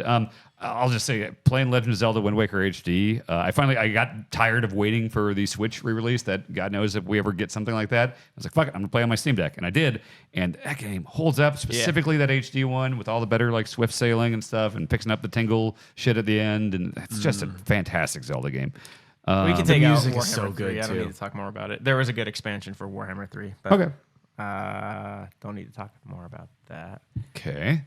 I played Case of the Golden Idol. I came around late to it, and I really, really loved it. What? What does Jeff Grubb do with his recommendations that I don't? Oh, there are so many. You fucking got me on Outer Yeah, Wilds, that's which is true. my game of the year. That's I've true. taken so many. Okay. I've read books because of you. Okay, that's right. Case of the Golden Idol is awesome. Yeah, it's great. Have you talked about this? We talked. Before Grubb? Before Grubb? We had this conversation about how I had talked about it 2 years ago, saying, "Guys, you need to play this game." Before Grubb told me to play it. Like when it was new, and he finally recommended it this year. I don't know if there's evidence of that. Now I'm gonna be violent. surrounding myself with violent people. Yeah. Jeez. Gizmo. Yeah, how does that keep happening? I don't know. It's just, people are tough these days. I don't have a dog on my lap to prevent me from smashing a glass of Shiraz on your head. I would just want to go out on a limb and say, last year I played Diablo 4 and I was like, I don't give a shit about this game. I actively am bouncing off it. I don't think the pacing's done well. I think the loot is inconsequential. I think the difficulty needs realignment in many cases. There's too many spikes. I had a blast with this game so much that it reminded me of like the glory days of Diablo 3 Reaper of Souls when I was playing that with like co-op friends and stuff. This game, the new class A is super fun, the Spiritborn. I absolutely love what they have done with how many different options you get to tweak loot you really like. But you're also he's just licking Mary's boob. No Gizmo. No Gizmo. Gizmo. What are you? Oh, I'm not actually yelling at you, buddy. Gizmo. Oh no. Kayla calls him Rizmo. That's more appropriate than mine. I really like Diablo 4. I think the little quality of life things they've added to the loot system and the actual item, you can tweak characteristics, you can re-roll stuff in a way that is pretty fun once you think you've gotten a hold on your build, and then all of a sudden you're like, oh, that's a really cool bonus. I'm gonna almost like a Joker in Balatro. It's like I'm gonna rearrange things around that, and then all of a sudden my character is gonna be super fun. But also, the storytelling in the expansion is surprisingly good. Like, and it's not that Blizzard's cutscenes and its presentation has historically always been great, but I actively found myself kind of taken aback by how good the writing was with some of the stuff here and how they were progressing the story from the first game. And I didn't care about the campaign story, but here it actually pulled me in. The Spiritborn, the expansion, Vessel of Hatred, I'm fully on board with that game, and I've started several new character classes. I like it a bunch. We all should play it together. So cutting it? This is making me want to play because like the first one came out when I was in the middle of moving, so I never really got to play it. And so now hearing the base game, the base game, I didn't and also play much of it either, it reminds me of their course correction they did with 3. okay. This didn't have an auction house or anything, but like it's also just even on console. I've actually switched to playing on PS5 because my brother is on PlayStation, and it's a really snappy feeling game on PS5. Really? And yeah, it's great. Let me offer this though, because it's the best game we played that didn't come out this year, and the things you're saying about Diablo 4 are unique in this category, as like you are describing a lot of stuff from a DLC, which I feel like everything else which here, came out this year. Sure, yes. Yeah. And so that's almost like a different thing where it's like, And, if we're talking about Zelda, In Case of the Golden Idol, and Hollow Knight, these are older games that we came around to this year just on their own merits. Yeah, honestly, everything I'm loving about Diablo 4 did come out this year, so I realize I'm wasting breath. And also, but no, you're not, because like I really legit, like I don't know what I'm playing next, and like everything you're saying is like I could get into Try a a Diablo right Spiritborn now. class or like the rogue, the druids. We can cut it for this reason, but like But it sounds awesome. people should play it. Yes. Okay, cool. So are we cutting? Cut Diablo 4 with the asterisk that like, oh, but also this sounds awesome. I'm not doing that.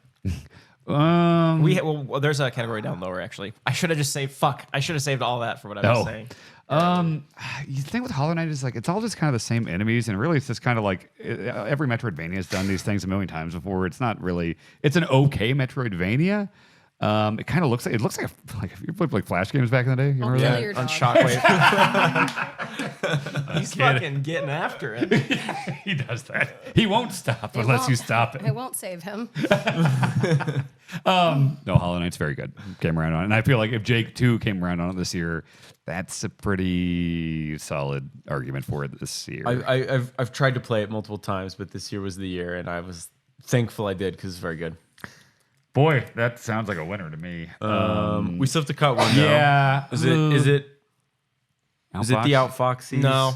Outfoxies just requires too much. It's a high skill ceiling, and I think it's guys like me and Mike know what we're doing, and it's just kind of hard to like bring people in 2024 and expect them to know all the intricacies. So yeah, we can cut Outfoxies. Sure. Yeah. We don't want to alienate. Right. listeners It's a little or too anything, hardcore. It's just, Yep. I get it. Yep. Hardcore stuff. So, Hollow Knight? I think so. Is that the winner? It's the game we deserve. You finally gonna try it? It's a shame you didn't like Silk Song, though. That's kind of. Oh yeah, that's weird. You guys keep doing this. It's like a multi-year. Gizmo can only hold me back for so long. No, he's pretty good at this. All of my anger. Firescape's best game we played that didn't come out this year is Hollow Knight. Hell yes. It is. All right, it is a very good game. Next up is one that I stole with permission from Deadlock, a wrestling podcast. It is the Most Fucked Fucker Award. Now, a fucked fucker is just like a little fucker, just a little creepy goblin, just nothing good about this guy. Just We a don't little, like it. Just a little fucked fucker. You're never happy seeing this guy in a game. And your nominees are The cat ghost in Animal Well. Lethal Company Mimic, Bile Titans in Helldivers 2. Paul Phoenix in Tekken 8. The Nightwing in Pal World, parentheses, look it up. The leg enemies in Silent 2, Hail 2 that hide. The final boss in Shadow of Erdtree. The humans in Metaphor Refantasio. Whoa. God damn it. Everyone, and thank goodness you're here. That's funny. They are all really fucked up To in that be game. clear, when Yeah. we're saying like humans are the monsters, we're not saying like The Whoa. Last of Us. We're Part The 1. Walking Dead. Shut Weird. the fuck up. We're not saying that's not that case. The humans, they're okay. I'm gonna show you. They're like They're Oh, did they actually look fucked up? Hieronymus Yeah, Bosch, it was just like a guy named Carl. No, I've told you several times. I wasn't It's listening. almost- I know you weren't. Look it. I know. They're all actually. This is gonna be up its own. Oh god, this game is. It's based on a like Hieronymus Bosch, Bosch yeah. paintings. What? You've seen the painting? You've definitely seen him. I don't know. What? Piranha no, Bosch?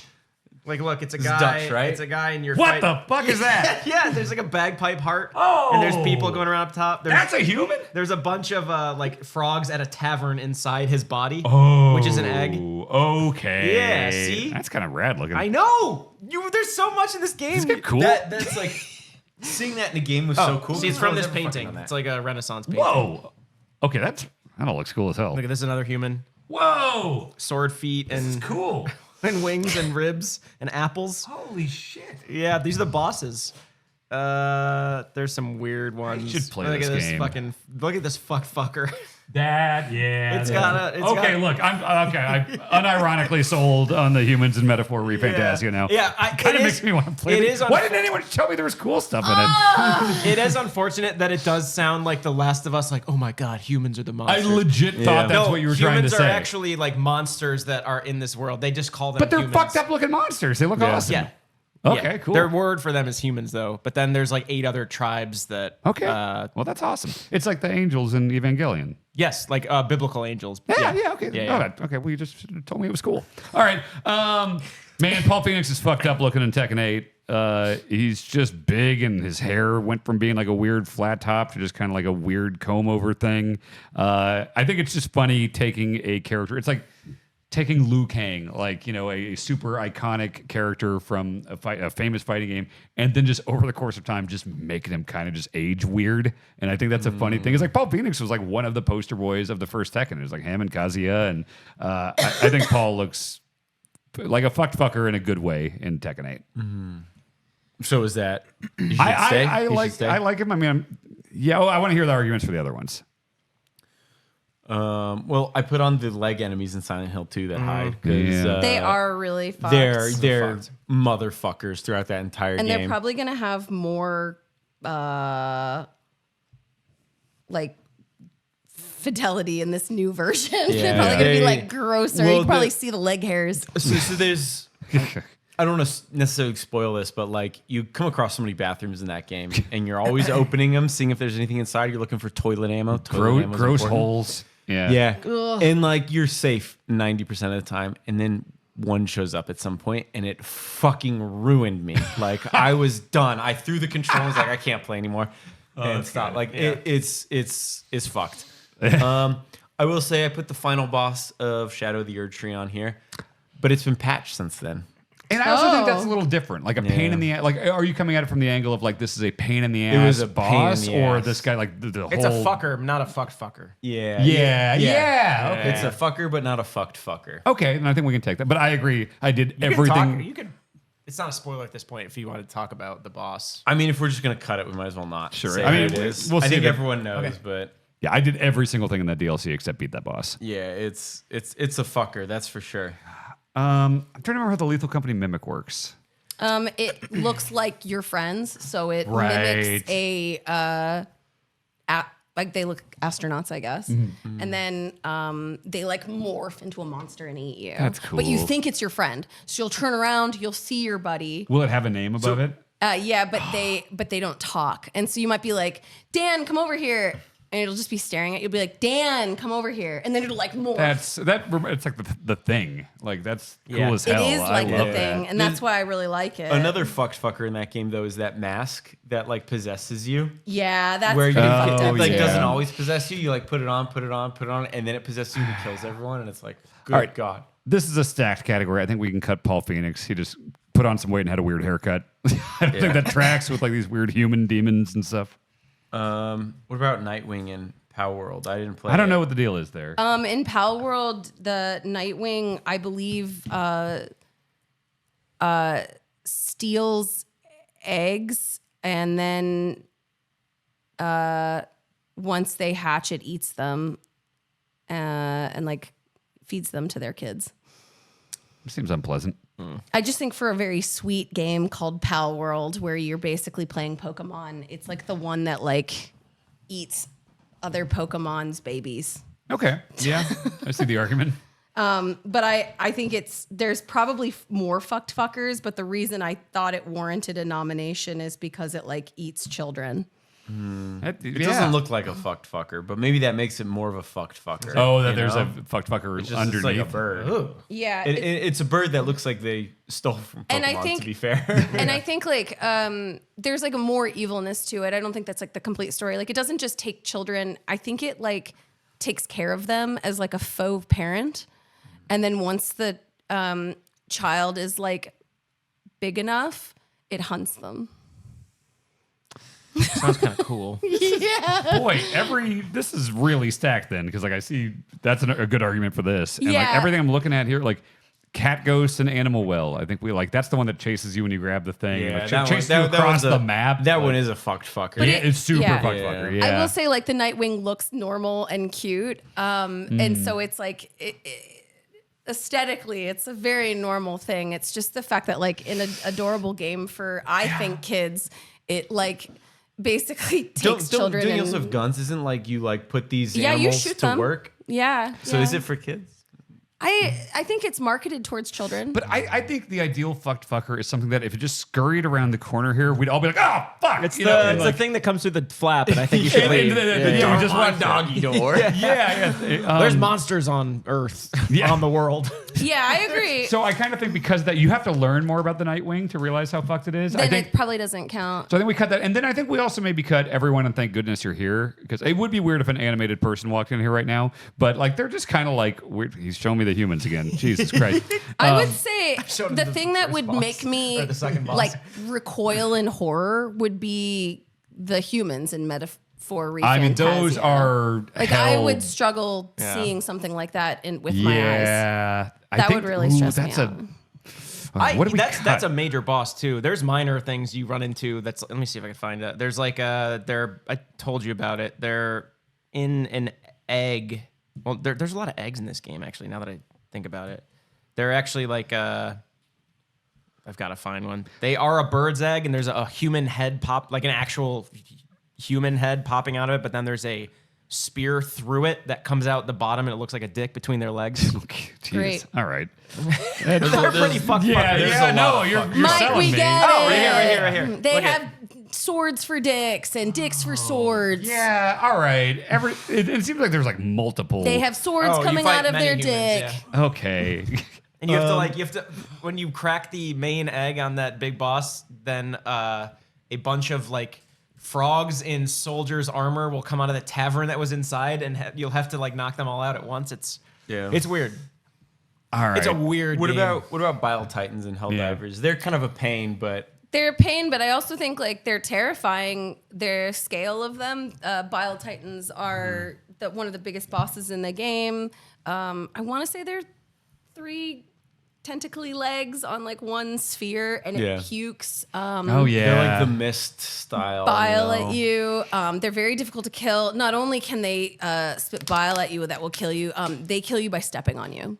And I will just say, like, as someone who has played a lot of Helldivers, it's kind of freaky, like trying to take this thing out and watching your friend be like, "I'll help you," and then you just get stepped on.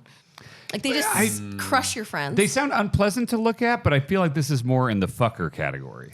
You know? Yeah, I mean, I think they're annoying. I don't think they're as terrifying as legs. Yeah, the legs, the humans. Yeah, I think, and like the concept of the Lethal Company mimic. I think. Sure. Yeah, so I think that's. So I would remove the Cat Ghost and Bile Titans. Yeah, because the Cat Ghost 2 is something that, like, if you just saw it, it'd be like, all right, that's a weird ghostly cat. Fluffy? But then it's like, Yeah. you kind of have to realize it, like, oh, fuck, it's just following me through, matter. agree. Yeah, I think legs, humans, and mimics are a real good top 3 here. I'll be honest, I came into this thinking the humans was like a dumbass, like, ooh, we're the real monsters. I'm telling you, the and then game's you not showed up me like there. several images, and I was like, oh, that's the most fucked fuckers I've ever yeah. seen. I You're mean, I fighting think the people real for- monster has always been you, Dan. But aren't you all glad you allowed me to talk about Metaphor Refantasio because I could show you Oh, how God noble damn I it. was? I helped you move this forward. A round of applause Yeah. wouldn't be out of order. And that's why it's your game of the year. Dan, game of the year. Yeah, hey, maybe it's one of those things I wind up playing next year, and I'm like, oop, I was wrong. To be clear, I don't think you would love the game. It's pretty like turn-based. Yeah, and I like some turn-based games. I like some turn-based. So the humans. Yep, is that what you- humans. Yeah, All right. I think for sure. Oh, also, your means of transportation around the world of Metaphor.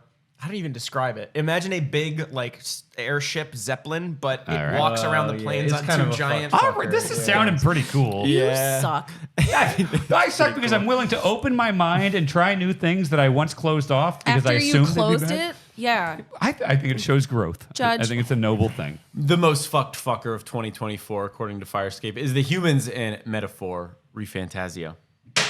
Oh yeah. Nice. Getting down to it, we only have 2 more categories And then our before top 10. Top 10 of the year. The penultimate normal category is best game to look at. Now, again, this is graphics. This could be fidelity. This could be art style. This is just, oh, that looks really good. And your nominees are Harold Halibut, Black Myth Wukong, Astrobot. Shadow of Erdtree, Neva, Thank goodness you're here. Cod Blops, baby. Lorelei and the Laser Eyes. Senua's Saga, Hellblade 2. What the fuck? Who? I guess I mean, it good looks looking. good It as looks hell. it does incredible. look good. Yeah, Sorry. if there's anything Sorry. Yeah. that's the one good thing you can It say deserves about it. it. Sorry. Yeah.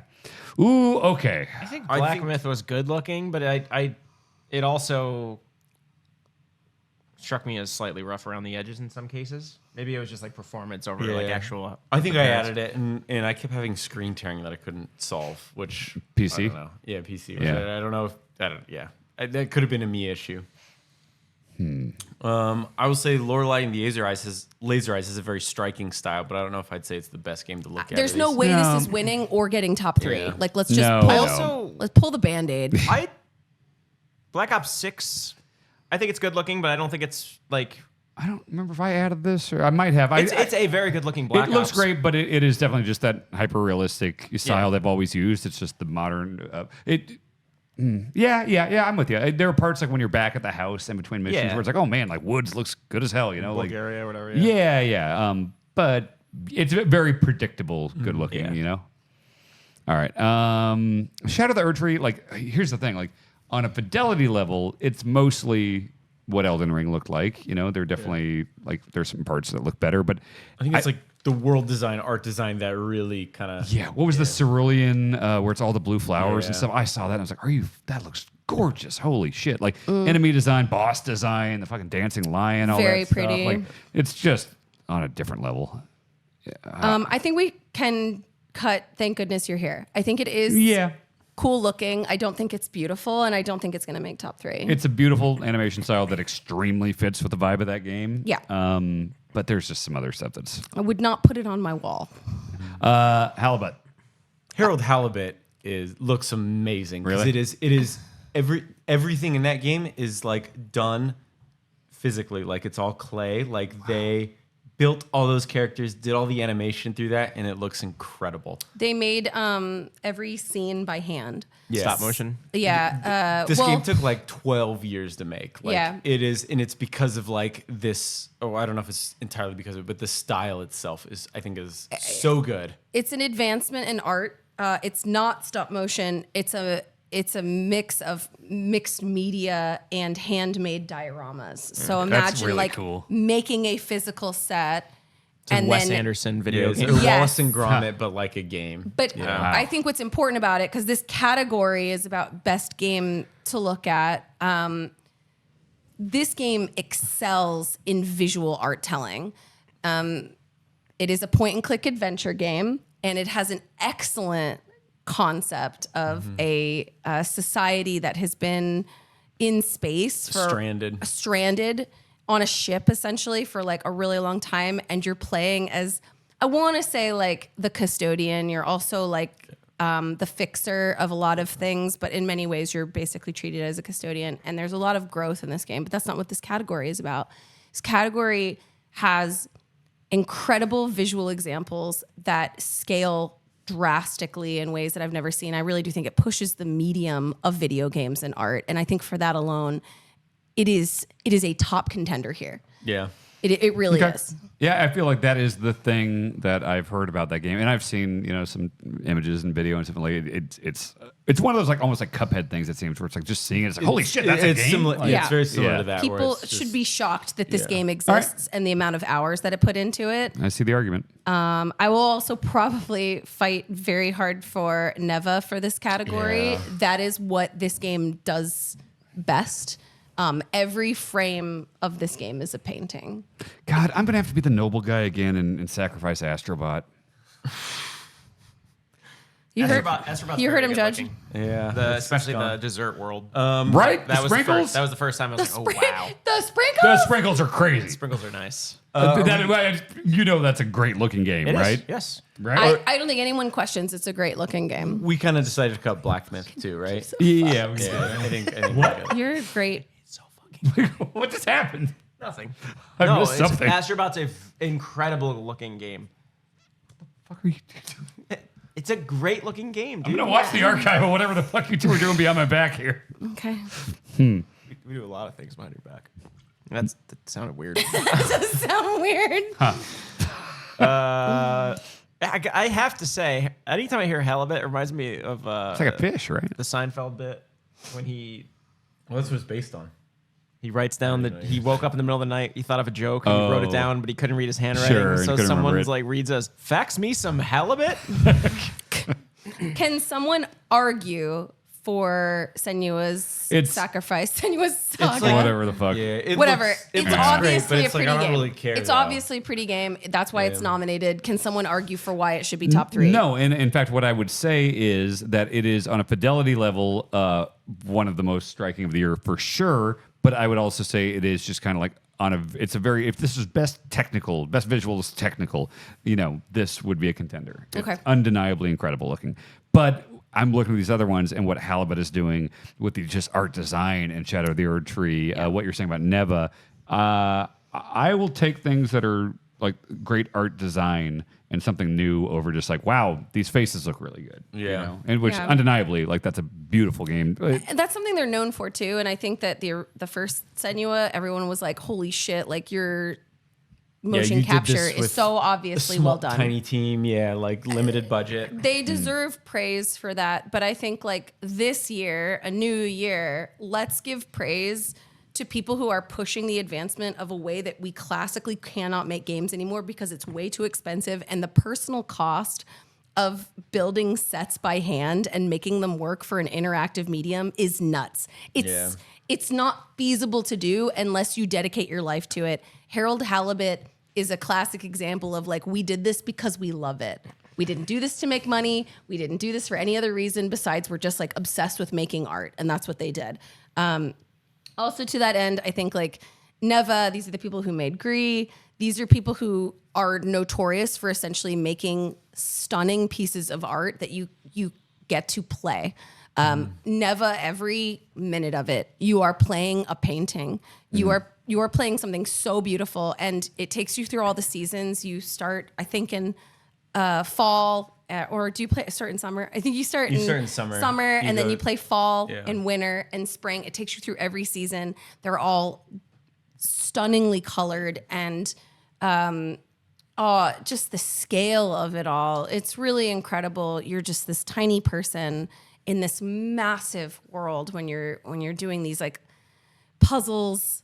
It is a marvel to look at, and I just genuinely love showing it off to people. If I were to like try and convince someone to get into games who's never played a game, I'd be like, look at this piece of art and just play around in this. People would say this is like a stunning. Yeah, I think Neva's like probably prettier than Harold Halibut, but I think Harold Halibut is more interesting in its visuals. Let me ask you I this, agree with you. because I think they're very good. I feel like it's between these two, based on everything you guys are saying. If you were someone who didn't play games and you walked through a room that had Harold Halibut or Neva on the screen, which one would most stop people in their tracks? I think Neva would. I think Neva would too, but I think if someone was like, yeah, but here's what happened, or here's how he did this, and Harold Halibut, they'd be like, oh, this is I want to be careful not. I love the stories of how they did stuff. I want to like be careful not to take the process into account. Yeah, because the category is best game to look at, and that is like somebody walking. Like I think that's the way to judge it: is someone walking through a room. Being I like, think holy it's shit. a fair way to describe it. Like we often have a tendency in our GOTY deliberations to take things very literally, and it's a part of what makes us so special because we're not overthinking them and being like, but what was the design process and what was the innovation here? Like ultimately, like our category is called best game to look at. What's the best game to look at? I think Erdtree is fucking stunning to look at. If I were to have a painting on my wall or like a picture framed, it would be Neva. It'd be like anything from Neva. Wow. Okay. It's just really pretty. I mean, if you Google it right now and just pick up a random screenshot, you'd be like, that's a pretty game. Like it is a pretty game. So that argument sounds solid. Is it Neva? That's how I feel. All right. Firescape's best game to look at of 2024 is Neva. All right. Nice. One more short little category here before we do the big one. That is the game that is actually funny. This is a new one. I think we've talked plenty about games typically don't do humor that well. A few did this year, so let's give them credit. Your nominees are Paper Mario and the Thousand-Year Door. Thank Goodness You're Here. Alan Wake 2's Night Springs and Lake House DLCs. Like a Dragon, Infinite Wealth. And Rise of the Golden Idol. I with something like a remake like Paper Mario, like I kind of almost mentally just dock it a little bit just because it's like not because it's not funny. So like it's one of the funniest games I've ever played, but it's just as funny as it was on the GameCube. See, to me, I think that makes it even more. Oh, that it's aged well. It's like it's still funny. Sure. And like I humor think does not age like, well most times. Yeah, Super unless Mario, it's MacGruber. Yeah. Even playing like Super Mario RPG, like that game wasn't as funny as I feel like I expected It's it charming. to be. It's more charming than funny. Yeah. But like Paper Mario and Thousand Year Door is fucking funny. Yeah. Like there's some good stuff. But I also look at the other stuff that's here, particularly like the Alan Wake DLC. Like I think that is. We can cut that. I didn't know it was funny. I check it out. Oh, I think the Alan Wake DLC is hilarious. Yeah. I think it's Really? great. Yeah. Huh. It's are you talking about Night Springs or Lake House? Both of them I think are funny. I mean, Lake House Lake is House is interesting funny because the fucking because the relationship between the two. Yeah, the two directors of the Lake House it's a married couple, like estranged married couple who begin competing. So like you'll see a training video of what do you want to call it? Live action welcome to the company kind of video. And the husband is just like he wrote these jokes in the script, and the wife is like, "This is so not fucking funny." Huh. But then you find their respective offices, and they have like little shit they've talked about each other, and then the whole company knows that they're feuding, but they think it's a secret. It's Okay. So it's like, and you're While it's reading also people's terrifying. emails. It's a very control-ish, but also I Yeah. think Night Springs DLC is pretty Night funny Springs too. is funny with 'cause Alice. You're basically playing out like fan fiction, Yeah. which is pretty funny. Like Alan Wake is a fucking motorcycle for some reason at one point, and that. Okay. yeah. Okay. Well, what I'm hearing here is Rise of the Golden Idol is probably the cut, right? Yeah, Yeah. it's funny, but it's all like I smiled while I was playing. It's funny in the sense that like you can Game that is actually funny. I smiled while I It's like, when I everyone's played like, it. I was like laughing out loud. You know what it does? Not me. One kind of joke very specifically. It's chapter like 3 or something. It's like it's like episode 2. An experiment goes awry. It's like it's Always Sunny like intro bit, sure. and all of a sudden it cuts to the scene, and there's just one guy's bleeding, one guy's on fire. Oh, is it the guy running and Yeah. screaming? Yeah.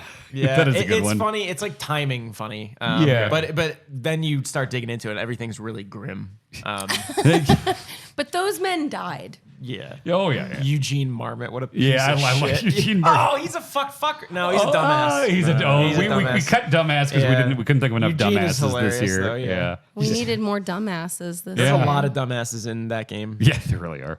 Okay, I mean, I think like Paper Mario, we could probably cut as much as I think. Okay. that I don't think is- that's that funny. well then, It's okay. pretty Well, funny, let's but- give Let's credit be real here. Let's give credit to Let's- Like a Dragon, which Okay, is sure. what. Let's be real here. Oh, yeah. I'm just trying to like before we give the obvious answer. I'm just want to give some credit to Like a Dragon. It's very funny. Yakuza games are very funny. I feel like the talk about Ichiban Yakuza ones are very like that character's Ernest. Ernest and his just being kind of a dumbass. He's kind of a dumbass of the year. Yeah, he is. He fucking. And then you get into combat, and he's just swinging a surfboard around, and he's got flippers on. It's a funny ass game, but it's thank goodness you're here. Thank is goodness you're here is unquestionably very funny. maybe the funniest game It's I've ever questionably. played.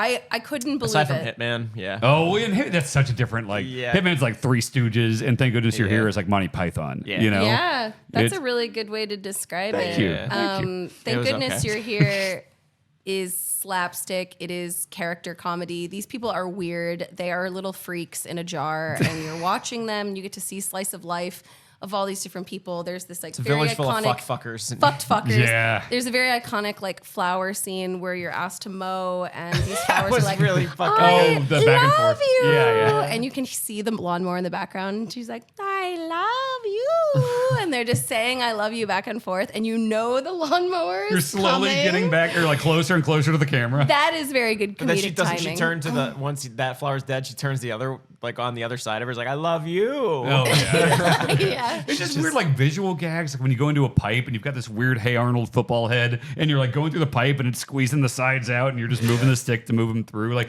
it was like 3 hours long. I was just smiling or laughing the entire fucking time. Everything was too. just hitting with me. There wasn't a lot of jokes. I was like, One of my didn't really favorite land. pause menus is that the Oh, with the black real and footage white, of black and the- white like Newcastle Street. Yeah. Fuck. It's like I think it's the funniest game I've ever played. Yeah, it definitely It is. nails comedy characters, and I think it really does do the job. You know, it's very difficult to have a funny game. I think that's a very difficult thing to do. We don't talk about it enough. You can put jokes in your game, and if they don't land, people will be like, "That's a bad writing," or like you like don't know what you're talking about. It's like stand-up comedy, except the audience can just wander 'Cause it's around like the stage with comedy you. is Yes. so like So timing is awkward. so important. Yes. And like nailing that in a game where the player can just do whatever the fuck they want is tough. Yeah. So it's like with something like this, it's like, okay, they figured it out. And the They did. voices are so fucking funny, and just like the recurring gag. Like in 3 hours, they fit so many gags in there. There's the kid who's always just sitting there on a bench, excited to eat like a hot dog or something, and then like bursts into his face. And, oh, he just gets so bummed over and over. It's when you slap it too, so you always see that idiot. He's like, the only food gets mechanic fucked in the up. entire game is slapping. Yeah, you just walk around slapping things. So you're That's just the whole fucking slapping game. everybody, Yes. which is funny really in good. itself. I love that fucking game. Yeah, it's a good. great game. It wins. It wins. All right. It wins. Yes. This category was made for this Yeah. game. It All right. wins. Fire Escape's game that is actually funny is Thank Goodness You're Here. Oh yeah. And holy shit. That's it. We're through the categories, and now it's Top 10. Do we need I feel like we need drinks or something. Should we need take a to- break? Yeah. Should we take a little break here? Take a Go to little a break. go to a break screen? Yeah. All right. Do you want to Okay. sign us out? Folks, this will not be too long. We'll take our first and probably only break of the entire broadcast to go to the bathroom, get some drinks, maybe some cocktails for the end here, some shots. We'll figure it out. But we will be back, and we have a blank page in front of us, and we are going to be throwing out games and whittling it down to a top 10, and then we're going to rank the top 10. This is the long one. This is the big one. Thank you for joining us. Go make some popcorn, get a beer, whatever you got to do yourself. We will be back. Woo! It's time, folks. We're refreshed. we have done our nature business. We have made drinks. We have we're refreshed, recharged. We had some liquid IV. We are going to rank the top 10 games of the year, but it's not going to just be 10. We're going to throw out all of them. Like I said, we have a blank doc in front of us. You should be able to see that. And we're going to throw out all the games and then whittle it down to 10, and then we're going to rank them. It's anyone's game. It really is. It could be. the name. It could be anything. It could be Star Wars Outlaws, Senua's Saga. It could be anything. All the stars are here. All right, folks. Let's throw them out. I don't think so. You don't know? You don't know what's happening. Astrobot. Yes. Oh no, I don't know. Yeah. It should be Double on the decker that list shit right now. to be contended. It doesn't mean it's going to make it. It should be on the list. We're just throwing them out right now. Balatro. Sure. Yeah. Maybe. Thank goodness you're here. Sure. Prince of Persia, the something crown. Let us all. Do we have to take turns? Do we want to? Yeah, because you're fucking mouthing all over the place. Mouthin'. Mouth is a verb. Dan's Hey, just guys, fucking what's up? crawling around his house on his mouth. Mary, you throwing out? Crow Country. I'm putting it in mine. I think it should be discussed. Tactical Breach Wizards. Oh, Why is that so funny? yeah. I think it's a really good idea. What the fuck UFO is 50. this shit? What happened to you? What did? Helldivers 2. Fucking Wild Wild Bastards. It's got a better opportunity than some of these. Hey, we Wild don't know Bastards. anything. Wild Bastards. Call of Duty Black Ops 6. Hold on, give me a second. I need to extend. Can you number these instead of put a dash? Not that No. these are. No. No! Yes. If We'll she did, number Astrobot it. would We'll be number one it, right now. but not yet. Then we just cut it. Oh, you just want to know how many we helpful have? to know how many we have. Yeah. Yes, the numbers mean nothing right now, but yes, in The terms of numbers how many mean nothing. nominations This we have. is just for us Fair. to I mean, understand. all right. 'Cause we need to get it down to 10. I just don't want somebody jumping in now and just being like, oh, wow, that's the rank. We're not going to. We're adults. We can restrain ourselves.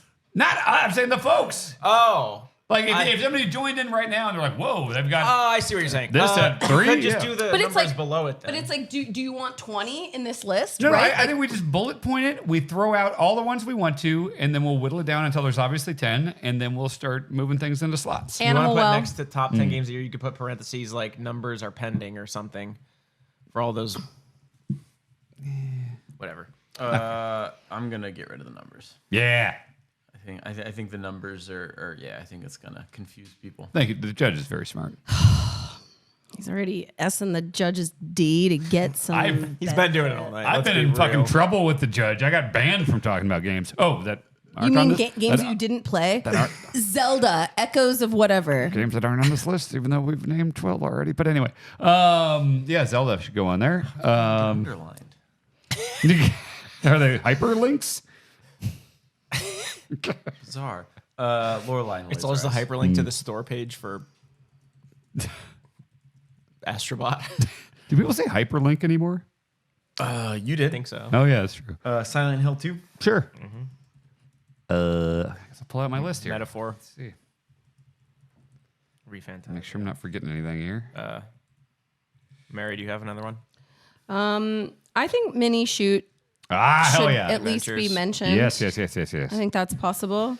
SteamWorld I was Heist about 2. to say that. Minish Cap Adventures. No, I was joking. I was just Sorry, what was the last one you just said? SteamWorld Heist. SteamWorld Heist. Yes. Stop covering me. Put it somewhere else. Like a Dragon, Infinite Wealth. Yeah. Rise of the Golden Idol.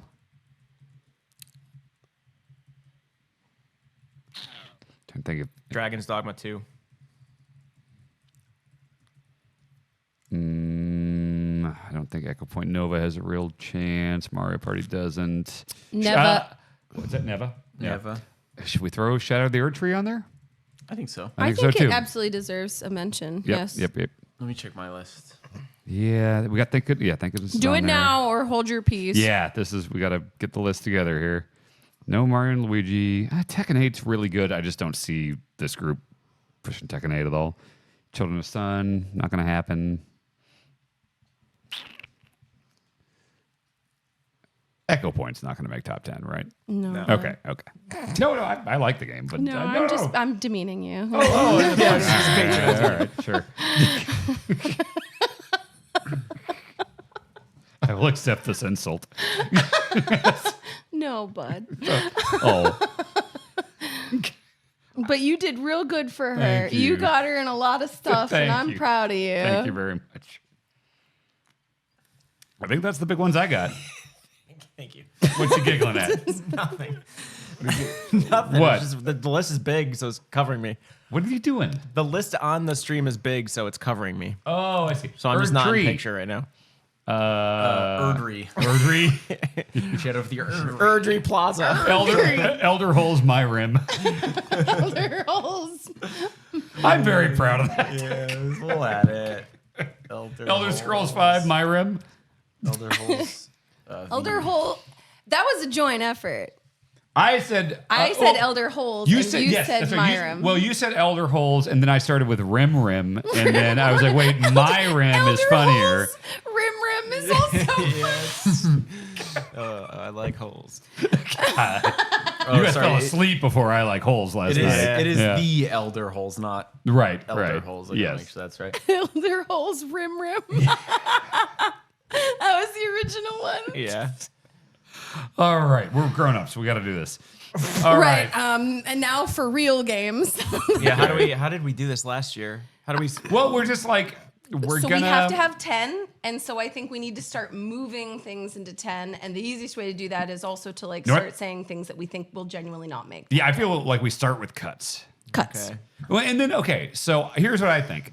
I think instead of just hard cuts right now, we demote them to this is the contenders. We demote them to the Bammer. If we put them in the Bammer down below, then they're like you're probably gonna get out the airlock. Before we start, Jake, you've done great. Is there a way to show the list without cutting off one of our faces?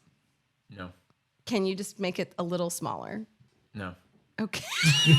It's been covering you for the past 15 minutes. yeah. Let me see what I can do. Maybe go. Try that. I hope chat can still read. What's he looking for? Your dog? Yeah, Gizmo, what's up? I mean, I was eating fried chicken in there, and there's no way there weren't a couple crumbs. He got the crumbs for sure. I think they were like sucking them chicken crumbs, and now they're maybe like thinking about the chicken crumbs. Think about Popeye's, Gizmo. So I think I had was like here. full screen. Oh wait, can you just make it Set up. narrower and then put it between Dan and I? Buddy. There you go. Yeah, something like that. There we go. There we go. That Okay. works. Alrighty. I can kind of do a little. You can point to Number Oh, one. that's fun. Vanna White. It's right. Let's cut. Let's put them in the Bammer. right, let's so start- the Bammer goes down below. Let's start really genuinely thinking about it. This will get contentious, but the reality is that I think we probably have about 20. I'm curious how many we do have. So we have to cut. Yeah. That's why I wanted to fucking number I was with them. you. But we had a little. Now people are in. They understand. Not trash. It's the Bammer. The Bammer is a holding pin to be put in the trash. I don't know what you're saying. It is put Bammer? the What is a Bammer. Bammer? It's like you just throw them in the Bammer. What is? You're saying it like we should recognize Doesn't it. it but we sound like a don't. thing that should be a thing? You're just saying that. It's What not is like a the wrestling origin thing? of the Bammer? It's definitely a know how it's phrase I've spelled. used before. I'm pretty sure we've done the Giant Bomb. How do you spell it? The Bammer. No, no, those. We don't like Oh, those. it's just Bammer. Bammer. Okay. So the Bammer.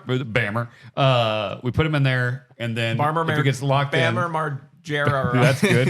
I think they're really in the rim because they almost made a slam dunk, The but they rim just zone. didn't get there. Yes. I think it should be ours. Okay. The 'em in rim zone. Put them in the rim. All right. The rim zone is our Bammer. All right. What's the first in the possible knock off the list? Does anyone want to make the? I feel like this is the first time I'm hearing Tactical Breach Wizards. I was kind It of. doesn't fit in anything else, though. What's that? It didn't fit in any other category. Well, It was it I the know. thing. Well, so if you Make want to it- say make your it- piece make an now, argument. If I'm not going to hold things up right away, I think Tactical Breach Wizards is incredible. If you liked Into the Breach or if you liked XCOM Chimera Squad specifically, the close quarters puzzle solving combat, I actually thought that game was kind of funny, minus a couple characters. I should have nominated that for the actually funny. Yeah, it is. Yeah. If you liked Heat Signature, it was a previous game from the developer, if I'm not completely mistaken. Just if you like tactics games or puzzle games, it's also got a cool aesthetic. It's like military. Maybe I am a military guy. Like military tactical chic meets wizards and druids and shit. I think it's a really special game. I don't think it's gonna make top 10 for us, but it's in my top. It's like my number 6 game. Aww. But I'm not about to hold things up and argue about it. So you can go to the Rim. It's in the Rim. We're gonna Rim it. Okay. To the rim. To the Rim with tactical breach wizards. Beautiful. Okay, if we're just trying to cut stuff now, It takes a big man to take the first cut. I know. So Yeah, you know what? And I'll take the second cut. Metaphor Refantasio. No, you can't talk about that. yeah, there was a ruling on he this. just broke it. Judge, do something. He's He in just contempt. talked about metaphor. I have helped with that game. He's in the contempt humans. of court. Don't forget the humans. You banned him. He's got a. Oh, he didn't stop me when I was saying good things about it with the humans. Blatant disrespect. He could double decker you. Just be careful. Oh, okay. I'll stop talking.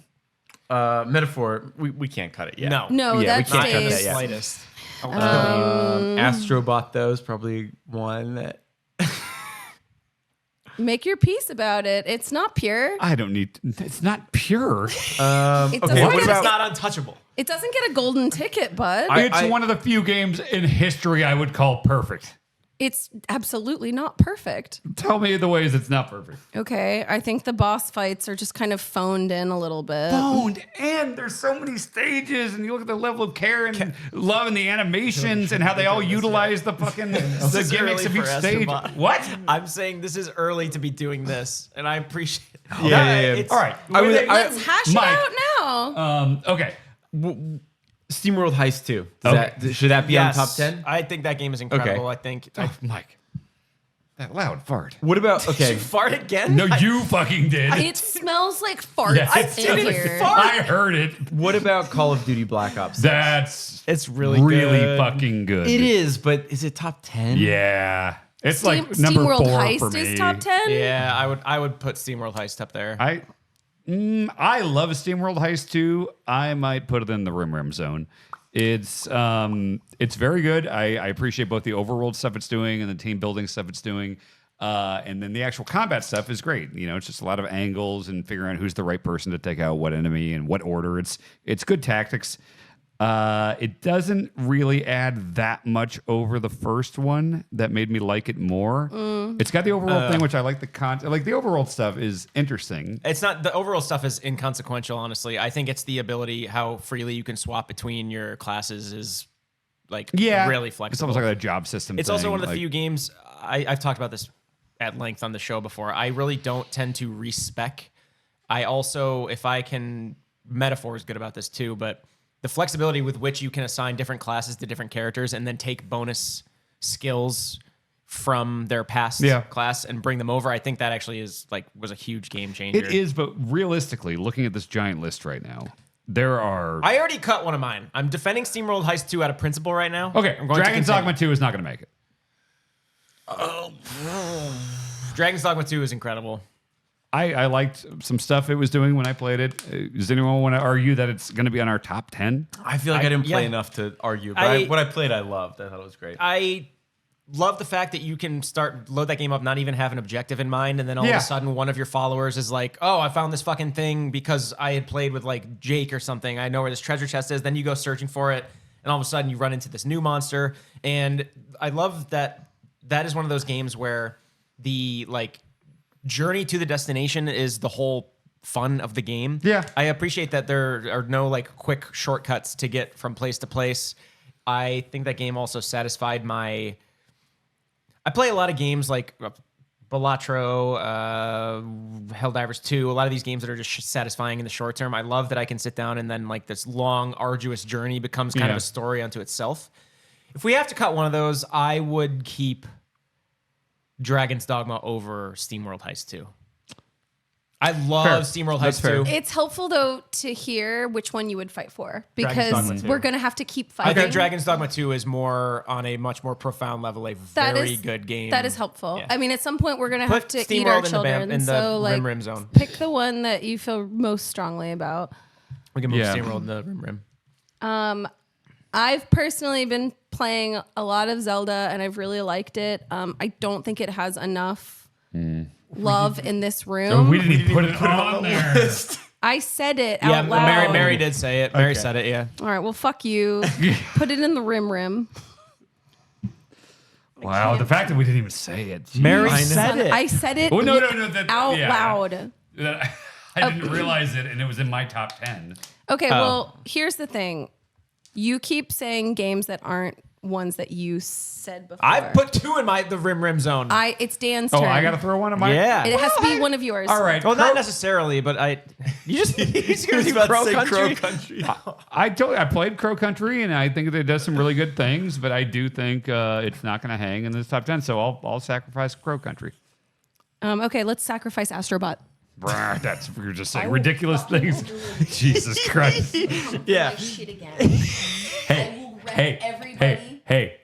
No, not me. I'm helping Hey. you with Astrobot. I will take everything you love and I will destroy this list. Crow Country's not going to make top 10. Let's take down Astrobot. That's ridiculous.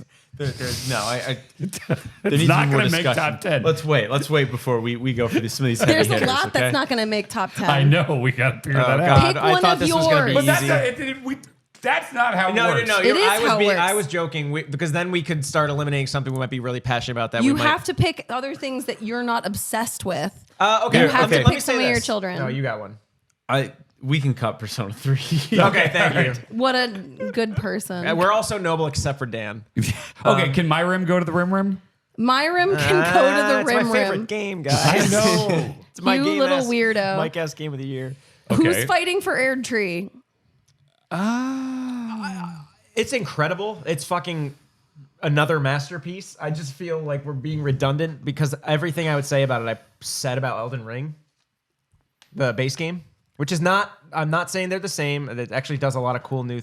It has a lot of cool new bosses and environments and everything. But again, I I think it's insane to cut that right now. Yeah. Okay. We don't I cut that yet. could see it maybe not Okay. sticking Okay, in the fair top enough. 10, All right, let but me- considering... Let me give one of my own that I like it's a not lot. going to be one of yours. It's going to be a bit. No, it's gonna no, be, this is not a bit. It's I was fighting hard for like the Frisbee and stuff in Animal Well earlier. I like Animal Well This a lot. isn't yours. Well, it's not. you're right. We should not think about it like We yours and can't. We mine. can't do that. We can't just be like, oh, we each have to go in order or take one off. We I like. think we can though because you haven't picked one thing that is of value to you. A lot of these are. Animal Well is definitely a value to me. Like, You know what's of value to you? Mini shoot adventures. okay, fair. I will take everything you love did. I and will I say- will suck the souls out of them and I will shit them out. Jesus Christ. Okay, being a level-headed person. Yes, thank you. I'm gonna Yes. say you did mention a few times during earlier categories that like, what was it? Mini Shoot was doing or was it you that were saying there was a few things with Mini Shoot that were hurting the pacing? I thought it was you. No, You just like don't know I what to love- do next. Oh, that was you. Never mind. That was Mary. I will say this. Let me just ask: is anyone else here feel strongly about Mini Shoot Adventures? I didn't play it. I didn't play it. It's a good game. I don't think it's going to hit top then 10. that is my one. That is high on my top 10 personally, but this is our list, and I do think we need to like. This is just the reality though, is like, here's something I would ask you honestly, as someone who is like fighting for a lot of things and has a lot on your top 10. I also like Mini Shoot Adventures and I also like UFO 50. I don't think they can both make the list. No, Which one is and out your of those baby? two, I would say take Mini Shoot down. There you go. Yeah, it will be on my personal top 10. It's not. This has to be Fire Escape's top 10 that we all. Like, Why are you telling me? I'm the one who usually upholds that. Mike, settle down, Mike. Mini Shoot is great. I'm just grateful we're doing this before Giant Bombs with Dan Campy. What's another feather in my hat that I can work these humans into picking for me? Again, the wrestling shit. Cut it out. Ideally, all of these top 10s, most of us have some feelings towards. I think we you need to have still to have cut, like, insane 7. feelings for these. This is goaty. Every one of these games is god tier. We're gonna fight and for these. also metaphor. You have to fight so hard for these. So like if you're not willing to start like throwing down, I've got one you that could have be to. contentious All right. for everybody. Let's hear it. I think Thank Goodness You're Here is fucking funny as shit. Yeah. Think that I don't think that would make top 10 compared to some of the other stuff I know you guys will all defend. Let me Yeah. see. I don't think I will. It's my number 6 right now. Who That's- gives a shit? It's not even on my list, so. I loved it. You guys pushed me into playing it. I tried it and I came back like that was a great recommendation. I think that was a very one-off fun thing, and that was incredibly well made. You don't and it was- value humor. We don't value you. I think it's impressive that they made a fun video game, but I also of this list, I think it's the game I'm like that I have played that I'm least likely to want to replay. All right. Which is I not think it's very unfair. good. I don't think it's goaty. I don't think it's goaty. Jake, are you that way? Yeah. All right. Then again, Rim Zone. To the rim with it. It's tough because I do want to encourage comedy in video games, and they nailed it. But and here's the thing too. Like, if there is a game on here, and there might be multiples, where ideally we all feel a certain way about it, but if like Mike, there's one that meant the fucking world to you, and we didn't play it or whatever, but you can make the argument, it can still get on. Yes, 100%. But it has But you can't do that 10 times. Yeah, and I'm not going to do that for things. That's what I'm saying. It's what's currently happening. yeah. What are you fucking You're talking about about? to lose it all. Okay, because wait, you don't wait, have wait, any wait. strategy. The last 2 we cut were mini shoot adventures, and thank goodness you're here. 2 that are in my top 6, and I was like, yeah, that makes sense because the others don't. I've love it got as another much. one. I've got another one. Okay. Suggesting Rim. Balatra. I'm kidding. It's a joke. I just was bringing some levity to things. How many? We need to cut like 7 more. I know. I know. Okay, keep in mind Rim Zone, and I don't want to like set a dangerous precedent. Rim Zone, they could escape out of Rim Zone. It is possible, but it's not likely. It would take a big act. It would Yeah. take a huge ask, but this is why we're having these difficult conversations. Mary, Yeah. I've heard a lot of good things about Mary and Jake. Neva Yeah. is. It sounds beautiful. It sounds Yeah. affecting. Yeah. Is it top 10? Do you want it in there? I think it's going to be a really tough argument. Did you play it? No, that's why I'm asking. It's just I haven't legitimately. finished it. Jay, It was in my top 10. Dan, did you play it? No. Okay, I think with that, it's almost going to be impossible to get it through. So No, but that doesn't disqualify it from it you doesn't, from arguing for it. But what I've said to you both, and I will adhere to myself, is like if I had to pick my children, there are other ones that I will fight tooth and nail for. Yeah, okay. I think Neva Fair. is stunning, and it deserves recognition to the rim. okay. All right. It's on the rim of being in the top 10. That's what that means. Yeah, it's all planned out. Can I do one now? Yeah. Yeah. Jake, we got to hear more about Lorelai. Yeah, I was thinking about Lorelai is my number 1. that. Whoa, of the year? Far and away. Oh, He yeah. has told me I Far literally and feel away. awful about it. He's told me This- like 6 times to play it, and yeah. So as I said before, this game feels like a puzzle box, but I think the thing that really sells it for me is how the story all comes together at the end, and the way you are presented with all these puzzles that you shouldn't know, but you just know them because of the way the game is structured, the way it's kind of been trained on you. And as you solve these puzzles, all these different story beats that you've been kind of picking up throughout the game all connect in a way that is incredible. Like it is something I've never seen in a game before. I think it's amazing. I think it is, like I said, far and away my number 1. Like it's not even close for Wow. me. Okay. That said, I realize I'm the only one who's But that played is it and liked that it. but that passion for it though is like I am not comfortable putting that in the Rim zone right now because of how much you love that. And like I am, like- and I'm going to tell you why. Oh, 3 out of 4 of us have not had this experience. And I really appreciate that it's your argument. But I also have to say, is there something else that you would say, like, that's going to be the one that I will champion? Because On this list? I don't even think this is going to make it into top 10. This is the only game on the list that I care about.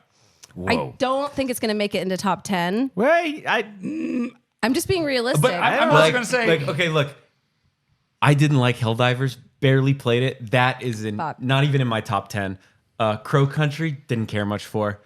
Didn't play much of it. Black Ops 6, I'm we being have honest. to pick children. I know, No, I'm being no, honest let me- when I I- say that- this is the Only only game game you that came care out this about. year that I fucking care about. The All rest right. of the games, at the man, very I least, don't let's give a call shit. that a stay of execution to And- appease I'm me. gonna But I give it also a wanna- pass. like- for I wanna now. throw on that a I little can't bit, fight too. on that. I love Atlas games. metaphor didn't even do it for me. Like so many of these games that I should have been into, I liked, but like I played Lorelei, and like that is the only game I still think about this year. Now, here's the thing. Even if he was the only one that even played it, I would say that argument and the level of passion you have for it is enough to keep it on here for now. Very intense. Yeah, and I will say, as someone who did play it, and my main complaint about it is I was too stupid to beat it. But everything I played, I was like, this is fucking, like when I did figure stuff out, I was like, oh my God, this game is smart as hell. I love the vibe it's going for. I love, like, it's nailing so many different things, and it's doing puzzles on this like intricate level that, like, you know, I love The Witness. I love these you know, super puzzle box games. And my biggest complaint is it was too hard. It was too tricky. But I loved everything I played of it. So like I absolutely think that stays on for now. For now, Jake, can I ask you? I think we're the only two. Silent Hill 2. You think top 10? I'd be okay cutting Silent Hill 2. I would did like too. that I game love quite a that. bit, You guys but, should like, play it. Mary, you of all people would fucking. I regret not No, having it's like it's impossible to predict this, but I think if you had played it, it would Put be it in higher top up, 10. which Yeah, is I agree. unfortunate. But like, I've that had, is a self. I've had conversations with a coworker about this, but like Lorelei and Laser Eyes is a better Silent Hill game than like in a weird way. Like that's kind of a stretch, but like yeah, like I think that's a bummer. I Silent Hill I Rim consider Zone. this like a failure on my part personally because I love this series very much, and I prioritized like GOTY contenders that I thought you guys would fight for, and I didn't think you would fight for this. And like seeing this now, I have regrets of like what I prioritized. But it's also a testament to the fact that we didn't talk about it strongly enough to get you to play it. So I think that's probably it wasn't on anyone's list. We should Rim And Zone I mean, it. and I played it, and I didn't like want to keep going with it. So it's It was like I'm not- it was like my number. If I had to quantify it, it'd be like my number 16 of the year or Do something. the Rim. Yeah. okay. I hate to do this, but I do think we have to argue for everything. Mike, I gotta hear your Wild Bastards argument. Oh, that's my number 1 of the year. That's not the argument. I'm just saying. I think that it's unfortunate that game, like people go into it thinking it's going to be a roguelike right away, because it's really not. It's when you get into New Game Plus, it's incredible. However, its blend of first-person shooter mechanics, roguelike strategy, synergizing between different characters, but also it's kind of got a little bit of Balatro in it, that you are just like battling chance. Because if you start a new run where it's randomized characters, you could pick up 3 people who really don't synergize well. You could pick up 3 characters that like you're going up against enemies in the bite-sized shooter missions that you're going up against their weaknesses. It's a really, really incredible blend between planning for the worst and then encountering the worst and pulling through anyway, because I think a lot of people think the shooting is kind of rudimentary. I think you get farther into it, and the shooting almost is secondary. It's more about the planning and the actual how you use different characters. Also, being able to switch between 2 characters, learning how to. It's almost, again, it's like there's that Joker in Balatro. You don't truly understand how it works until all of a sudden you're like, holy fuck, I'm overpowered with this thing. Like it's like the character that can just like change animals to their side. Oh, the trapper. At that point, all you have to do is kill everything except one animal, and then activate your ultimate, and you've got it. It's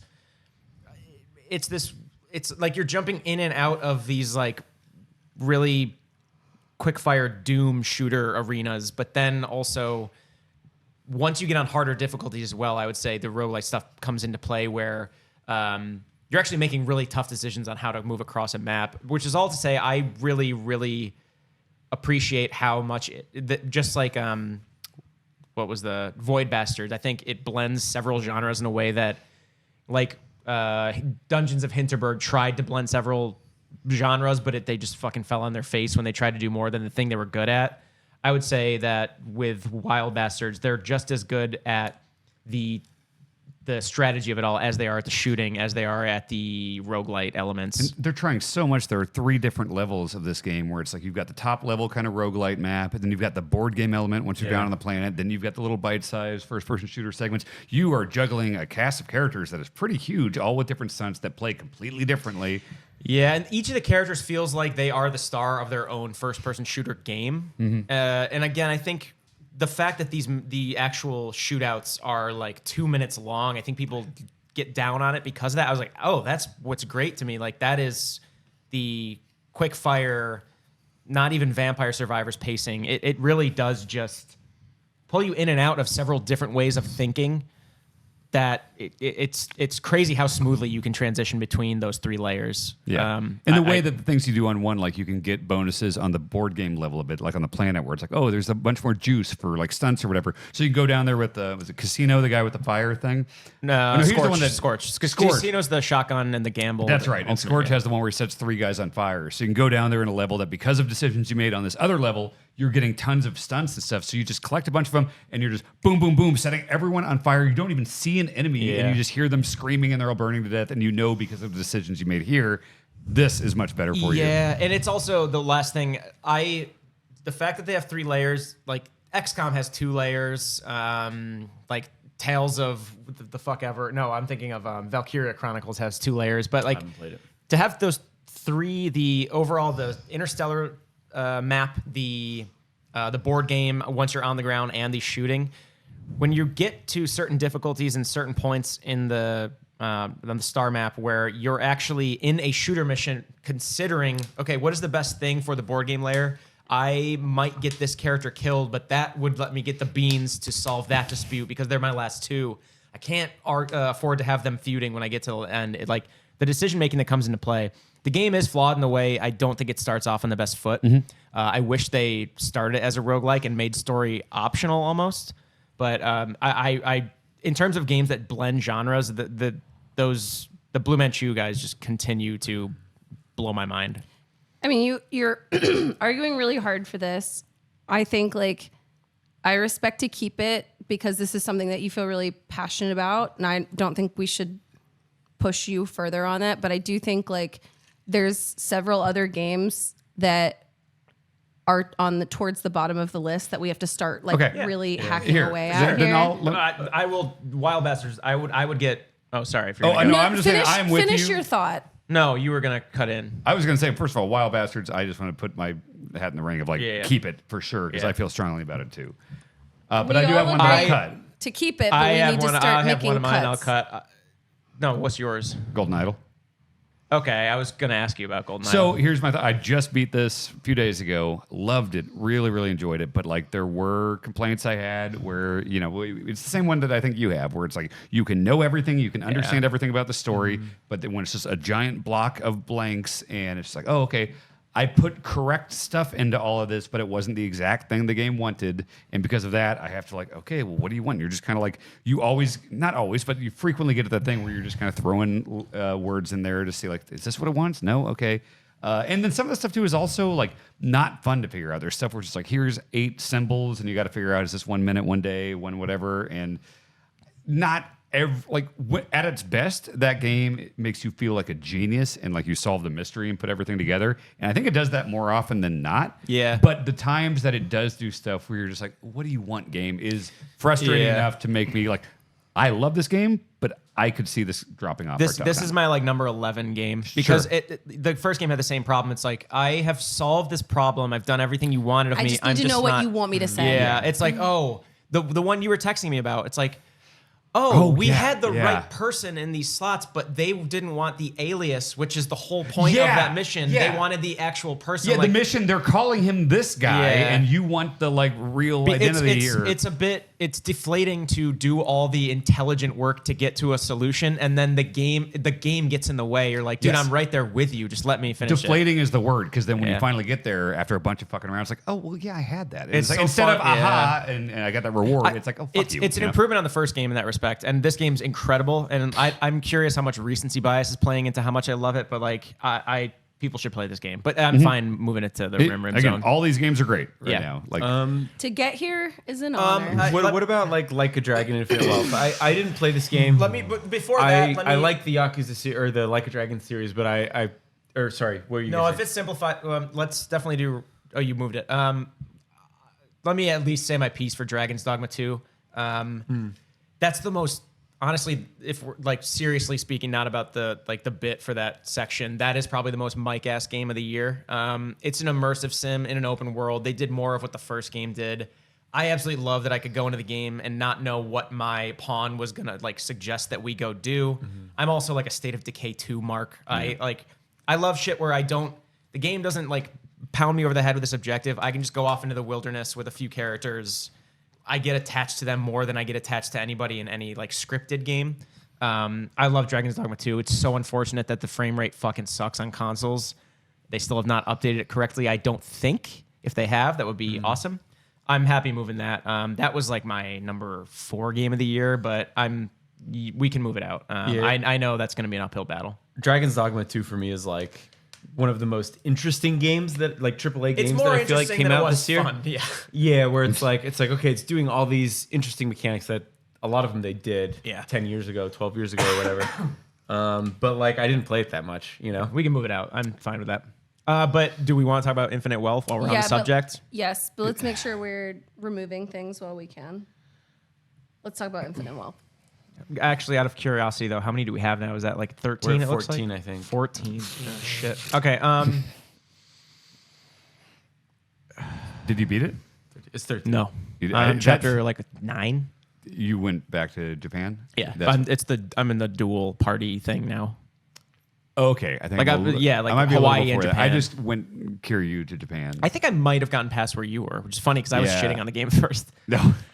Yeah, I mean, it was one of those games where it's like I played the shit out of it and really loved it. Loved the Dondoko Island stuff. And then it got to Japan and it was like, okay, this seems like a good stopping point because there's other games coming out and this is a very long one.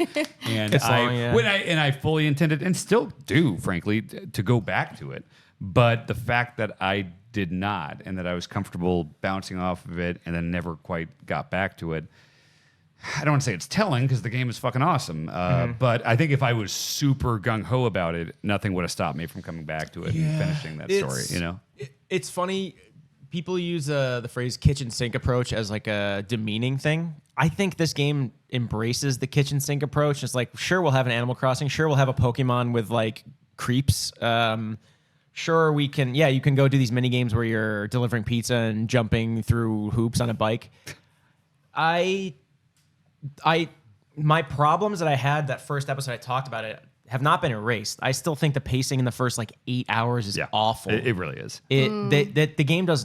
I only kept going because you were telling me. A few people told me they're like, once you get past that, I think you'll like the turn based. You'll like all the shit it's doing.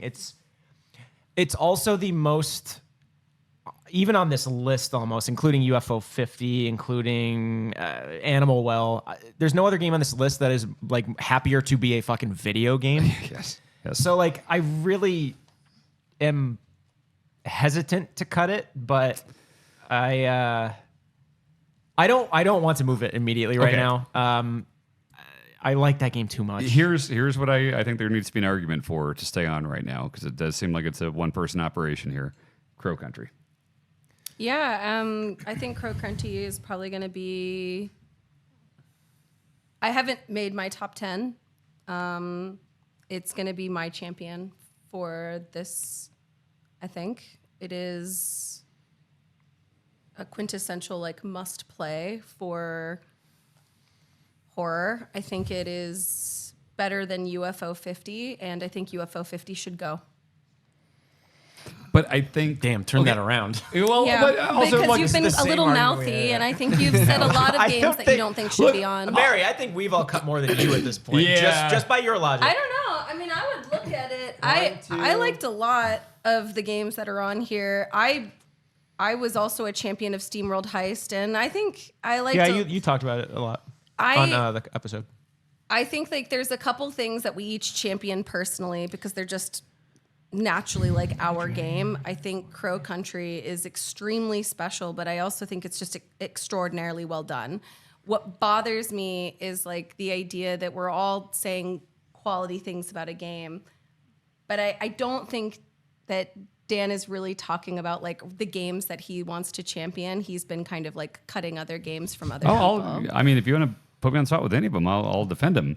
But I wanted to like Crow Country specifically, and like you mentioned, Sure. You mentioned UFO 50 as mine, and like I could absolutely see the argument where it's like I have similar criticisms about UFO 50 having there's a lot that I just skip past right away. Like I like the game a lot. I think it's a really unique thing, but I could also see that at this table, there's not. I'm probably the one with the most enthusiasm for it, Yeah. and so because of that, I don't think You're the one who will champion it, whereas I'll have to champion Crow Country. Here's But I can see UFO 50 dropping off, and I would accept that. But like, I need to hear the argument for why Crow Country is that excellent and why that is a quintessential must play. Like, because I played it, it's cool, it's nailing the thing it's going for, but this is pretty stacked at this point. So like, I need to hear that. Yeah, it's the refresher for the Resident Evil style horror genre. It has remade that type of puzzle horror where you have to find out what you're doing in a space. It's scary, but it's also tactical. It's doing an incredible job with the mechanics of hoarding bullets and grenades, which are precious. You have to use them very carefully. Every room that you're going into gives you slight clues about where to go next, but it is very Resident Evil here. Where to go, where to collect a key so that you can open up the next door, which opens shortcuts.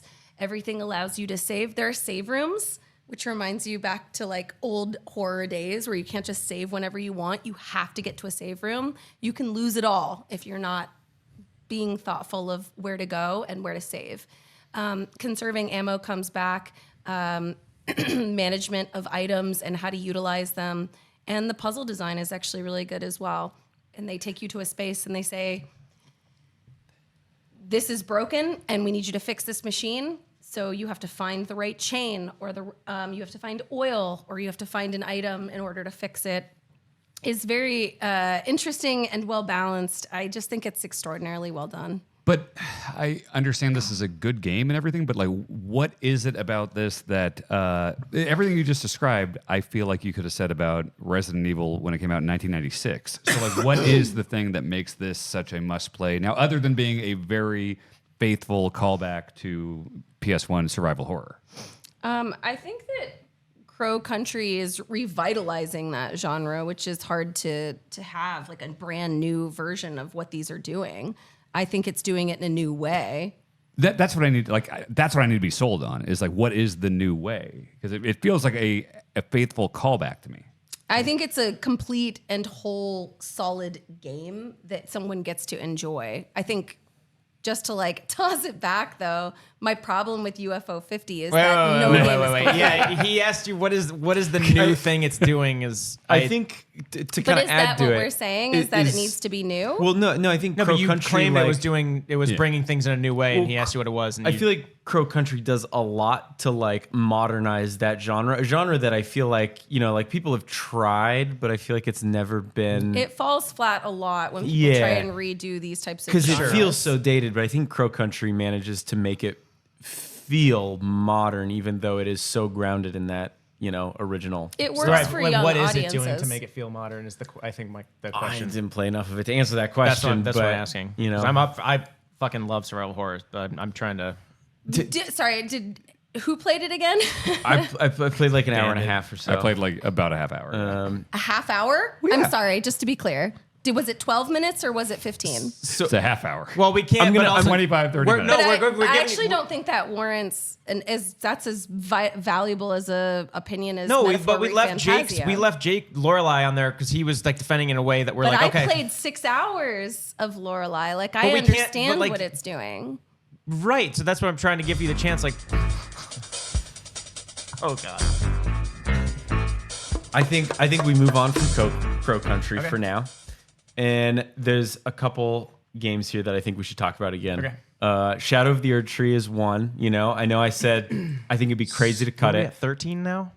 We're at 13. But I think, if it is DLC after all, if people aren't feeling super strongly about it, like I love Elden Ring. Shadow of the Erd Tree did not connect with me the same way that like Elden Ring proper did. And even when I look at like other From Software DLCs, I don't know if it's one of my favorites. Erd Tree might as well be a whole new game, but even then, it's like again, I can't say anything about it that I didn't say about Elden Ring 2 years ago in Connecticut. Yeah.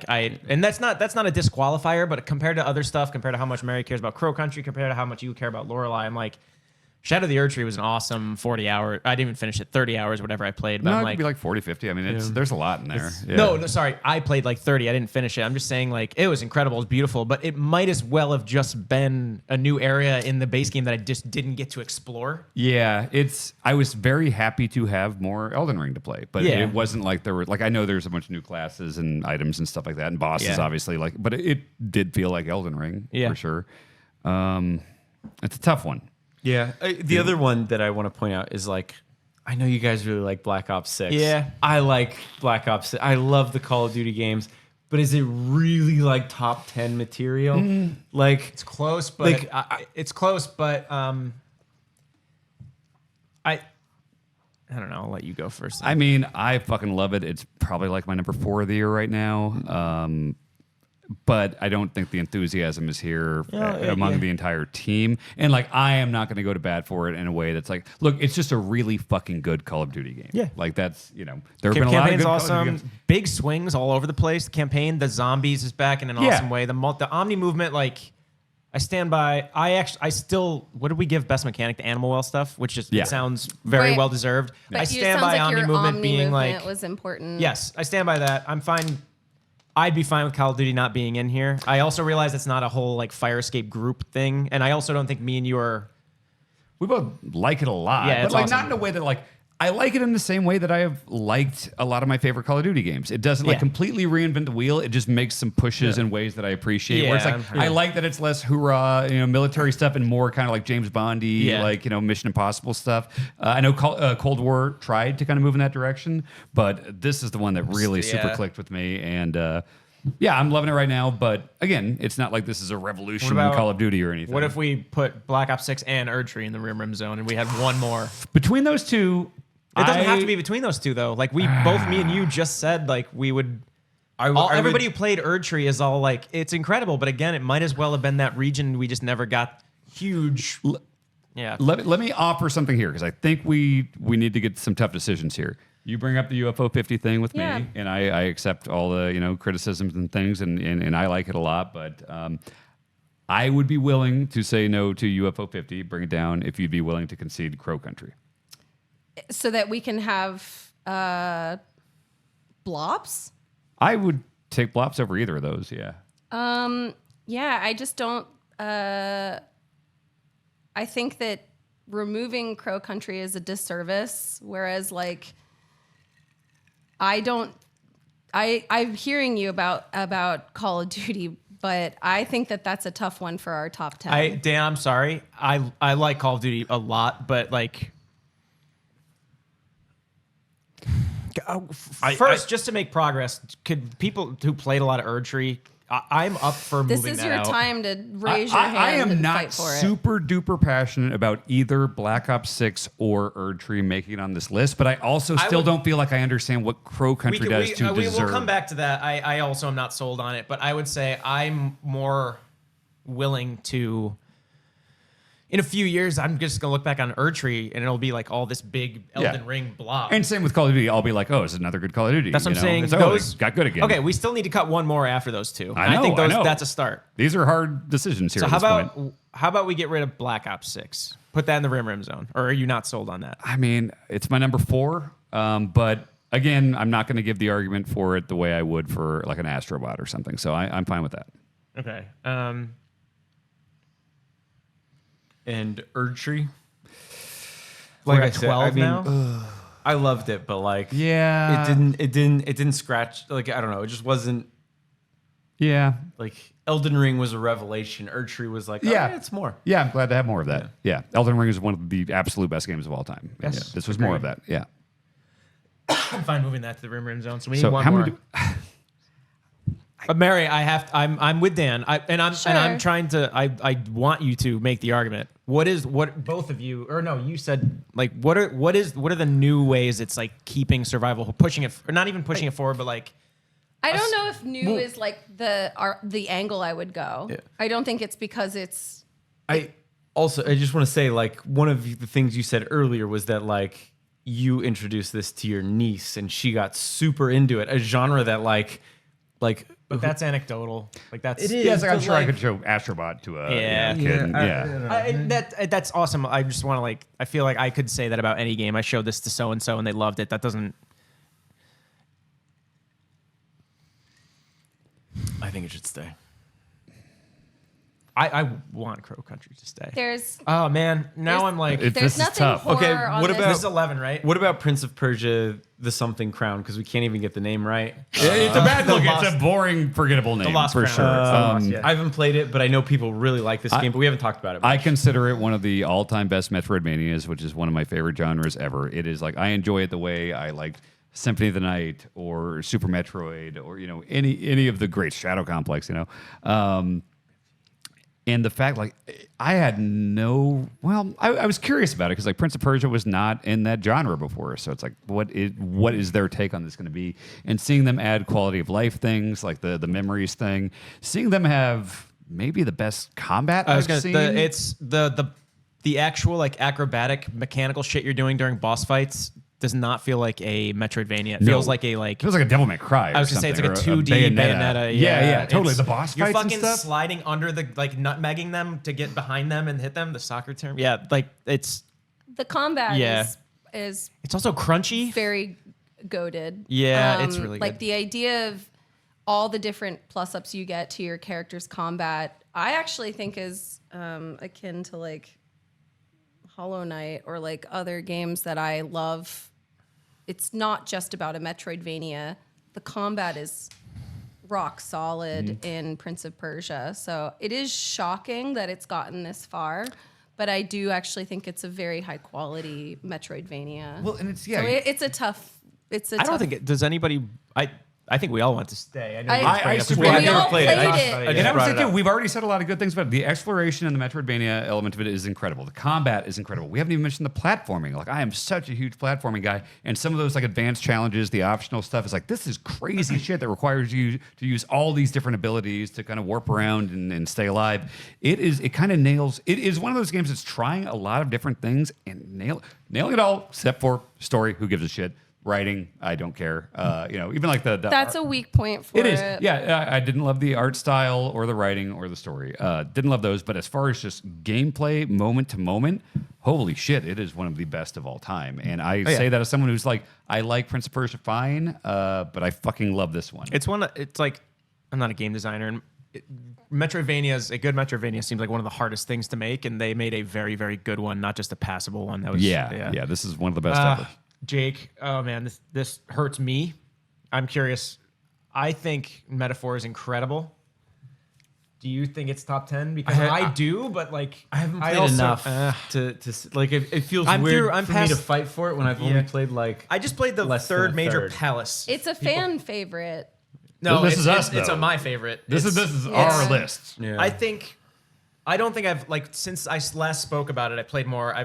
I finished the third major palace. If you're a Persona player or playing Metaphor, you know what I mean. How much do you love this game? I would just like A to. lot. I would just like to understand. A lot, and I would say like it's not just a lot of people are comparing it to like what it does differently from Persona for obvious reasons, like same studio, playing heavily off the Persona structure. I would say that even for like the Japanese style of role-playing game, this is incredible, like top tier, specifically because I think a lot of the reason people like those long-form role-playing games is that you see the structure at the beginning, they kind of lay out what's going to happen. Persona 5 is like, all right, you're going to come back to this home base, this cafe. You're going to go take down these people one by one by going into their heads and doing these dungeons. Suikoden 2 is like you're going to be recruiting these people, bringing them back to the base, and so on, so forth. Octopath Traveler is like you're going to recruit these people in a circle, and then you're going to kind of do each of their subsequent chapters one by one. I would say Metaphor actually toys with its structure more than any role-playing game I can think of right now. It frequently is kind of making me stay on my toes in terms of, oh, okay, so now I'm going to go tackle this big dungeon. They're like, also, there's this weird little thing going on in this hamlet outside of town, but it's nothing. It might be nothing. Then you go, and that's a whole other like 8 hours of pretty well written like side story that you had no idea, you didn't even account for in your prep for this next major dungeon. Also, the whole the whole story is based around the fact that you are competing with these other people to get like elected by popularity as the next king. It's like anybody, like there's like a homeless guy who goes to try to be king, and he's like fighting for the popularity. There's a like usurper who you killed the prince, your friend, which is why you're kind of there in the first place, or he injured him. But like you come in and the game frequently is toying with what your understanding of the situation is. Like you see these two people come into contact in this field as you're all racing toward this village, and it's the bad guy versus one of your allies, kind of. However, the whole point of why you're there is to get close to the bad guy and make him trust you. So your friends point out, they're like, oh no, we need to help the bad guy, because if he gets beat right now, then we're going to have less of a shot to get close to the villain. You're like, oh, fuck, I have to like kind of play like a spy, like play act as evil right now. This game, like I every time I think I've settled into a rhythm for the next 20 hours, it shakes that up in a way that keeps things fresh. I actually think the writing, I think you would disagree with it. I know you don't love the story. The writing is tackling some pretty heady geopolitical shit, and I'm not going to try to sound up my ass about it, but like it's actually pretty impactful in a lot of ways. Like some of the characters you meet, like, oh man, it's pretty fucked up that this whole tribe is just like shunned because this thing that like makes them all tick. It's doing a lot. This game is like the biggest swing in role playing games in like a decade. It's pulling a lot of it off. It absolutely overstays its welcome in some of the cutscenes, but like then all of a sudden I'm fighting this fucking boss who is a giant egg with a fucking bagpipe heart with people dancing around it, and then there's toads inside him. It surprises me every few hours in a way that I like other games don't until their final bosses. The combat too is like I haven't even talked about Atlas's that. best version of turn-based combat, where like and it's tough and it's like balanced so well. Yeah, I like it a whole lot. I really appreciate that. And I think we're in a weird spot here because, like, I'm going to defend Metaphor based on everything you guys just said. Oh, And- okay, gotcha. Based on what we said, I was like, "Where did you play Metaphor?" No, Yeah, no. yeah. I You played threw me off. historically 12 Yeah. minutes. I just think based on all the arguments now that a lot of these have been made for all these, I almost feel like we have 11 right now. If I could just choose this, I would say we drop UFO and Crow Country and bring back either Call of Duty or Erdtree. Based on just passion overall here. And again, I love UFO, but I think UFO and Crow Country don't have as much passion as Metaphor, Erdtree, and Call of Duty. I Crow don't- Country for Mary has more passion than But Call I of still Duty don't. Black I don't Ops get. 6. I haven't been sold on it. I still don't really understand what it's doing that isn't just a good callback. Like I'm willing to hear that and Yeah. keep it on. But it just keeps sounding like a really faithful, good one of those. And It is really faithful. The story is quite interesting. You are a detective who's been asked to find a missing person, and you're reading notes from the person who Crow Country is actually like a It's an amusement park, amusement right? park, Yeah. and so you're finding notes from the owner of the amusement park that's slowly trickling you stories of what happened and where these monsters even came from. It has a really dark underbelly and secret that's pretty shocking, honestly. It's like really well done the way that they uncover pieces of like what happened here. I don't usually get into the story of a lot of horror games. Like, so for example, like Silent Hill, yes, you're looking for your wife and you're confused with what's going on here, but the story's really muddled and some of the dialogue is kind of heavy and obtruse. You don't really know what's going on. The dialogue in this is thoughtful and makes you really question like how people make decisions for money and the value, essentially like what it costs to be greedy. And towards the end of this game, you see someone who is essentially like lost it all for what they thought they wanted, and they essentially have like given everything up for what they consider value. I think it speaks a lot to society, and it's talking through the arms of like a horror game. You're fighting monsters, but this is spoilery territory, and I'm scared to like No, that's explain it because I think this is what's fun to learn. But over time of playing this game, you're discovering that there are ways that you can have portals through other worlds, and the monsters that you've been fighting are people who came through a portal and were morphed in the portal. So the monsters you're fighting the entire game are essentially people that you're killing that were coming from a different area. They're like, in many ways, refugees, like trying to like find a better life. But because they came through this portal and got morphed, you're essentially destroying them as monsters. It's brutal. It's like a really brutal realization, but it's done in a delicate way that doesn't make you feel like you're just like shooting things to kill them, which I felt like a lot in a lot of Resident Evils. I was like, I gotta kill these things.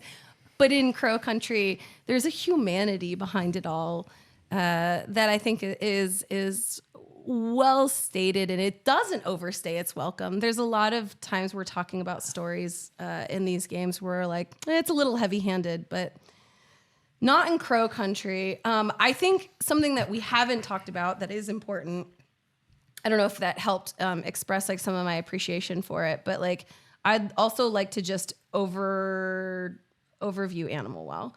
I fought really hard for Animal Well, and I really like it, but I just want to make sure like other people feel as strongly as I did about it. I do enjoy that game a lot, and I really appreciate it. And obviously, you love Crow Country so much that just to boil it right down, I would see Animal Well dropping before Crow Country. I think what's hard to describe is like I've beaten both of these games, but I've played Crow Country twice through now. And Animal Well, I didn't even get all the eggs because I was like, ugh. It is Animal Well it tries to ride that line between being difficult to find all the secrets and also rewarding you for just kind of poking around and stuff. But there were a lot of times where I was like, all right, time to poke around and hopefully find some stuff.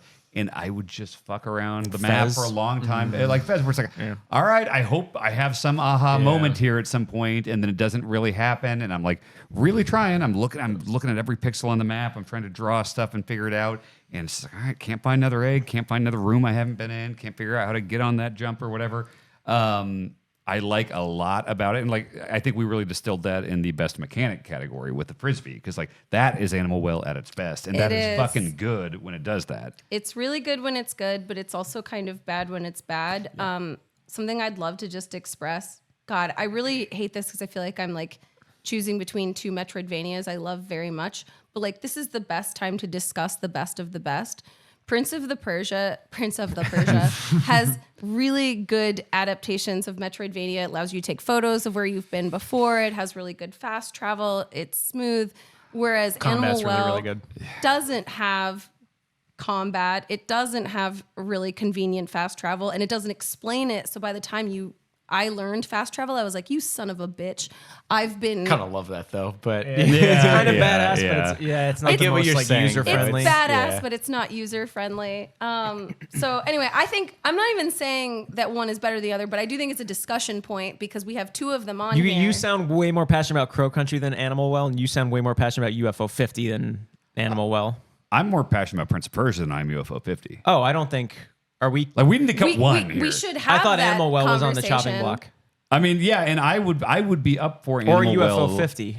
I would chop Animal Well before UFO 50 because I think Animal Well. That's what I'm saying. And if we're comparing the Metroidvanias, like you said, Mary, I think Animal Well has this one trick that's really good of like it's that just like mystery of like anything could be anything, and it's just that idea of discovery and exploration. And when it, like I said, with the frisbee, when it does it well, it does it very well. But when it does it poorly, you're fiddle fucking around for 2 hours trying to find some fucking room you haven't been in. Whereas Prince of Persia is something that tries a lot of different things, and I know a lot of them are more traditional in the genre of Metroidvania than something like an Animal Well, but it excels at every one of those, and so that's why I beat both of them. My experience with Prince of Persia was significantly more interesting and enjoyable than Animal Well. This is hard. I would be willing to cut Animal Well to save Crow Country. It's very valuable to me. So yeah, I think that's fair. That's something that I would do. Where would you put Crow Country in your top 10? I don't know, but it would be in my top 2 or 3. Okay, all right. It's high. You obviously care a lot about it, and I think we all kind of had like. You've got it with Crow Country. I've got it with Astrobot. Lorelei, like I think that speaks to like we all care very deeply. You like Wild Bastards. the rat. And tile Yeah, Wild game Bastards. or whatever. And I, You and like I Wild also Bastards think, I'm legitimately trying to remember. I also think this says a lot about just the wide range of games. We didn't get the chance to play every game, so we have a lot of games where someone's championing games. I think that's great. It's Yeah. going to make our list really diverse. Sure. I think that's very special. I don't have a problem with that, but I think we all do have to like have the acknowledgement that not every one of our top 10 babies can Sure. be Yep, here. yep. So I- that's a sacrifice I think I'm willing to make. I think with Animal Well dropped off, I think we have a good 10 to rank. Yes. All right. I'm gonna use a bathroom. So we're at I our need to top go right 10. after you. All right, why don't we read off the 10 that we have left? I need to go right now. So You go now, and maybe we take an official break.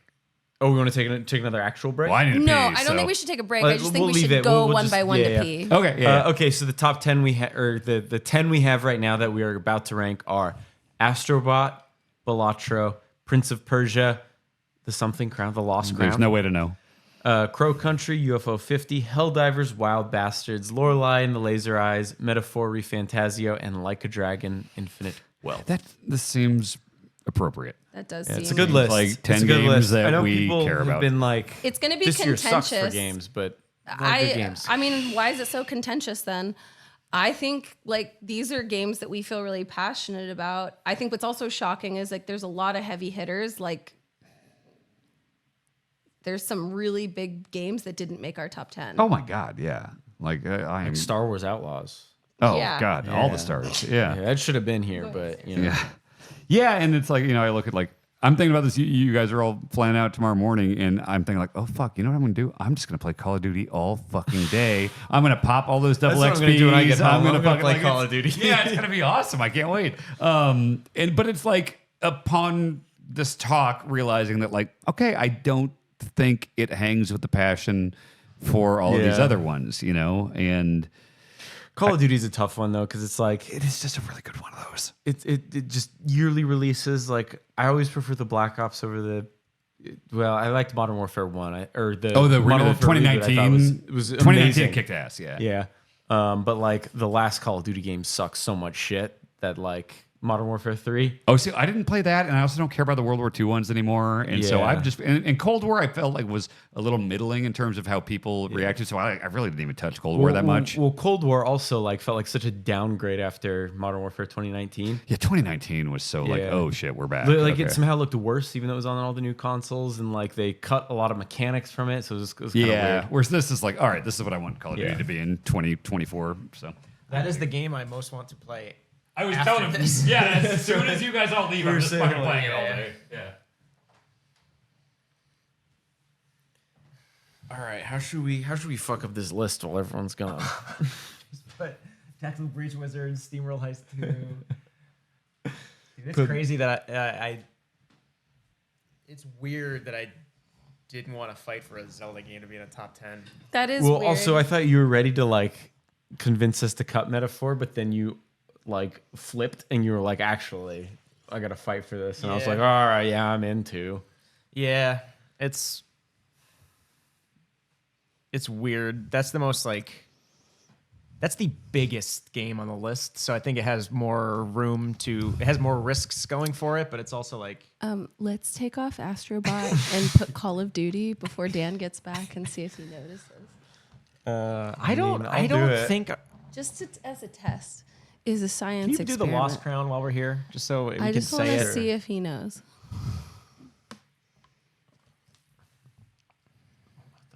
Whoops. I played some UFO 50 finally. God. What the fuck have I done? What did you do? I'm gonna hide this while I figure out what the fuck I've done. Just Control V, right? There you go. Oh, you deleted everything. Let's just. Yeah. Okay. So. You look ridiculous, by the way. Hey, Gizmo. Look at him. Look at this little ham. Hair's too long. This is a mess, Jake. No, he's we're good. We accidentally deleted everything, but we're fine. Jake accidentally deleted the list. Wait, what? No, why is it not? Oh, there we go. Okay. Okay. That was He had close. the Control Z a couple times. Oh, good. Yeah. All right. Here's the easy part. Can you do numbers now? Yeah. Well, here. We can do top 10 below it and then start trying to allocate I think that's what I'm things. gonna do. Yeah.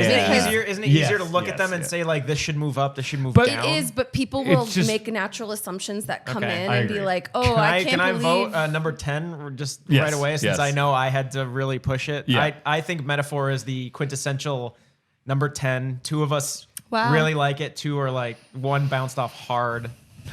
I don't tried. know. I tried. I'm with you. I think. I'm not about to.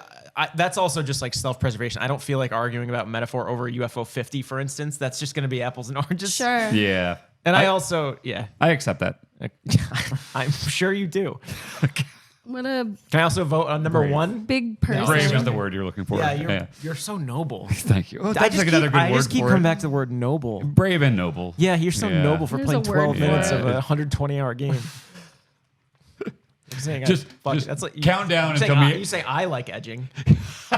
Count down and tell me actually trying it and liking it.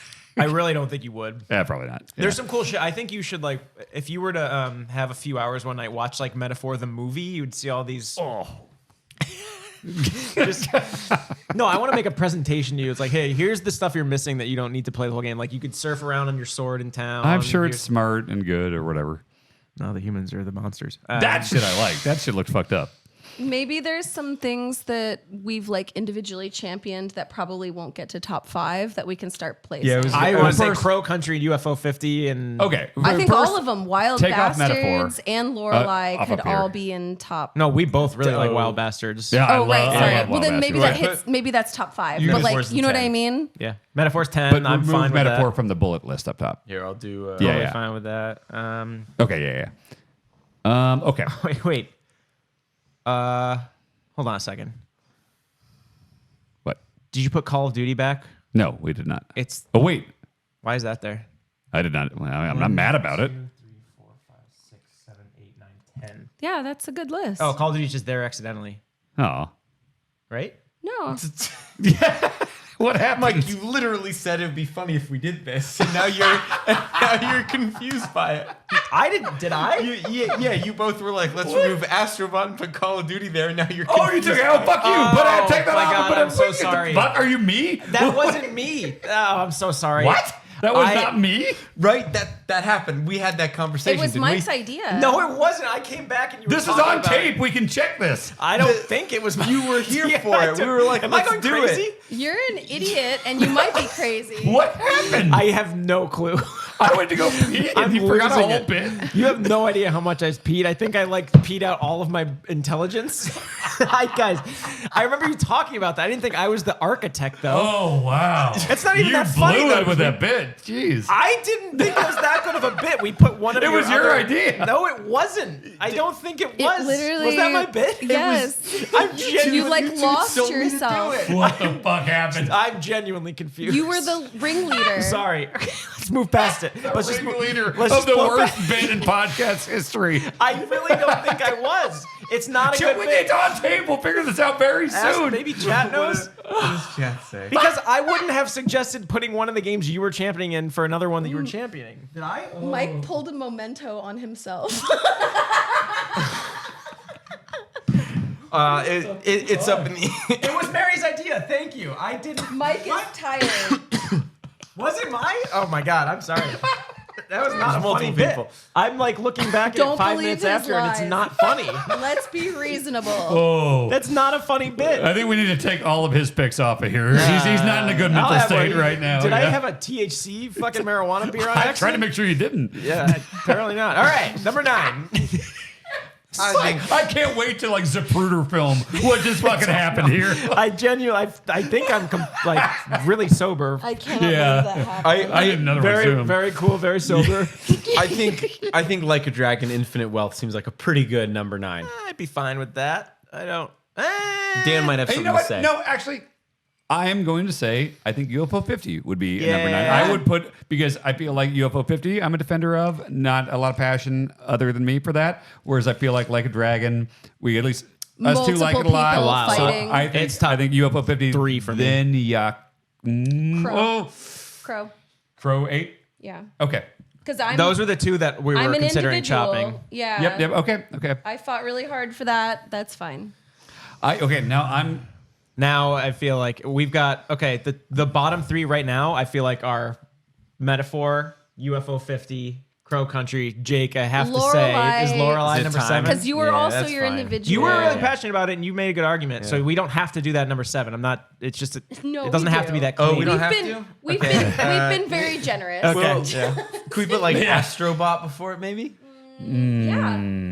I've been waiting to talk about it. Yeah. Dan, because me and Dan are aligned on both Like a Dragon and Wild Bastards. Yeah. Although we haven't really talked much about it, but I'm also super Helldivers 2 team as well. I do think pretty soon we're gonna have to talk about Astrobot. Like a Dragon. If we're talking about my babies here, I would like to put Prince of Persia lower than Astrobot. Okay. Okay. But lower than Like a Dragon. I feel like people have been like, I love this game, but also I have issues think with it. number 6 would be great for Like a Dragon, personally. Would you be okay with 6 Like a Dragon, 5 Prince of Persia? I think we also need to start really looking at everything here. I Like would- Yeah. Wild Bastards Yeah. is I something was you gonna guys say, both love, yes. but do you love it more than Prince of Persia? I think it's I a good do. question. I would I put do, Lorelei you know. above it too. So Because How about I really 6? liked Prince of Persia. What about 6? What did we just say? 6 Like a Dragon, 5 Wild Bastards. That leaves, I think, a few people's babies above that. Yeah, we like Prince That of leaves Persia your a lot. Lorelei. That leaves. Oh, I gotta get a beer for the finale. Here. who needs a beer? I need a beer. I'll take one. Yep. Can I have a Pilsner if there is any? sorry. So like a Like a Dragon, and then Wild Bastards at 5. Wild Bastards in top 5 is fucking awesome, honestly. yeah, it's a little too high. I think it's a little high. Yeah, but it's there though. Are That's you why sure it's you awesome. don't want to switch Like a Dragon and Wild Bastards? 100%. Or maybe like Lorelei and Wild Bastards. No. You haven't even played it. Continue. Played Wild Bastards, have I did a preview. I played it once. These are the remaining 4 beers in the fridge. There's more downstairs, so if you specifically want Is that Pilsner, a I can grab more. Hefeweizen? That's a Skolsch. Ooh. Yeah, I'll take the Skolsch. Skolsch? All right, I'll take a golden. I And think. you're good? Sorry. Let's just have the conversation for Astrobot now, right, because I actually fair. think Astrobot I think all these. could be I think higher. so far. Can you strike and through, higher? You mean lower? Well, I think every high game we have here is number. better lower than rank. Astrobot. Yeah. No, she's Lower right. I think rank. higher would be. Can you strike through Wild Bastards just so it's done and it's not moving on to the No, top 5? I think it might be a discussion. No. I do want to gauge this here because you know how I feel about Astrobot. But before I go into my thing, what is the vibe among others about Astrobot? It's a good game. It's incredibly Yeah, it's good. well made. The thing I'd come back to, my opinion hasn't changed since I talked about it with you, Grub, and Minotti on that episode. It's an incredibly well-crafted like theme park. Okay. And however, and to your point, yes, some of those power-ups you get, what items you get, Yeah. you've not seen anywhere else in 3D platforming or platforming. To use your word, they do feel like one-off gimmicks each time it happens. Against Mary, I think the boss fights are incredible. What are you doing? Sorry, I'm just trying to cross out Wild Bastards. Oh, I can't do it he's on convinced it's gonna move down again. Oh, okay. I think the boss fights are incredible. Those are my favorite parts of the game. Yeah, I I am surprised to hear that because I have heard a lot of people, including myself, feel about like how super strong those boss fights are. Like I think they're a highlight, and so I am surprised to hear that you think that it's one of the lowlights of the game. Yeah. But Astrobot's absolutely my top 10. I think it would have been, if I had to rank it, would be like a 7 or something. And I like 3D platformers quite a bit. Banjo-Kazooie and 2 are some of my favorite games, and those are like, honestly, because 2 especially is fucking bullshit. But like, Super Mario Odyssey, one of the best games ever made. Galaxy 2, one of the best games ever made. They just happen to be 3D platformers. That they're very good 3D platformers, but they're also doing other stuff like Odyssey, especially the way you're moving through those worlds, just feels so much more seamless. And like, there's nothing against jumping in and out of these quickfire worlds in Astrobot. Like Wild Bastards is all about jumping in and out of quickfire shooter arenas. Astrobot, I personally cannot say anything about it that is like, I'm not really passionate about anything in it because it just feels like an extremely tight, well-made. You're right, it's close to perfect, but that doesn't make me passionate about it. That just means there are no flaws to it, which doesn't make an incredible game, in my opinion. It's like, yeah, I don't know. It clearly that team was like height of their creativity. Hopefully not, and they make another cool thing like this. But like their current peak of their creativity, the worlds are incredible. I love the boss fights. Like even the first one, the gorilla. It's like, oh man, this is awesome. Like you're not just doing like a Bowser fight where you're dodging him and then picking up his tail and swinging him. It's like it's still a mini platforming level within the boss fight when you're jumping certain things and then you have to like drive at his mouth, his throat, his uvula, whatever. It's like the scale is incredible, and they play with scale and scope in such a way that it's like Alice in Wonderland-esque in the way it's just jumping between different like skyscrapers, and then all of a sudden you're back down. Oh, the one like, where dessert. or the one where you're physically shrinking down, Yes. like with a press of a button. Oh, yeah, like and that's also, crazy. Yeah, and also the pacing is really fucking good because all of a sudden it's an ape escape level where it's not an A to B to C thing. It's this little arena where you're chasing down the apes. Again, the more I talk about it, the more like I love this game. I can't find anything in it that's like absolutely pushes it into like top 3-2 for me. That and 3D platformers better than I do. So I guess I just haven't heard that yet. Sure. I think it might be good where it is. I think it's a very excellent game, and I've enjoyed every minute of it, and I beat it happily. I think, Mike, you kind of said it quite well when you said this game is close to perfect, but I also haven't left being like, man, I'm thinking about this game at night and I like can't stop like thinking about how amazing it was. It's just very polished.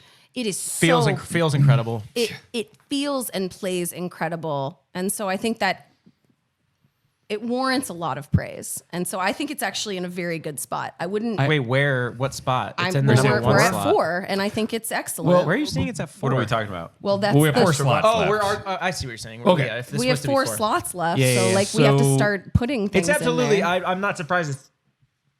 I expected it to go top 3. But I think we have to have the conversation of like, this is where we're at, which is like, are we discussing like Astrobot over Prince of Persia or before after we start comparing, Helldivers? but like to that point, I haven't heard you talk about it since the episode with Mike and Jeff. But again, similar to how you were talking to Mary about Crow Country, it's like I haven't heard the defining argument about it from you. It's more like everything's really tight and good. And it's like, okay, that can make an incredible game. It doesn't like push it to the upper echelon though. Sure. And on the surface, it is something where it's like I talked before about how like, the whole time I'm playing it, I'm feeling joy, I'm smiling, everything's really tight and perfect, great, platforming, great feel to everything. Yes, that is great, but that only goes so far. I think the real genius with it comes with something that isn't really surface. It's not something they advertise. It's something you only know as you play it, where if you come in as someone who's never played a 3D platformer, let's say you're a kid or something, you can enjoy it on that level of like, all right, it's a couple buttons. I'm jumping, I'm hovering. It's all very intuitive. I can do a punch, I can do that, whatever. You could run from A to B, you get to the end of the level, get to the flagpole or whatever you want to call it in this one, the podium. And you can beat it. You can beat the game with, you don't have to get, it's like, so many 3D platformers for you. You don't need to get every star in Mario 64. You don't need to get every bot in this. So if you're a kid, you could be some 7-year-old playing it right now. You understand the controls. It's everything's so tight and great and everything. You can beat the game, have an incredible time with it. Or you can be fucking 40 and you can be someone who has played so many platformers his entire life. And if you want to go all the way in on it, like I don't like to beat a stage until I've gotten every single bot. If you want to go on the speed run level a bit, you are learning all these little mechanics and ways of like, oh, actually, if you do this punch before the hover here, that'll extend your jump a little bit here. And then that also extends to the love of games and Sony history and everything, to where I'm appreciating it on this level that like, okay, this kid is loving jumping around and punching through the sprinkles and everything, but oh shit, I went back to my hub and is that a fucking Incredible Crisis bot? Is that a Mr. Mosquito bot? Is that like, so it is appealing to me on a level of like huge platforming fan that wants to get to a speed run level with things, to a games historian fucking looking at like Sony history type level. Like there's so many different levels you can enjoy this game on, from a 7-year-old jumping on stuff and looking at the sprinkles to a 40-year-old that's seeing a celebration of gaming history and can enjoy the mechanics on a speed run caliber level. I think that's it to me, that it rides this line and it does it so elegantly without having to explain all this stuff, without having to separate it into different modes. Like, oh, do you want to do hardcore mode or whatever over here? Or do you want to do little baby mode over here? It's just, you pick up the controller, you understand what it wants of you, and you can enjoy it on so many different levels, no matter where you are in your life or your gaming history. I think it's perfection to me. Okay. So that's why, that's why I was curious about.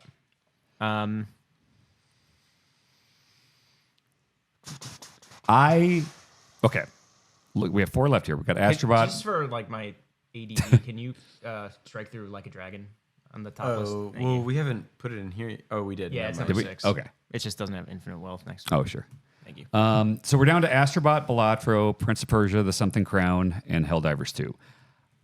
I'll throw out my idea here is I think, and I think we do need to talk about Helldivers 2. We haven't had the conversation here yet. My druthers tell me maybe either Prince of Persia or Helldivers 2 at 4. I think the other one at 3. I'd love to see Astrobot at 2. I feel like you're dancing around a lot, and And that's, I'm throwing it out there. I wanted to see how it was received. out. I want to see how it's received. Yeah, Yes. but you're kind of like fucking everything up. Just argue game for game. I think like let's talk about what's next, or make an argument for. I think, can I propose a number 4 and see what we think? I think Prince of Persia is a really good number 4. I think so too. It's an incredibly fucking good I Metroidvania. agree. It's crunchy combat. I didn't like the combat's better than Metroid Dread, Okay. Yeah, yep. I agree. which is saying a lot. I'm not fighting it. Prince of Persia seems like a It's a great good 4 4. to me. 4. It's the Lost Crown, right? Yes.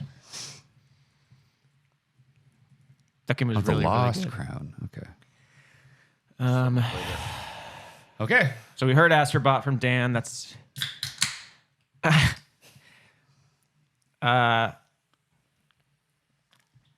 do we have a top 3 and we're just prolonging we're it? looking at it. It's, No, do we have We're a rank? looking at it. I mean, I feel like we have a really good rank. I feel like am I the I think only there's one? one possible question here. Okay. Helldivers or Astrobot? I think 2 and 3 are our Is this questions. a I think Hades we're all- I think it's situation? a Hades situation. We'll get to that. We'll get to that. We're getting to Yeah, it. yeah.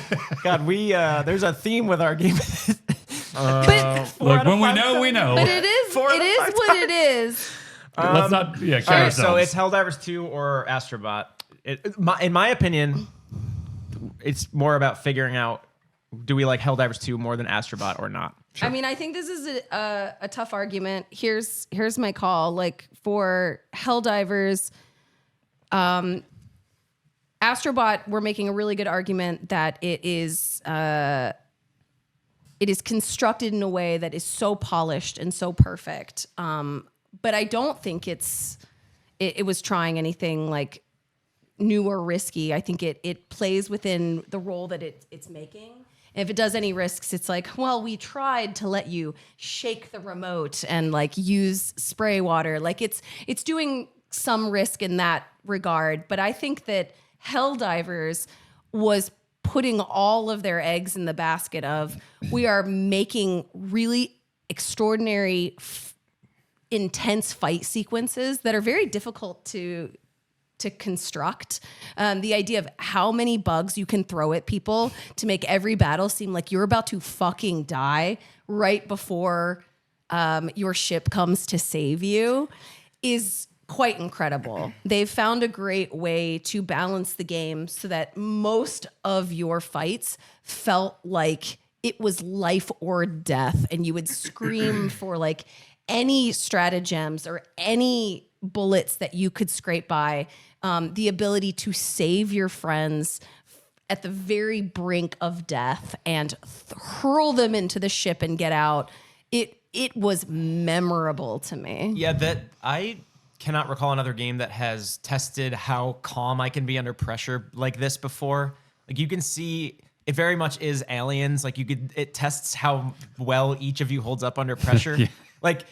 Like I love being that last person, and then like, okay, I've got this. Just like keep breathing, because like there's like 80 robots shooting at you from the distance, and then they're like melee ones are coming up. You're like, okay, I got it. Just okay, call the stratagem, left. Oh fuck, fuck, it's left, up, right, and then like we're all like, oh my god, you're gonna fuck it up, and then every step of the way, nothing is nothing in the missions is automatic. Like you have to manually extract, you have to manually call down that.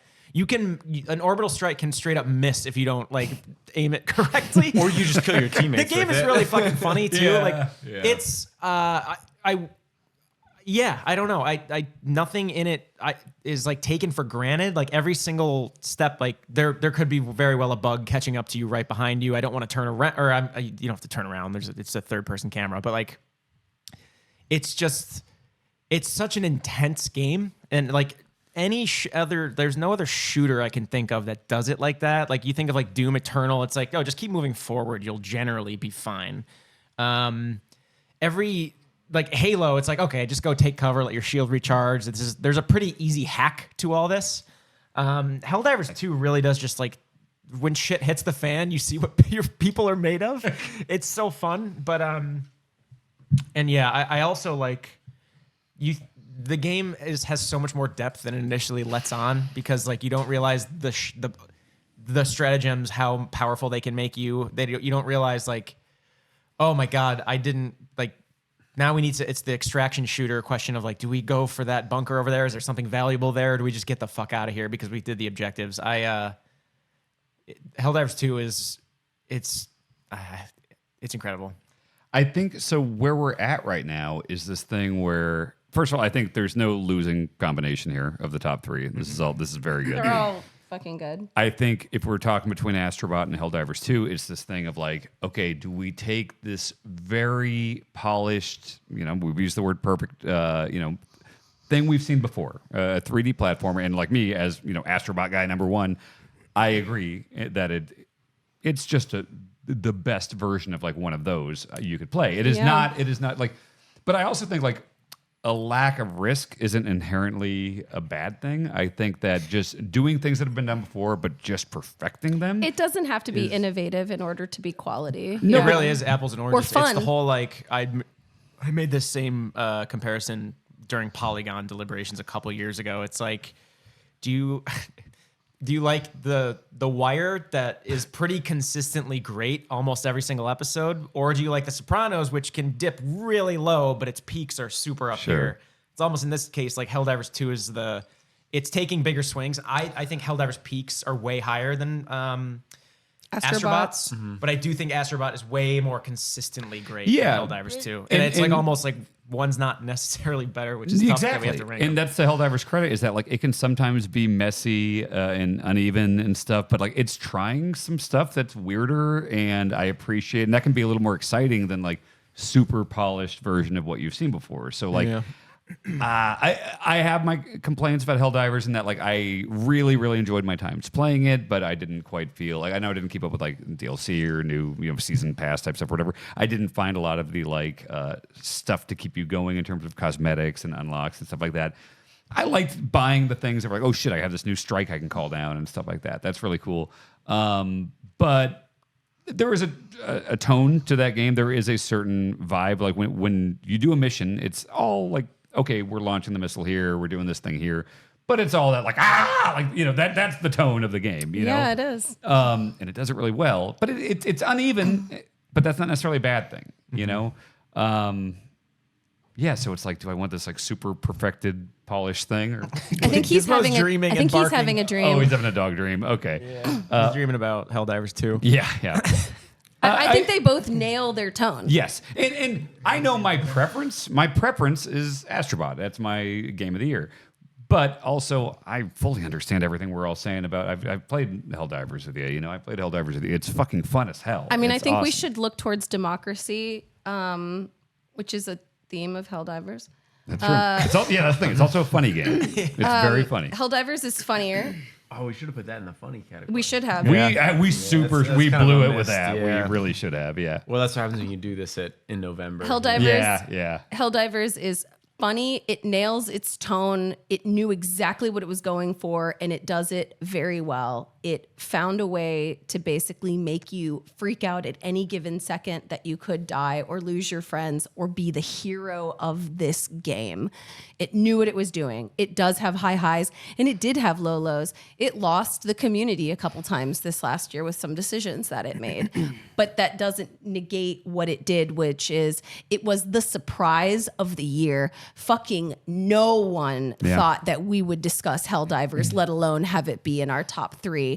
It is a fucking absolute slam dunk of a game. And I'm so proud of them coming out of nowhere to achieve what they've done. And so I think it's exceptional that it's gotten where it is. For me, Helldivers is too, and I think we have to put it to a vote. I know I'm the Astrobot guy, but I do feel But I also am the Astrobot person. I think they're both phenomenal. But I do feel like the passion overall of the group of Helldivers, I think, is higher than, I super love Astrobot. You guys like it a lot. What would your vote be, Judge Jake? Astrobot 3 and then Helldivers 2, probably. I think it's 3-1. I want to argue that. You did, to your credit though, that was the argument I was looking for Astrobot that we didn't really have during the normal episodes. Sure. I mean, I love that deeply love that game. All right. So that's it, everybody. Is that it? So that's it. See everyone. Thanks for watching. Sick. Let's do it. Let's discuss what we probably don't have to debate, but we should. This is the really Hades situation. For anybody we should celebrate. Black Well, Myth let's Wukong, read the whole. right? Let's go from 10 to 1 here. For anybody who's new and was not around, was it our first ever Our game of the year? first. 2020, right? Yeah, it was. yeah. Well, it's 2024. We literally, I don't No, think 2020 was the first one. the first one. Yeah, I'm just saying it's 2024 now. I'm but we saying said for we anybody had who is 5. new who didn't watch us in 20. Oh, I see what you're saying. This is our 4th annual. No. 2020, 2021, 2022, 2023, 2024. Oh, right. You got to count 2020. You got to count 2020 0 counts. as 1. Yeah. For anybody who was not here in 2020, So 0 BC. we Or- literally didn't. I don't think we ever mentioned, unless when we were first rearranging our number 1 game, Hades was just like, how could you argue that? That's the thing. We've at least talked about Balatro this time. I feel like I don't know if we have brought more up Hades categories, too, before. though. We forgot It to was mention Hades. Hades because it was so obvious. Yeah. Was Returnal the next year? Yeah, Returnal was the year after, and and then then- it was Elden Ring, and then it was Elden last Ring. year was Tears of the Kingdom. So it's not always roguelikes, but it's Tears 3 of out the Kingdom 5. was not. Wait, what was it? What was the other one Elden that Ring. wasn't? Elden Ring's not. It was almost Vampire Survivors though, which was a roguelike. So that was we pretty like cool. roguelites here. Yeah, could have been. We can go back. If Could have been if I had to bust Pikmin. out that sexual metaphor, which The sexual metaphor Refantasio? Oh shit, that made the top 10. God, that sequel.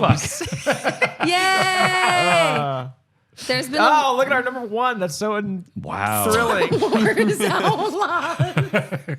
Yeah. right. How much time do we want to talk about Balatro? Well, I mean, we have, unlike Hades, we have spent some time talking about Balatro. We talked about playing game. We talked about, we had a whole category on it.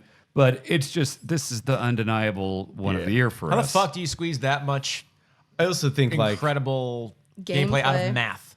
A fucking video poker Well, all game. video games are math. Well, it's like they took a game that's been around for a long time and it's like very popular, and they flipped it on its head in a way that is like endlessly replayable. Like that is my number 1 playing game. Like it's either that or Vampire Survivors for every trip for the rest of my life. And talk about a masterstroke if they wanted some game of the year love from every outlet is like, hey, start the year with everyone fucking loving it when it comes to Switch and everything. And then, oh, by the way, it's on mobile a couple months before the end of the year. So you have no excuse to not be Genius. playing it Just everywhere you fucking go. Genius. Yeah. It's also it's poker only at the very Beginning. on the found. It helps to understand the hands of poker, but you really don't need to. You can learn that while you're doing it, but like it's as close to poker as like XCOM 2 is to chess. Like that's just the very, very foundation of it. And then the whole point of that game is breaking rules. And also, what other game were we talking about today?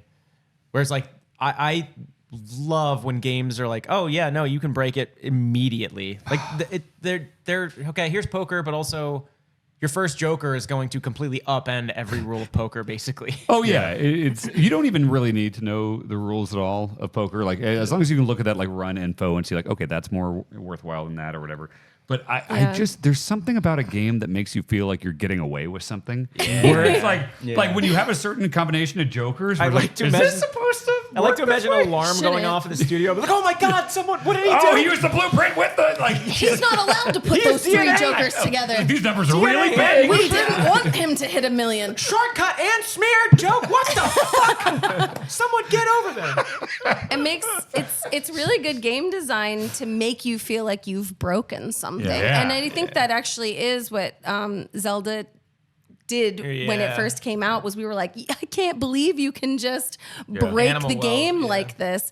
When you do that, you really win players over. But I think like with those games, it kind of felt like a secret when you're breaking the game. But with Balatro, it's like that's the fucking mechanic. That's what we you want. know? But I think your first time is shocking. So I was telling you guys when I showed my niece Crow Country, that was really meaningful to me because I was showing them something and they got it right away. My father has been playing video poker for as long as I can know, and he goes to Vegas 3 or 4 times a year. That's what he does for his holidays. Like that's what he does. And I bought him Balatro for his birthday this year. And he turned 70. And I was at his birthday party and I was showing him how to play it. And he was like, check it out. Royal Flush on my first go. And I was like, you silly, stupid you don't child. know. Yes. Good job. But the thing that was really neat about watching my dad get into this game is that the excitement and joy he got, the pride of having his first Royal Flush was nothing compared to the first time he won with 2 pair. Oh, yeah. And he took a screenshot on his phone of getting 2 pair and how he was like, can you believe that I beat this game with 2 pair? And I was like, I'm so proud of you. Like, how cool is that? Like, we altered, this is like a dude who's been playing poker his whole life, who is like programmed to believe that a Royal Flush is the ultimate win. I tried with my dad, and there was a lot of like, that's not how poker works. That's right. My dad grew from that experience and got to have all of those wow moments when he broke that game. And he's been playing it religiously all year. And I think that's really says something about not just the addictiveness of Balatro, but also the dopamine hits that you get every time you think you've broken the game, that you've tricked the system, that you were able to secure a win. And also just the luck of the draw, dude. You can have a really good run and still lose on the final boss. It happens all the time. The antes can be frequently. fucked. The antes are honestly the real fucked fucker. No, they're just fuckers. The antes should have been a fucked fucker. And Oh, God, it just sucks when you're Sometimes. like, Chip, have you ever gotten the ante that you only get to play one hand? yeah, that sucks ass. That Which was that can- so that can be- brutal. Yeah. That Should we can be start great. over? Should we like start at the beginning? Yeah, let's bring it back. Yeah. Okay. This is a good list. I'm really Yeah. proud Should of we, the should we list. read off the top 10? Let's Let's do do it. it. All right. Start at number 10. Oh, Dan, you let's go start. around Should I Yeah, start let's, You can we'll start start. with We'll 10. start with Dan. You can start. How about you? Actually, looking at this, maybe you, me, Mary. Yeah. Okay. You can't say number 10. You're You're right. Okay. It's not The allowed. 2024 final top 10 games of the year for Fire Escape, the 5th annual. Number 10 is Metaphor Refantasio. Number 9 is UFO 50. Number 8 is Crow Country. That's yours. Number 7 is Lorelei and the Laser. This works perfectly. Number 6, Like a Dragon, Infinite Wealth. Number 5, Wild Bastards. Number 4, Prince of Persia and the Lost Crown. Number 3, Astrobot. Number 2, Helldivers 2. And our game of the year, Fire Escape Cast 2024, is Balatro. Yeah. That's a good list. It That's is a a good good list list. right there. We got there. What are the weird ones that like we beat like we talked about it. We just did not literally have another weekend the rest of the year. No, this is the So only we're one. Yeah. before people.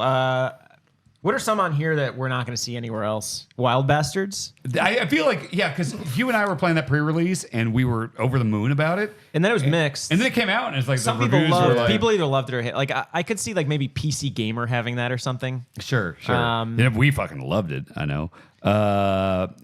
Lorelei was mixed. I kind of Polygon's love. going to have Lorelei. I can see that. Oh, Yeah, that seems like a like it. Polygon game. Well, it's Yeah. on their best of the year. I so don't far. think Prince of Persia will be as popular in other lists. I do think that it was reviewed well, but I don't think it sold well, and I don't think a lot of people like We really definitely understood really it like liked we it, yeah. did. They shut down the team, right? Yeah. Yes. I think Yeah. Helldivers 2 will be at a few places just for how much of this like cultural flashpoint it was. It was a It was a moment. big deal. Yeah. I don't think Crow Country will, but I think UFO 50 will be on other people's Yeah. lists. It will. Yeah. Country's And good to have Metaphor, on I think there. there will be some places that give Metaphor Game of the Year. Oh, you know? yeah. Like, that'll happen. I wouldn't be surprised if Metaphor was like top 3 Astrobot in will be most all over places. the place. Like, not a knock. I think it's hard to argue against Astrobot. Sure. It's easy to argue for, but like there's nowhere to like poke holes. It's in it, really. hard when there's like, if anything, like it's the safe thing, I guess you could say, where it's like it is just a really good one of those. That's why when we're talking about Helldivers, like Helldivers is messy and we talked about it, but this is. I think Like a Dragon will probably be in top 10s, but I don't think it'll be super high. I don't see it getting Game of the Year anywhere. No. I wonder if you see a lot of Balatros. Oh yeah, I think Balatro. Maybe not number 1, but it'll be. I'll be surprised to see where Balatro goes. I think in games media it will do well. I don't think it will It's- for like the Game it's too Awards. small. I don't for the even Game think it Awards. was nominated for Game of the Year for think the it Game did. Awards. But I- well, they haven't announced it they yet. haven't announced them yet. Oh. But I think that's like reflective of the industry, whereas like games media will respect Balatro for what it is. I think they will. I think it's one of the most genius games I've ever played. It's fucking Yeah. incredible. And I will probably be playing it for It's on my phone. I will pull that out anytime I need to kill some I'm time. purposely not putting it on my phone because then it'll play too much. Oh, get ready to take 30-minute shits every time. yeah. You and know? don't I mean, I already forget do. when you're seeing read about other wine. people's GOTY lists Got too much wine to study. that Fire Escape called it first. Yeah. That Yeah. Balatro is the number 1 game of the year. All right, let's make a prediction here. The big one that we didn't get to talk about since we went early was Indy. Do you think Indy would have made this top 10? I think it's possible that it would make top 10. Yes. I think it's possible. I think it could have knocked Oh, out. I also think the Veilguard will be on top 10s. Really? Oh, I don't Yeah, think so. I think so. I don't think so. think so. I think Stalker will be on top 10s, but I don't think it would be on this top Yeah. 10 if Well, we had should- a chance to play it. We should note we stuck to our guns with considering Lethal Company, We even did. though it was early access. So Yeah. Anything we should write down from this point on. We should start making the 2025 list and put Yeah. Veilguard, Indie. anything from this point forward. Because like we came in kind of under the wire, like Golden Idol. I beat that a couple Yeah. days ago. What is I the mean, third one I'm thinking Like Indie, a Veilguard, Dragon and- Quest 3 remake, we didn't. I want to play that. mention. I mean, Yeah, that'd be eligible. I don't know if for that next would be time. in best games of the year, but it's Oh, definitely Stalker. like Yeah, I want to play Stalker. Honestly, Stalker, if it's good, I'll be. It be on could my be. Yeah. I have high hopes for I Stalker. think it will be good. I just don't think a lot of people. I think PC it's, gamer. it's very specific people who are going to be into that. All right. I'm very happy with this. Yeah, It's a good Fire list. Escape ass list. It is. It's like all over the fucking place. I think we all have one that you got That we Lorelei. fought I got for. Wild Bastards. Mm-hmm. You Crow got Country and You got believe- UFO 50. I can't aside from believe the obvious- Lorelei got ranked above these other ones. That would have been funny if we put You know it the at weird 10, thing but is, no one said I anything. kept wondering what was happening with I like UFO 50 a lot, but you guys I think kept pushing it up more than I was trying to. Mary was. Yeah, Mary was like, "Let's cut." Well, I kept saying let's cut UFO and Crow Country. It was like I like UFO 50 Yeah, a lot. because but you you're were trying bundling to take it with one of hers. Yeah, just cut it, you little Dude, bitch.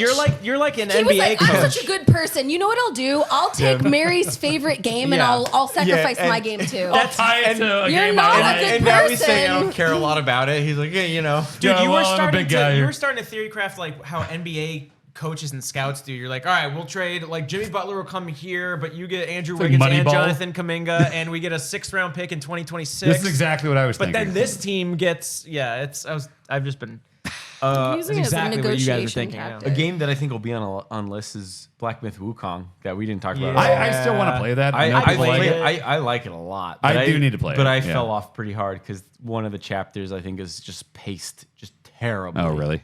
But like I think it's a very well made game. It's just I don't know. I think Rise of the Ronin will be top. of a lot of No, places. no. Shut up, Mike. Why am I coughing? We are right. so proud of this list, and this is our 5th game of the year Annual. 5 times. discussion. And like, I'm so proud to do these with you, and I'm so glad that Fire Escape exists. So Hell yeah. thank you guys We'll for continue. watching and supporting what we do. We would not be here if it wasn't for you watching and listening and supporting us. Like, we literally would not do this. It's really because of you that we get to chat and yell at each other and make fun of each other as much as we do. So if this is your first time and you're not a patron, we appreciate everybody, but the patrons really are the ones that like make this live in person thing happen. We fly from every corner of the country to be here. We use the patron money and we save it up for the end of the year so that we can be together. So if you're not a patron yet, go to firescapecast.com. You can sign up right now. You don't have to be a video tier person, but there's also an ad-free tier and also just like a tip jar. This list is your fault. Yeah, this is, if anybody used to complain, you funded us. Cool, Judge Jake. Thank you for not abusing your power. I think you wielded it responsibly. You used it so fleetingly. Can you do one more double-decker? Double-decker! Send us out with a double-decker. Send us out. That's it. I double-decked it. What do you want me to say? Merry Christmas. Close us out. Merry Christmas. Merry Christmas, everyone. Merry Christmas. Merry Christmas. There's the corner cam. We're talking to that. See ya. Bye, everyone. Bye, everybody. Thank you.